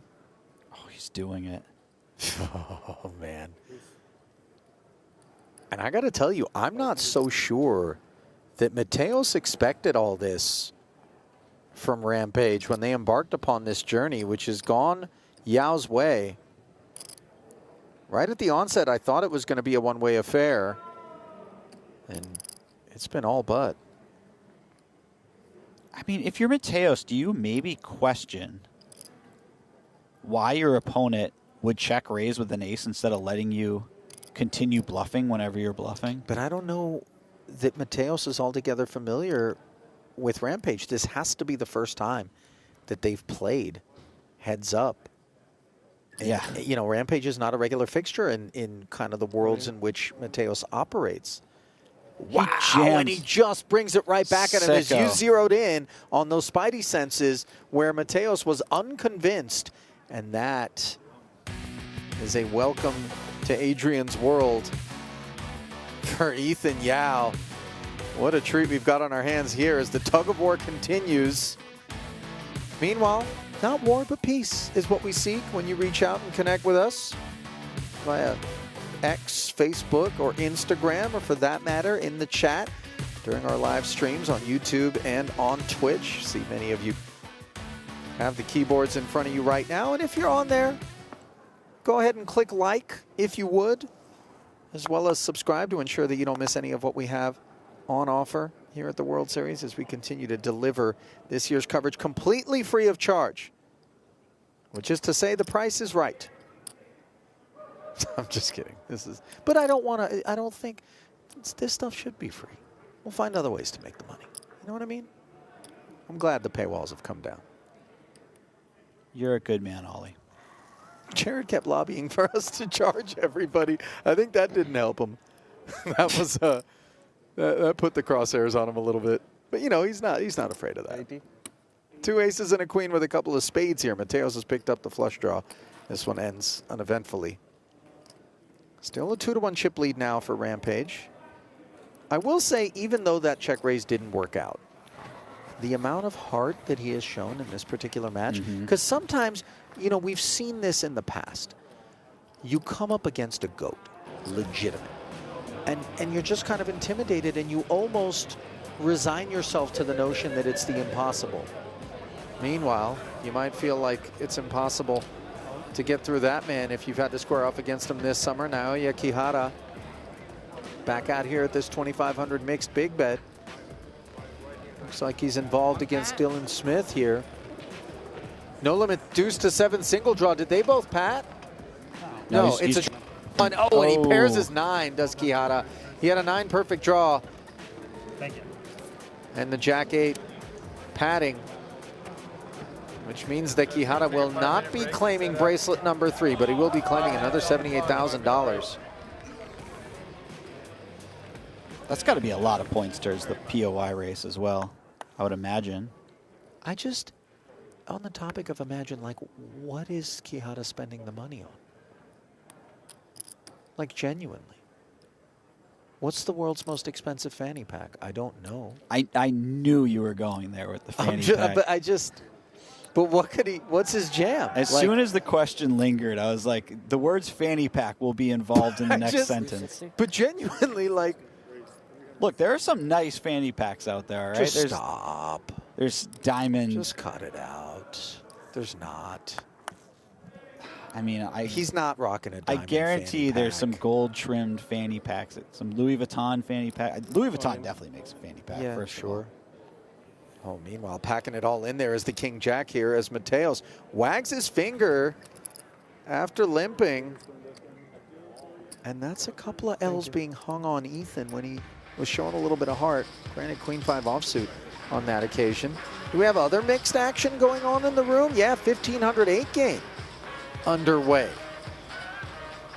There's Jen Harden in the box. Those are safe hands from which to receive cards. Oh, there's a lack of safety anytime danger in the form of Sean Dieblerks, but he has not been having the summer we're accustomed to seeing out of him, Jesse, by any measure. You know, in fact, I ran into him. He's like, yeah, I used to win tournaments. I used to run deep. Now I'm, you know, maybe it's a case of the yips for him. There's Negreanu. I mean, the guy's a half of a series through without winning a bracelet. He's already, I used to win tournaments, huh? Oh, well, can't say that about this man. 2 10Ks already taken down this summer. With bracelet number 8. Be waiting for Calvin Anderson. He looks like he should have a lift ticket. Have you had the pleasure of playing with Calvin Anderson? I've not. Is he a lot of fun? He is an animal. Oh, so not so fun. No, well, it's big pots It's action. something to witness, Okay. man. It really is. I call him the last cowboy because he might be the last winning player that's just playing 70% of hands in every game. It's unbelievable to watch. Justin Liberto out there rumbling. I believe he was second in that PLO 8 to Nathan Gamble earlier this summer. So runner-up finish there.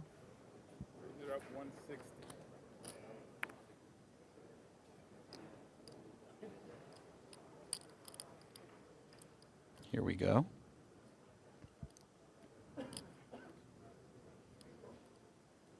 Cowboys ready to mount up here. And this time, Rampage is like, come for me.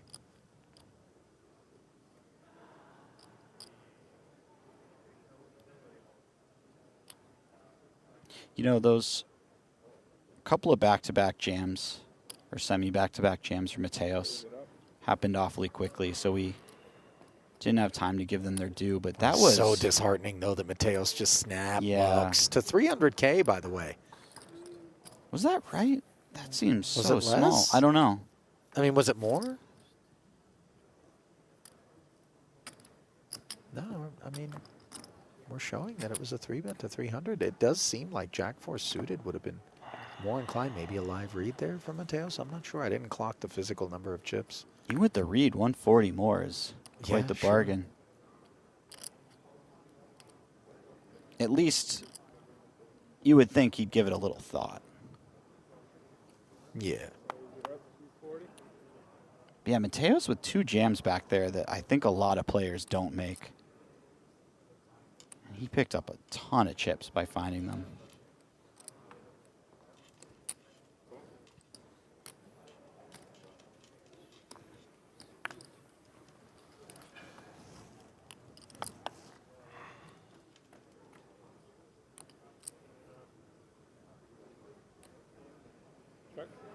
Two 10s and a queen here. Advantage Rampage.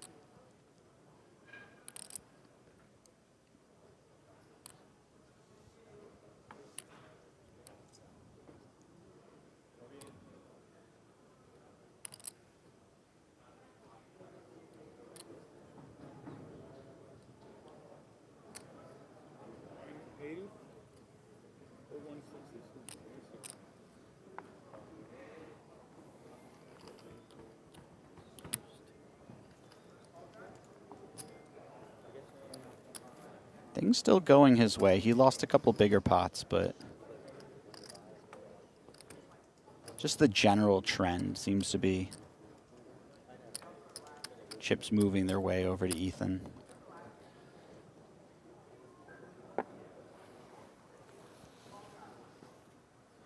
You know, it's interesting. With this one having started as an online event, these players were unaware who they were up against unless there was some sort of inside information that was being shared because, as Schulman described, WorldSeriesOfPoker.com, not the site on which they're familiar with one another's handles, and I don't believe you're forced to reveal your real name in an event like this. You come to the final table and all of a sudden you get a little unpleasant surprise by the talent that you're up against. This Jack 5 is unpleasant. By the way, I like the flair on the fold there from Rambo. He's got, you know, he's got good table presence. He's got swag. Guy throws on one 750K necklace. Suddenly all he thinks he's got swag. Well, I mean, Mateos just lets the 67 million plus do the talking in career earnings. I mean, it's a lot of talking.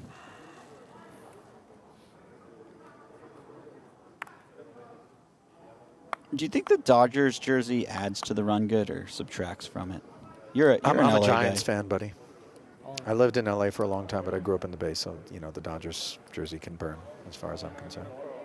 That's just our sworn blood enemies. You know it. Now, Oh, hang here on we a go. second. What? It's a flip. It's some. It looks like suddenly it's a flip. it's all in there. King 8 versus 2 6s. This is how we beat Adrian. This is how we can beat Adrian Mateos. This is the only way.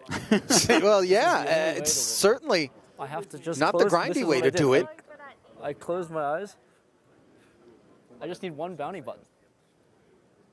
I mean, I just need one bounty. this is 20 some odd bigs just dumped in there with King 8 offsuit on the button. This is not the kind of situation Mateos finds himself all that often versus an opponent with these two cards, but he's ready for it with 2 6s, and he's flop bottom set.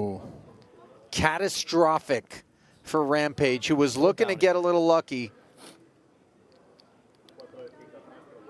Now that 8 could cause problems. No. One king not going to cut it on the turn. And that is the turn of events that Mateos was hoping to see. And, you know, demonstrating a little emotion as he interacts with his rail there. Respect to Rampage there for alluding to the fact that, you know, my opponent's better than me. I'm going to send it in a little light and hope that I find a flip if he calls. Or I don't know. I just think that there's a lot of egos in poker at this point, and everyone always feels dejected when they lose, like, oh, I should have beat that guy. And I like hearing that from a player. Like, listen, it's easy to say that about Adrian of all people, but still, I respect the fact that he gave him the credit for being the better player and then adjusted his play to adapt to that. I also think that Rampage shouldn't sell himself short as you see them enjoying a laugh there. Obviously, more enjoyment for Mateos in the aftermath as they do a little accounting. But going back to this idea that Rampage, I don't know if he's doing this, but he certainly shouldn't sell himself short. I mean, he is having an incredible summer. You know, I mean, it's cash games are going well. He's got this result under his belt. I mean, let's stop and acknowledge that, yes, primarily you're focused on being a content creator, but that content doesn't exist if you're out there not performing. People don't want to watch someone lose day in and day out, right? So maybe hold your head up high and believe that you can get this done without needing to do things like jam King 8 offsuit on the button, Jesse. Agreed? I mean, you make a great point. On the other hand, jamming the threes here over the top of Mateos' 8-5. Go on, Jesse, on the other hand.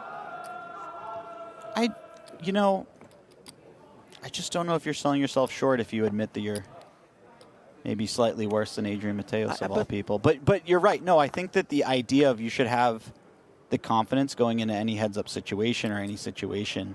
Yeah. It's certainly the right mentality It's to a have. real thing, yeah, right? It's important.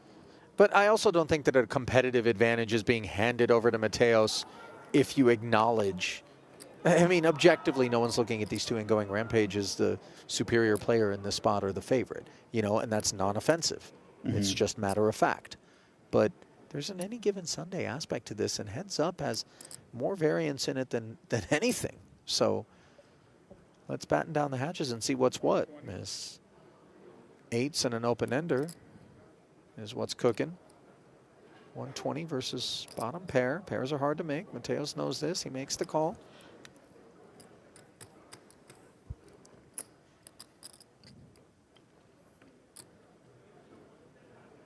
Third heart comes on the turn. Only Yao has a flush draw.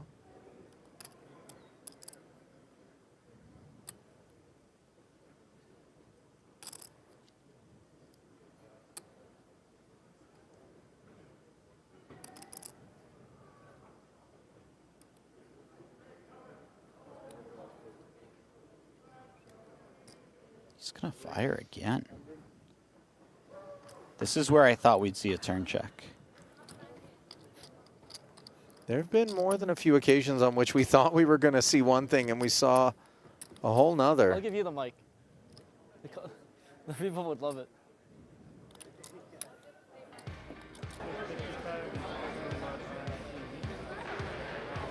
Nejad handling. Well, he's not handling his shoelaces from what I clocked there briefly, but it is the bracelet that we're actually focusing on as the mixed big bet rolls on. Final two heads up now. There they are. Vengren squaring off. Grabbing the bios, by the way, on that one.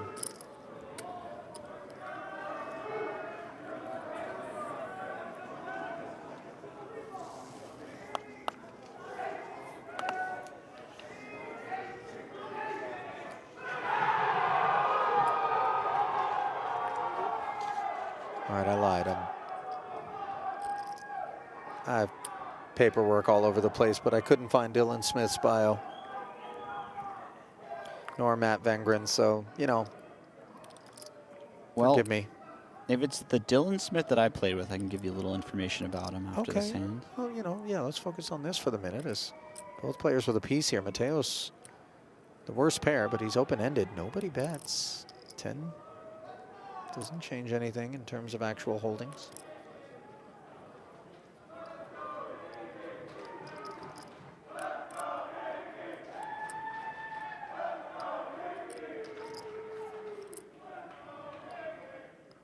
Still no betting. Backdoor spades arrive. I think this opens up the doors to a really big bet from Ethan. Expecting his opponent to almost always bet a 10. So 8's good quite a bit.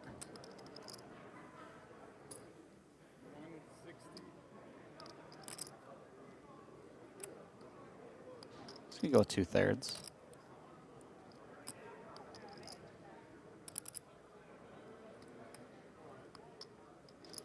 Not sure how Mateos folds, having gotten here in this way. Obviously, his hand's a bit of a bluff catcher, but it's a very good one. And your opponent can just have all sorts of bluffs. 160 being pondered, and Mateos pays it off.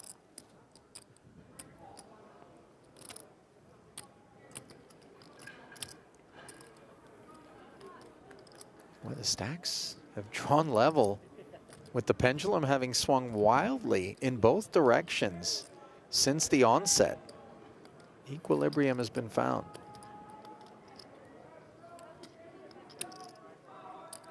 The kids can wait.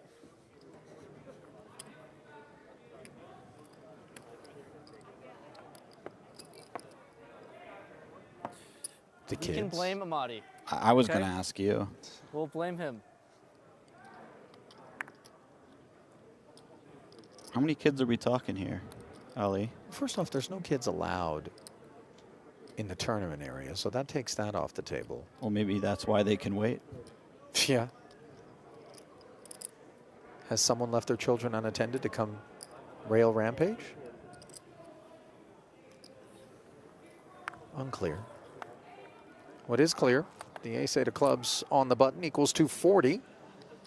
3x, by the way, the sizing. As conventional wisdom does dictate that pressing into higher variance spots is advised if you do feel like the opposition is perhaps a little more adept. Certainly. Things pointed out in the chat, by the way. As some arguments were breaking out over the King-8 situation. Do we find a nice middle ground where everyone could agree on what the It's- correct decision it's was? YouTube chat, Jesse. Never is that the option on the table. And yet I hold out hope every time, Ali. Yao took a swing on the flop. Unclear whether or not he's got another one at the ready here with nothing more than ace-8. The answer is no.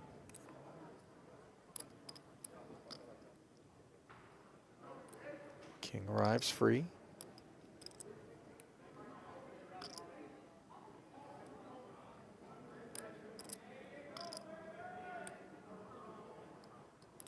Maybe a slightly awkward river card for Mateos.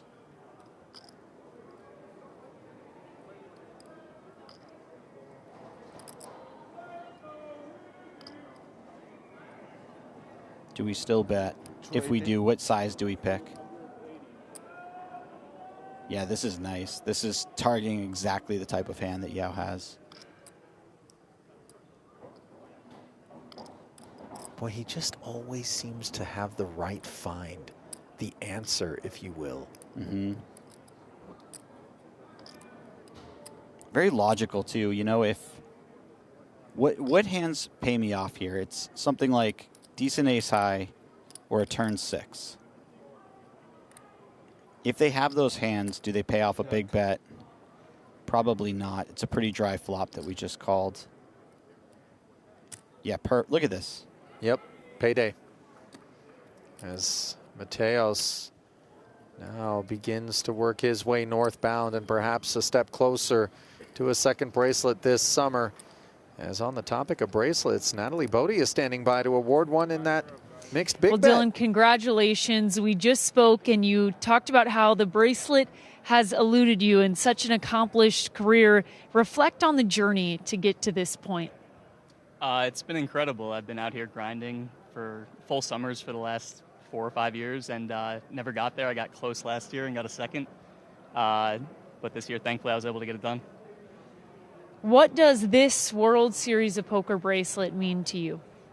It means a lot. I have a WPT trophy, something to show my friends and family, and having something like this kind of validates my poker career in their eyes, I guess. So it's nice to have.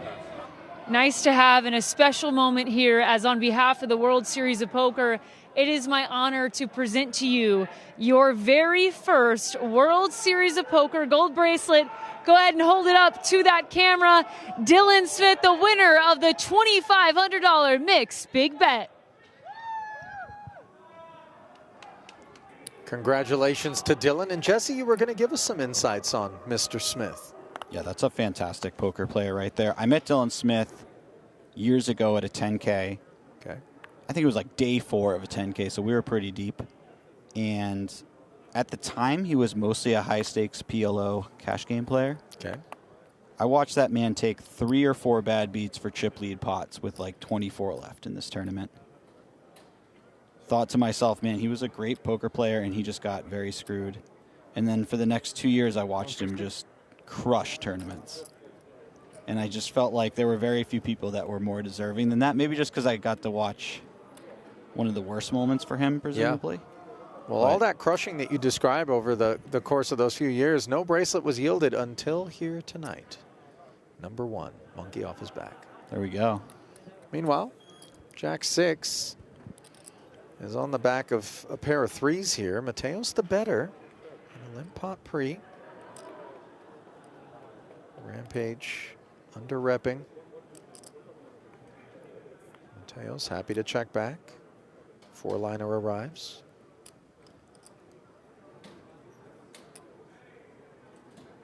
Not a lot of easy spots throughout this hand for Ethan to get value.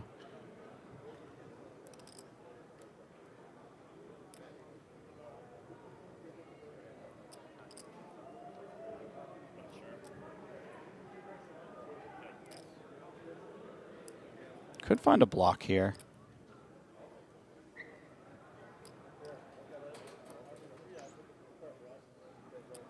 Trying to think of how often Mateos actually arrives at the river with a 10 or 2 pair. 600. Or we're doing something completely different. Wow. And again, sort of things that Mateos is less accustomed to, I would imagine. Full pot, of course, too much weight for 3s. But when he looks back at this one, he'll realize that some zigging and some zagging was going on out of that seat. Thank you. Man, if only I knew there was a code to use. I wonder what that would possibly be. Be crazy.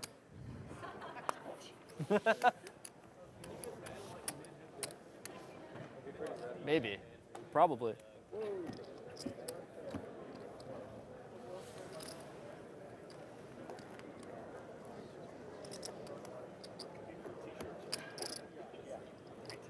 I can only imagine that for Ethan Yao, when he embarked upon the journey of being a content creator in poker, and certainly we know the toxicity at times that putting yourself out there, making yourself vulnerable can present, and to have stayed the course and to have continued to believe in himself, this moment right now, never mind all of the other benchmarks, you know, in terms of number of subs or, you know, biggest wins in stakes moving up in cash games or whatever, this one has to be right at the top for him. Mm-hmm. Heads up in a 5K against a GOAT. And with an ace-king suited in this particular pot, which he did choose to limp on the button, trappy. He's got himself a wheel gutter versus an open-ender. Mateos' participation involuntary. Oh, wow. Yeah, picks up big size. You just check folded. Yeah, the sizing, of course, but No, you're right, though. That's a real big fold out of Mateos, considering the situation. And also just really nice hand to get a fold out of when you have ace-king. Hand was drawing very live. yeah, an ace would have made things interesting. What do you think Mateos makes of the Pokemon bling? Because, you know, this is a very different ensemble that Mateos is rocking. This is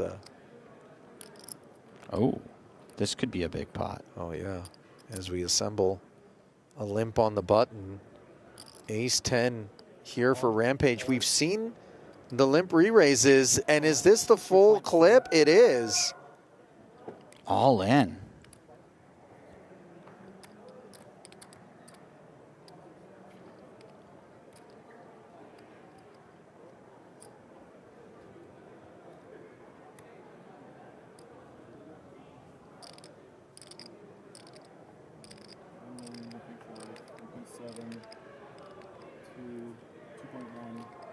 Man. I wonder what Mateos suspects bottom of range for Rampage to do this with would be.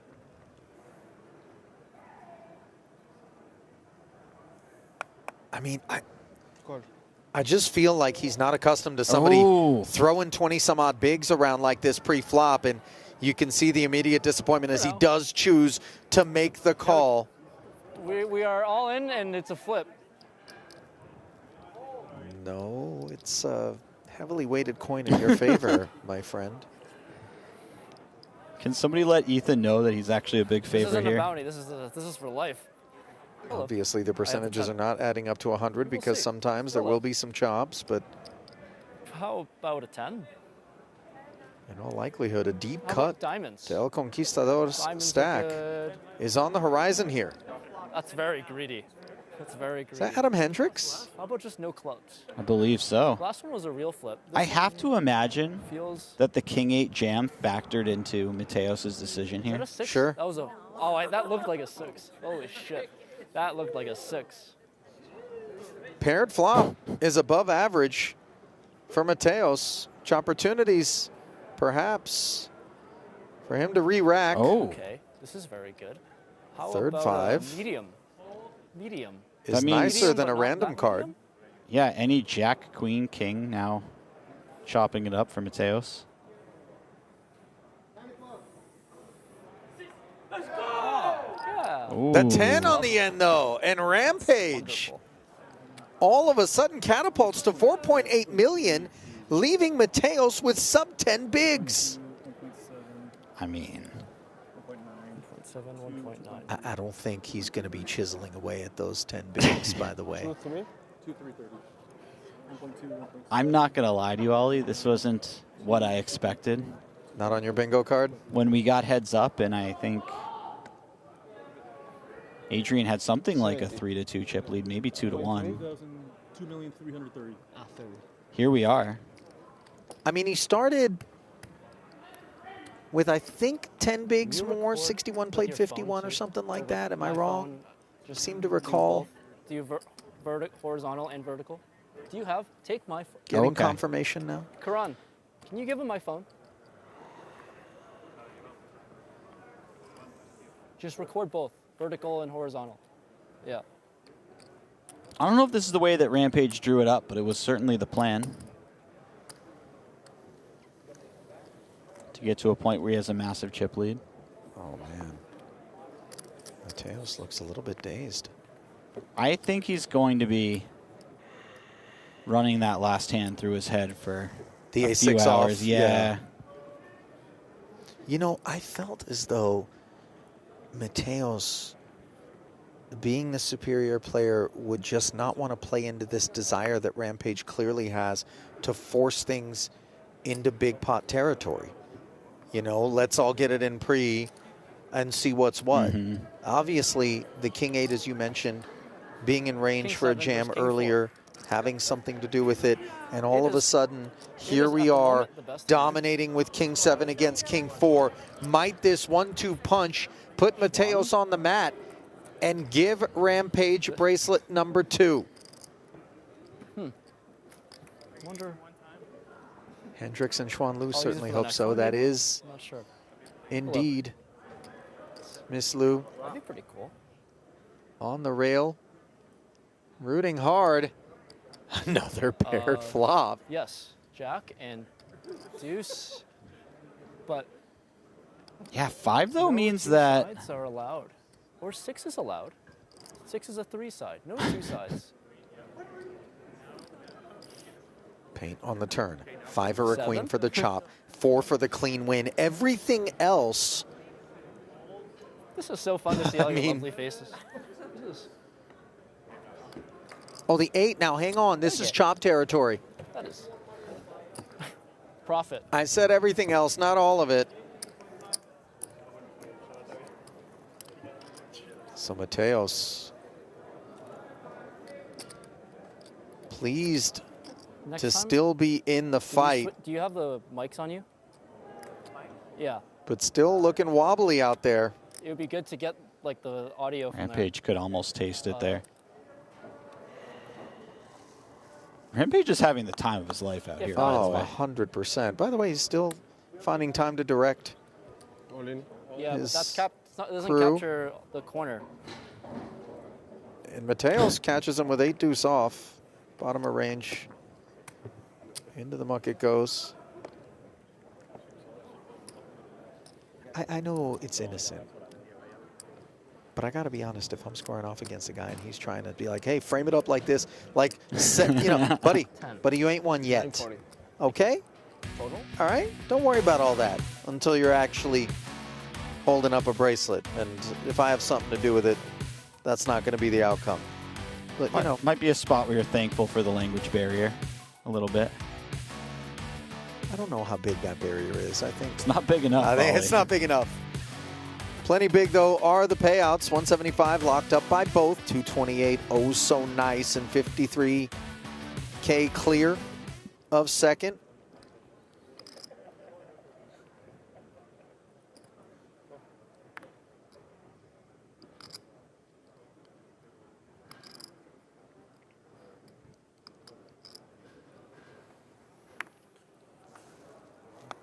This hand is so bad for Rampage, he could maybe even find a small raise. Bottom of range, trying to prevent having to navigate a flop. Those are ideas. This one's just played as a limp, as neither player loves the holding. And Mateos showing fight off of that oh so lean stack with his 10 high.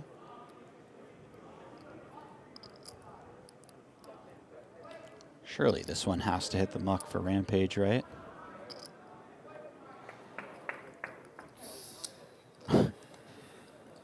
Didn't look very happy to let it go, but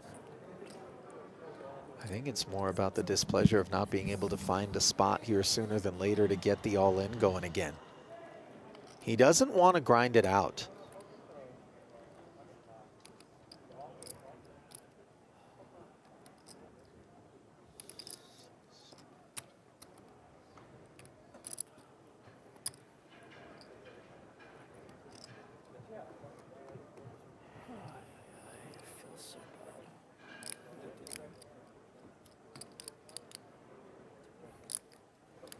by what multiple do you think this is the most expensive outfit that we've ever seen at the final table? I mean, but do accessories count? I mean, surely someone's had some sort of incredible watch. That's true, like yeah. Like $1 million watch or something, you know, in this realm. We never really had like a blitz at the final table. Damn blitz. Oh, yeah, Bill Zarian? Yeah, he's had some pretty expensive watches around that wrist. Yeah.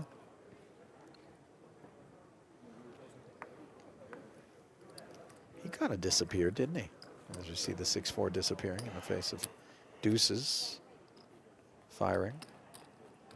Yeah, I suppose it depends on what you mean by disappears. Well, no, in terms of poker. Like, oh, yeah, you know, yeah. showing up over here. He plays the occasional 1 million, 2 million on a private jet, I bet, and then he... I'm taking the under on 1 mil, 2 mil, bro. Think so? Yeah, come on. I don't know, man. I got No one's ever played 1 million, 2 million. Just come on, let's, for real. Not even that some Emirati out there, you know. I can't, I'm betting the don't on 1 mil, 2 mil. I think like 20 and 40K have been played. Things like this. Oh, definitely. You know. Maybe, I might have been exaggerating a little bit with the 1 mil, 2 mil. I'm going to concede that to you, but Rampage unlikely to be conceding his 9s here, as both players treading lightly for the time being. 10-5 is an air ball. Now the 9 showing some pride. And the 10-5 being shown the door.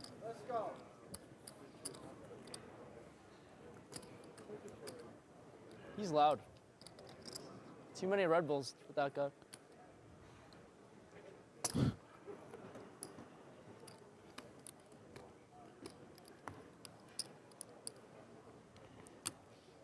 Well, I want to shout out Norman Chad, who generally explains on a daily basis why he's so mad, but hopefully he'll be happy tomorrow, provided he's still in this stud 8 or better. Got his bones parked beside grapes over there on the right of your screen. are we ever happy to be in stud 8 or better? I mean, it's not like he was forced into this. This isn't like a gulag or a labor camp. I'm just saying, has there ever been a plaque that was skipped more than In the mix where they're like, roll it? Yeah. Yeah, it's Raz. Oh, okay, that's 100% Raz. Which is basically just stud 8 or better on one side. It's just, it's brutal. And that stack in front of Mataso doesn't appear to be shy of brutal. Okay. Thank you for that, Michael. Shadiv Sledge to the left of Robert Mizrachi, whose brother certainly has set a high bar over the course of the last 2 summers. For 5 bracelets on Robbie's resume, looking to add one here. That was a disappointing number of words from a guy named The Mouth. You know, he hasn't been quite as boisterous of late. Not so chirpy. It's the same suit. No. It's the same suit. And not so good as King 4 against 4-4 here as we get back to this FT, and Rampage in great shape here. 70-30, let's call it, to finish off El Conquistador. I mean, I think I already have the one time. I mean, I have this exact hand. The exact hand I won the first bracelet on. That's nuts that I have the exact, like, that's kind of sick. I'm so happy to even see that hand. That's pretty crazy. I mean, that feels better than aces. He's saying he won his last bracelet with pocket, the red fours. Well, he's unlikely to win now with the king high flop. I was too excited when I saw fours. It's okay.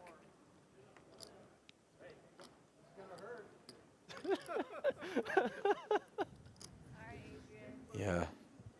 There's only one sailboat that would prevent safe harbor for these kings. Ooh. Adjacent is the 3, but I was too excited. securing the double is Mateos, and that double takes him up to 1.2, north of 10 bigs. And if there's one thing that we know about Mateos, he is so unbelievably well studied in this endgame situation. He knows precisely what he wants to do. Not all of them. I mean, you have too many tournament wins. I play too much. Yeah, that's the problem. I was really excited. That was the same suit I won my first bracelet with. Oh, that's sick. My first ever tournament. I was too excited about it, though. I celebrated far, far too early.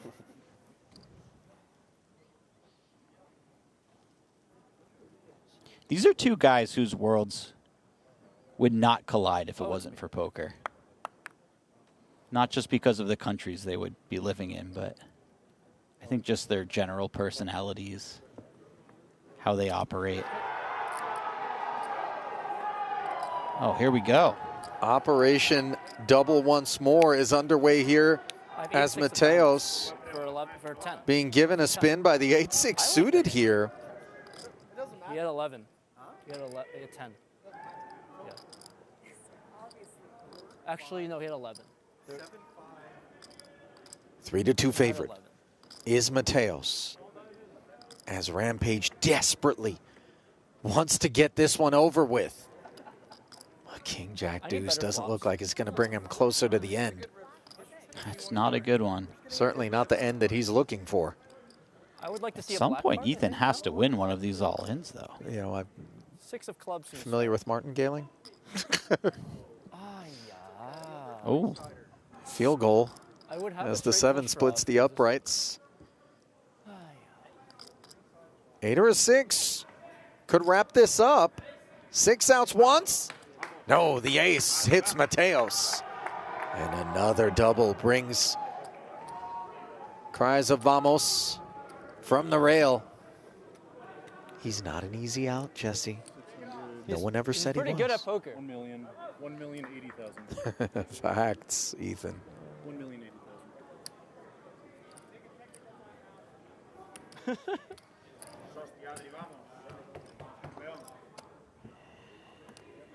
Surely now Mateos has doubled into a stack that's too deep to carry on with this approach that Rampage was taking versus 10-ish bigs. You would think so, but what was that King 8 jam for? Had to be close to 25, right? Only he knows. That's true. What it was It for. happened so quickly, we didn't even get a chance to register the stack size. One thing's for sure, Mateos will be keeping the pot smaller pre-flop if possible. I mean, the more decision points and the further down the streets that Mateos can take any given hand, I think the more comfortable he is that over time he'll be able to outlast Ethan in this match. But Rampage stays the course here. Ace-6 is going to dispatch the 5-high. So if that doesn't answer your question right away, Ollie, I don't know what does. That's a good point.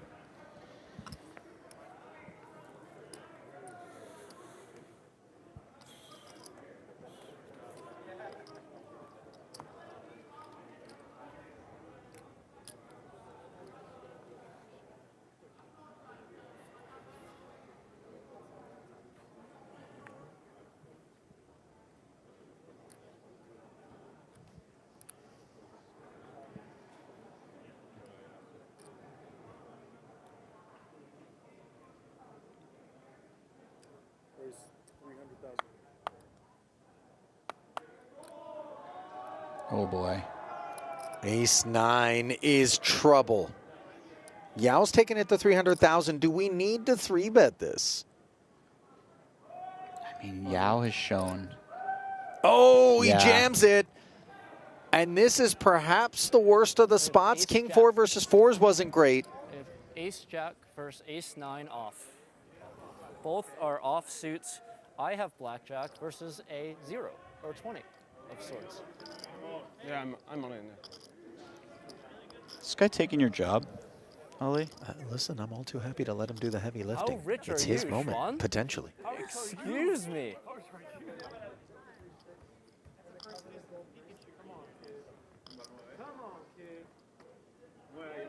Flop will bring focus. And again, there's a pair on board. Mateos with the only club could slither out of this one with a queen for the time being. 9 still does the trick as well. Ace on the turn, no. and aces and 6s with a queen. You see Ethan just throwing his arms up. Jacks and 9s still could determine a winner. And instead, it's the 10, and we rack it up again. I think that was the one that finally cracked him a little bit. His spirits? Yeah, I just saw a real reaction. Every other all-in, Ethan has been so carefree and chilling, and then He gave one look at the board where it looked like he was a bit disappointed. Very close, Adrian. Very close. You know, but you want to keep playing. Yeah, it's fun. We might play forever. It's really fun. We'll take the under on forever.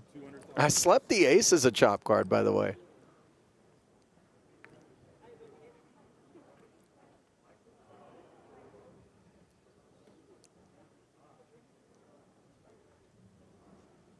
Queen 7.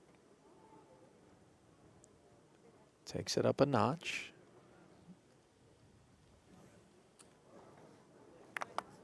King 9. Comes along. Fails to improve while Mateos makes middle pair here. 2 quick checks. 10 on the turn. Double gutter now for Rampage. And a club for some potential shenanigans on Club Rivers. Wow, just betting right out.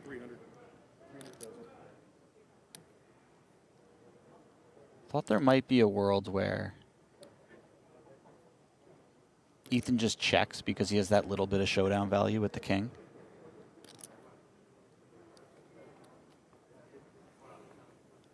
Wow.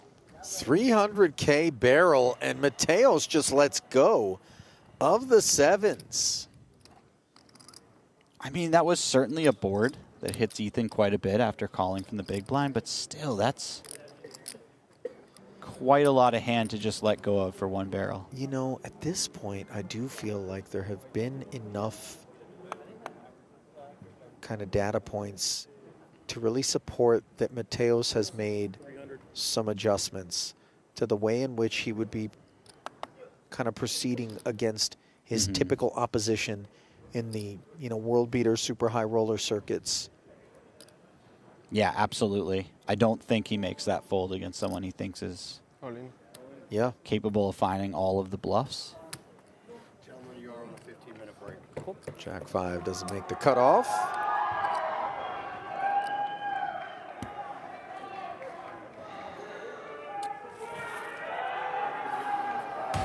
As many of you are well aware, we do broadcast on a delay, which is going to allow us to cut this player break down and bring the action right back your way momentarily. So don't go anywhere. And while we handle those matters, we remind you that there are many ways to connect with us, including YouTube and Twitch, where you may be watching us live. And if you are, we certainly encourage you to go ahead and hit the thumbs up like button if you're enjoying what you're watching out there. And hit the subscribe while you're at it to make sure you don't miss any of what we have in store. So much left here in the summer, as Eli Elezra certainly has plenty left in his tank to get out there and go bracelet hunting. Love stud. A freshly shorn Elezra, by the way. I mean, granted, not like straight razor, but I don't think he's enlisting. Eve Sledge out there doing his thing. All the mixed game guys play these events. Obst and Mizrachi bookending them. Robbie, of course. Oh, there's Bryce Yockey. 3-time bracelet winner. Fresh stack. Did he get one of those bracelets this year, or do I just keep seeing him at final tables? I'm not sure. I hadn't heard about Bryce winning a bracelet, so bad on me if he did. There's a man who's got a bracelet, a real special one, to go with 2 others. Main event winner Joe McKeon. I didn't know Joey rumbled in the stud streets. You'd be surprised, man. I've seen Joe in the Limit Hold'em tournaments. Okay. Who's a better kid at heart, by the way? Pardon the interruption, than Espo? Huh? He's just a good dude. Yeah, man. Look at him. Very happy. Look at that guy. What's the average age out there in that stud 8? 132. You know you can cut one of the limbs and then count the rings. But, I mean, not it.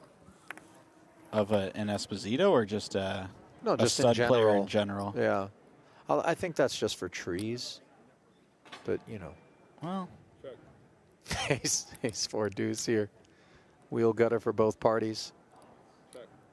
What do you think is the oldest average age event?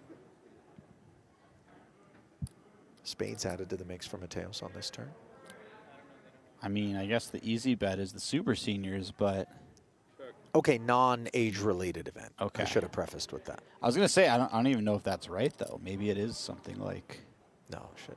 Well, Super Senior is what, 55 and up? 1,500. Raz. Yeah, that was going to be one of my first guesses. Or stud 8. 270 out of Mateos. This one was limp pre. We saw both players check the flop. Action on Ethan now.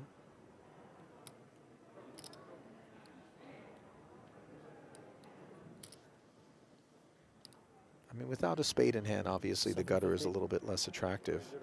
Oh, and so instead of just calling, he takes us up to 750. Oh, my.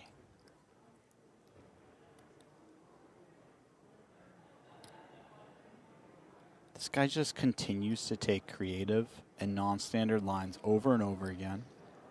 Usually with a lot of aggression mixed in. And it's just been so impressive to me. Well, Joe out in the chat before the action took place got on record as saying bluff incoming, and he was dead right.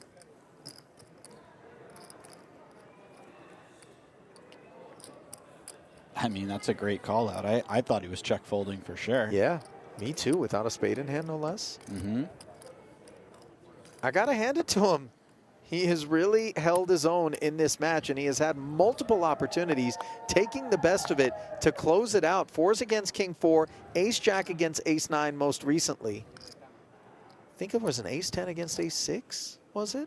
Yeah, he held in that one. That was his big. That one, yeah. But yeah, he had a number of dominating situations, and he's had a smile throughout it all. Yeah. He's living the dream, man. Very much in the moment. Oh, Ethan is definitely living the dream. Look at this flop. Talking about living the dream. Yeah, top two here. Mateos with complete air.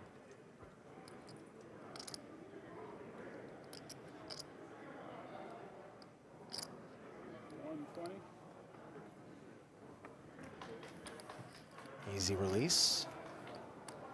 Although somewhere Nick Rigby cringes. What do you think's the whiniest average field at the World Series? Is it also the 1500s res? I think all of the things I don't like are probably condensed into the 1500 res. I don't know. Isn't there like a daily deep stack? Oh, we're talking bracelet events. Yeah, I think we got to stick to... If your roll's been whittled down to the daily deep stack, like you were out there bracelet hunting, but now it's rebuild mode, like that could get a little rough too. Look, man, you'll meet some real withered human beings if you go up to that that satellite room and sit down in the 500 milestone satellite. You know what? That might be that's rough. Great value up there, though. 6 max 5K has drawn some real talent, and that's going to be what we draw up for tomorrow's coverage, by the way. John Charrier finished second in the PPC. Bracelet number 8 denied him, but certainly well-established commodity in these parts. 912,000 in front of him. Oh, that guy look familiar? $10 million man, Jonathan Tamayo. What did he spend it on? Jesse? Mutual funds? Khakis. Khakis, flat front, for sure. Wrinkle-free, I'm in. Ryan Reese, also another main event champ, is not an 8-figure payday, but 8.3. Back when he got it done, likely similar value. What did Reese spend it on? Not khakis, I can tell you that much. Pie Gal. Pie Gal might be the answer. Kitty Quo, the legend. There's 13 bigs in front of her.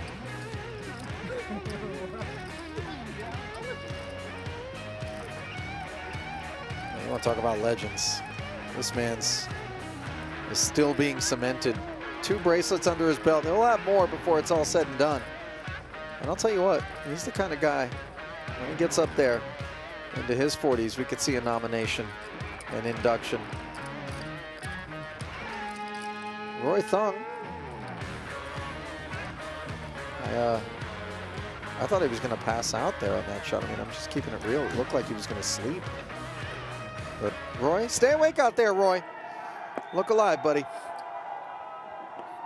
What are you, the sleep police? Listen, I'm not, because there's been more than a few 36-hour sessions under my belt where I've had to get a REM cycle or 2 in during the shuffle. Guy can't take one nap at the table without them sticking a camera in his face and having Ali throw a couple words out there. Yeah, it's surprising no one's thrown a camera phone in my face throughout my escapades. Maybe they did and you didn't know it. That's true. They could be just holding out. Poker News doesn't pay for such photos, though, guys. I hate to break your heart. You know, not going to be able to sell them. And I certainly am not going to buy out. Release it. What am I worried about? That's a freedom that we don't often consider that we have. Go ahead and release the photos. Yeah. I mean, those ones. You know, they're not. Anyway. 10-4 for Mateos on the button. Over and in. Ace-7 deuce board. Doesn't hook up with either of these holdings. 120. Such a wildly favorable flop for Adrian Mateos there.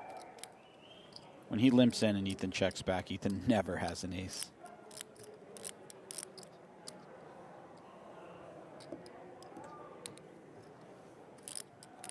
They're not all going to make the highlight reel, are they? Uh-oh. Here we go. Ladies on the button. How exciting this one gets is going to have a lot to do with what's been dealt to Adrian Mateos here. 10-9 offsuit, playable. Oh, he chooses to jam in the face of the limp. And I confess, this is not what I imagined would be his reaction. This is catastrophic for the Spaniard. 2 unders to the overpair. Rampage traps Can we in. beat a natural? Oh, hello, Steven. It's nice seeing you. Natural. Steven showed up. Why the fuck were you the whole time? Well, I'll tell you what, the only upshot to this protracted affair has been the opportunity for word to be passed around to Rampage's fans. Do we want to fill out his rail You want to sweat? and be on hand potentially for this one. That's enough of That's a sweat. great flop if you have I'll pocket take queens. queen. There was some Yeah, real queen. I'm voting elation for a queen. on Rampage's face when he turned those queens over. It was the first time I saw him sort of really celebrate that he might win this tournament. Oh, might is the key word, as he can't ice it on the turn. Mateos finds a 10 and finds 5 outs. He's cheated death on multiple occasions. Will he go flatline here and send Ethan into bracelet number 2? Yes! Good game. Good play. Congrats. It's official. Rampage has conquered the 5K hybrid and defeated one of the greatest to play 2 card in the process. Thank you for being here. Oh. Absolutely astonishing. Thanks for being here, buddy. Holy shit. Wow, out of all people. Mateos Wow, forced to settle Steven for shows up runner-up and I as win. his That's all I second do. bracelet of the summer isn't going to happen in this one. That was nice. I should get it graded. Yeah, I should totally get it graded. 200. I'll send it in.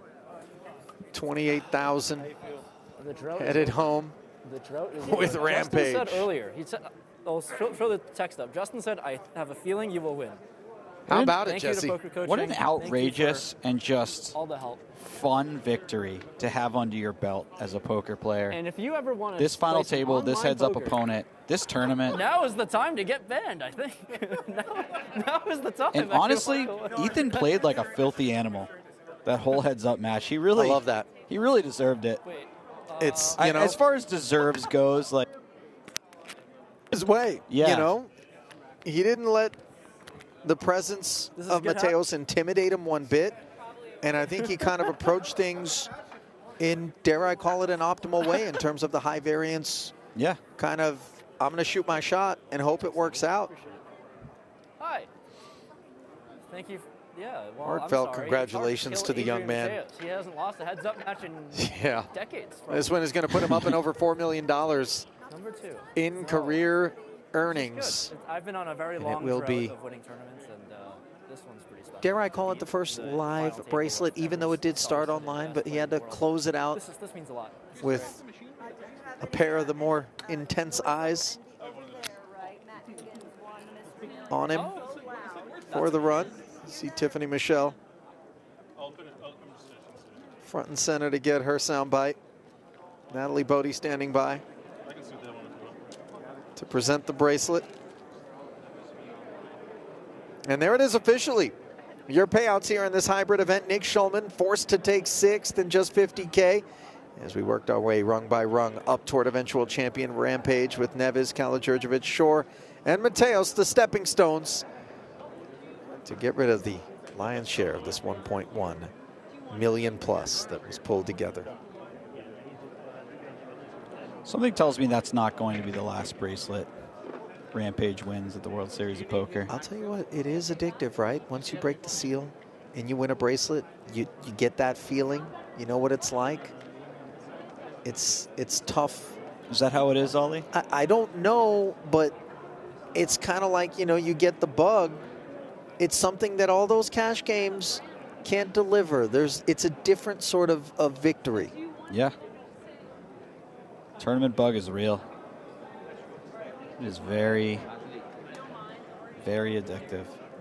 By the way, that wasn't a slight at you. I was asking because I also don't have a bracelet, so I don't know how that works exactly. Yeah, but you have a second that's worth almost a bracelet as we send it down to Natalie for Ethan's thoughts. Ethan, it was a stacked final table. What did it take to get through it tonight? It took a whole lot of luck. I mean, it's pretty sick to be 6-handed, and the 5 other opponents are all like some of the best players in the world. And then you have me. I make YouTube videos for a living, so this is pretty cool. I ran pretty well, and happy to win. Your second bracelet now. What does this one mean to you?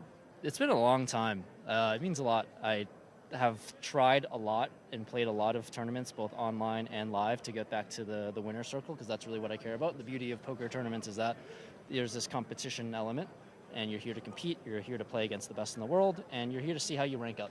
And today I was able to end up in first place, which is pretty awesome. Today you are at the top indeed. It is my honor on behalf of the World Series of Poker to present you with your second World Series of Poker bracelet. You can go ahead and hold it up to that camera. There he is. That is Ethan Rampage Yao, the winner of the WSOP Online 5K Hybrid event.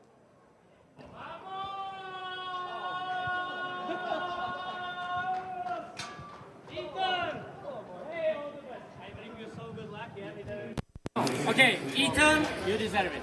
I was rooting for you know the game. Huh? Now I can play the game. Now we can play the game. That's the boy. Now you have a lot of money. How much you won? This is about 5.6 million chips. Is this mine? Have you had one of those before this year? We'll play heads up for it. Ethan, they should put a little more diamonds, no? Not enough. Okay, hold Maybe it. for the main event. Hey, buddy. Nice. Really good. Hey. How many of those hoodies do you have? You have like, you're like Phil Huggy. You like it? You're going to be disappointed with the answer, Ethan. I suspect it's just one. It's the same hoodie. That's, you know. About him. What is it? Is it some Portuguese? Portuguese Yeah, guy. I think someone that just like shots it. Well, congrats again to Ethan Yao on a spectacular finish as we finish this evening's coverage and give you a glimpse at what's on tap for tomorrow. Days 3 and then 4 with the final table in the 5K 6 max.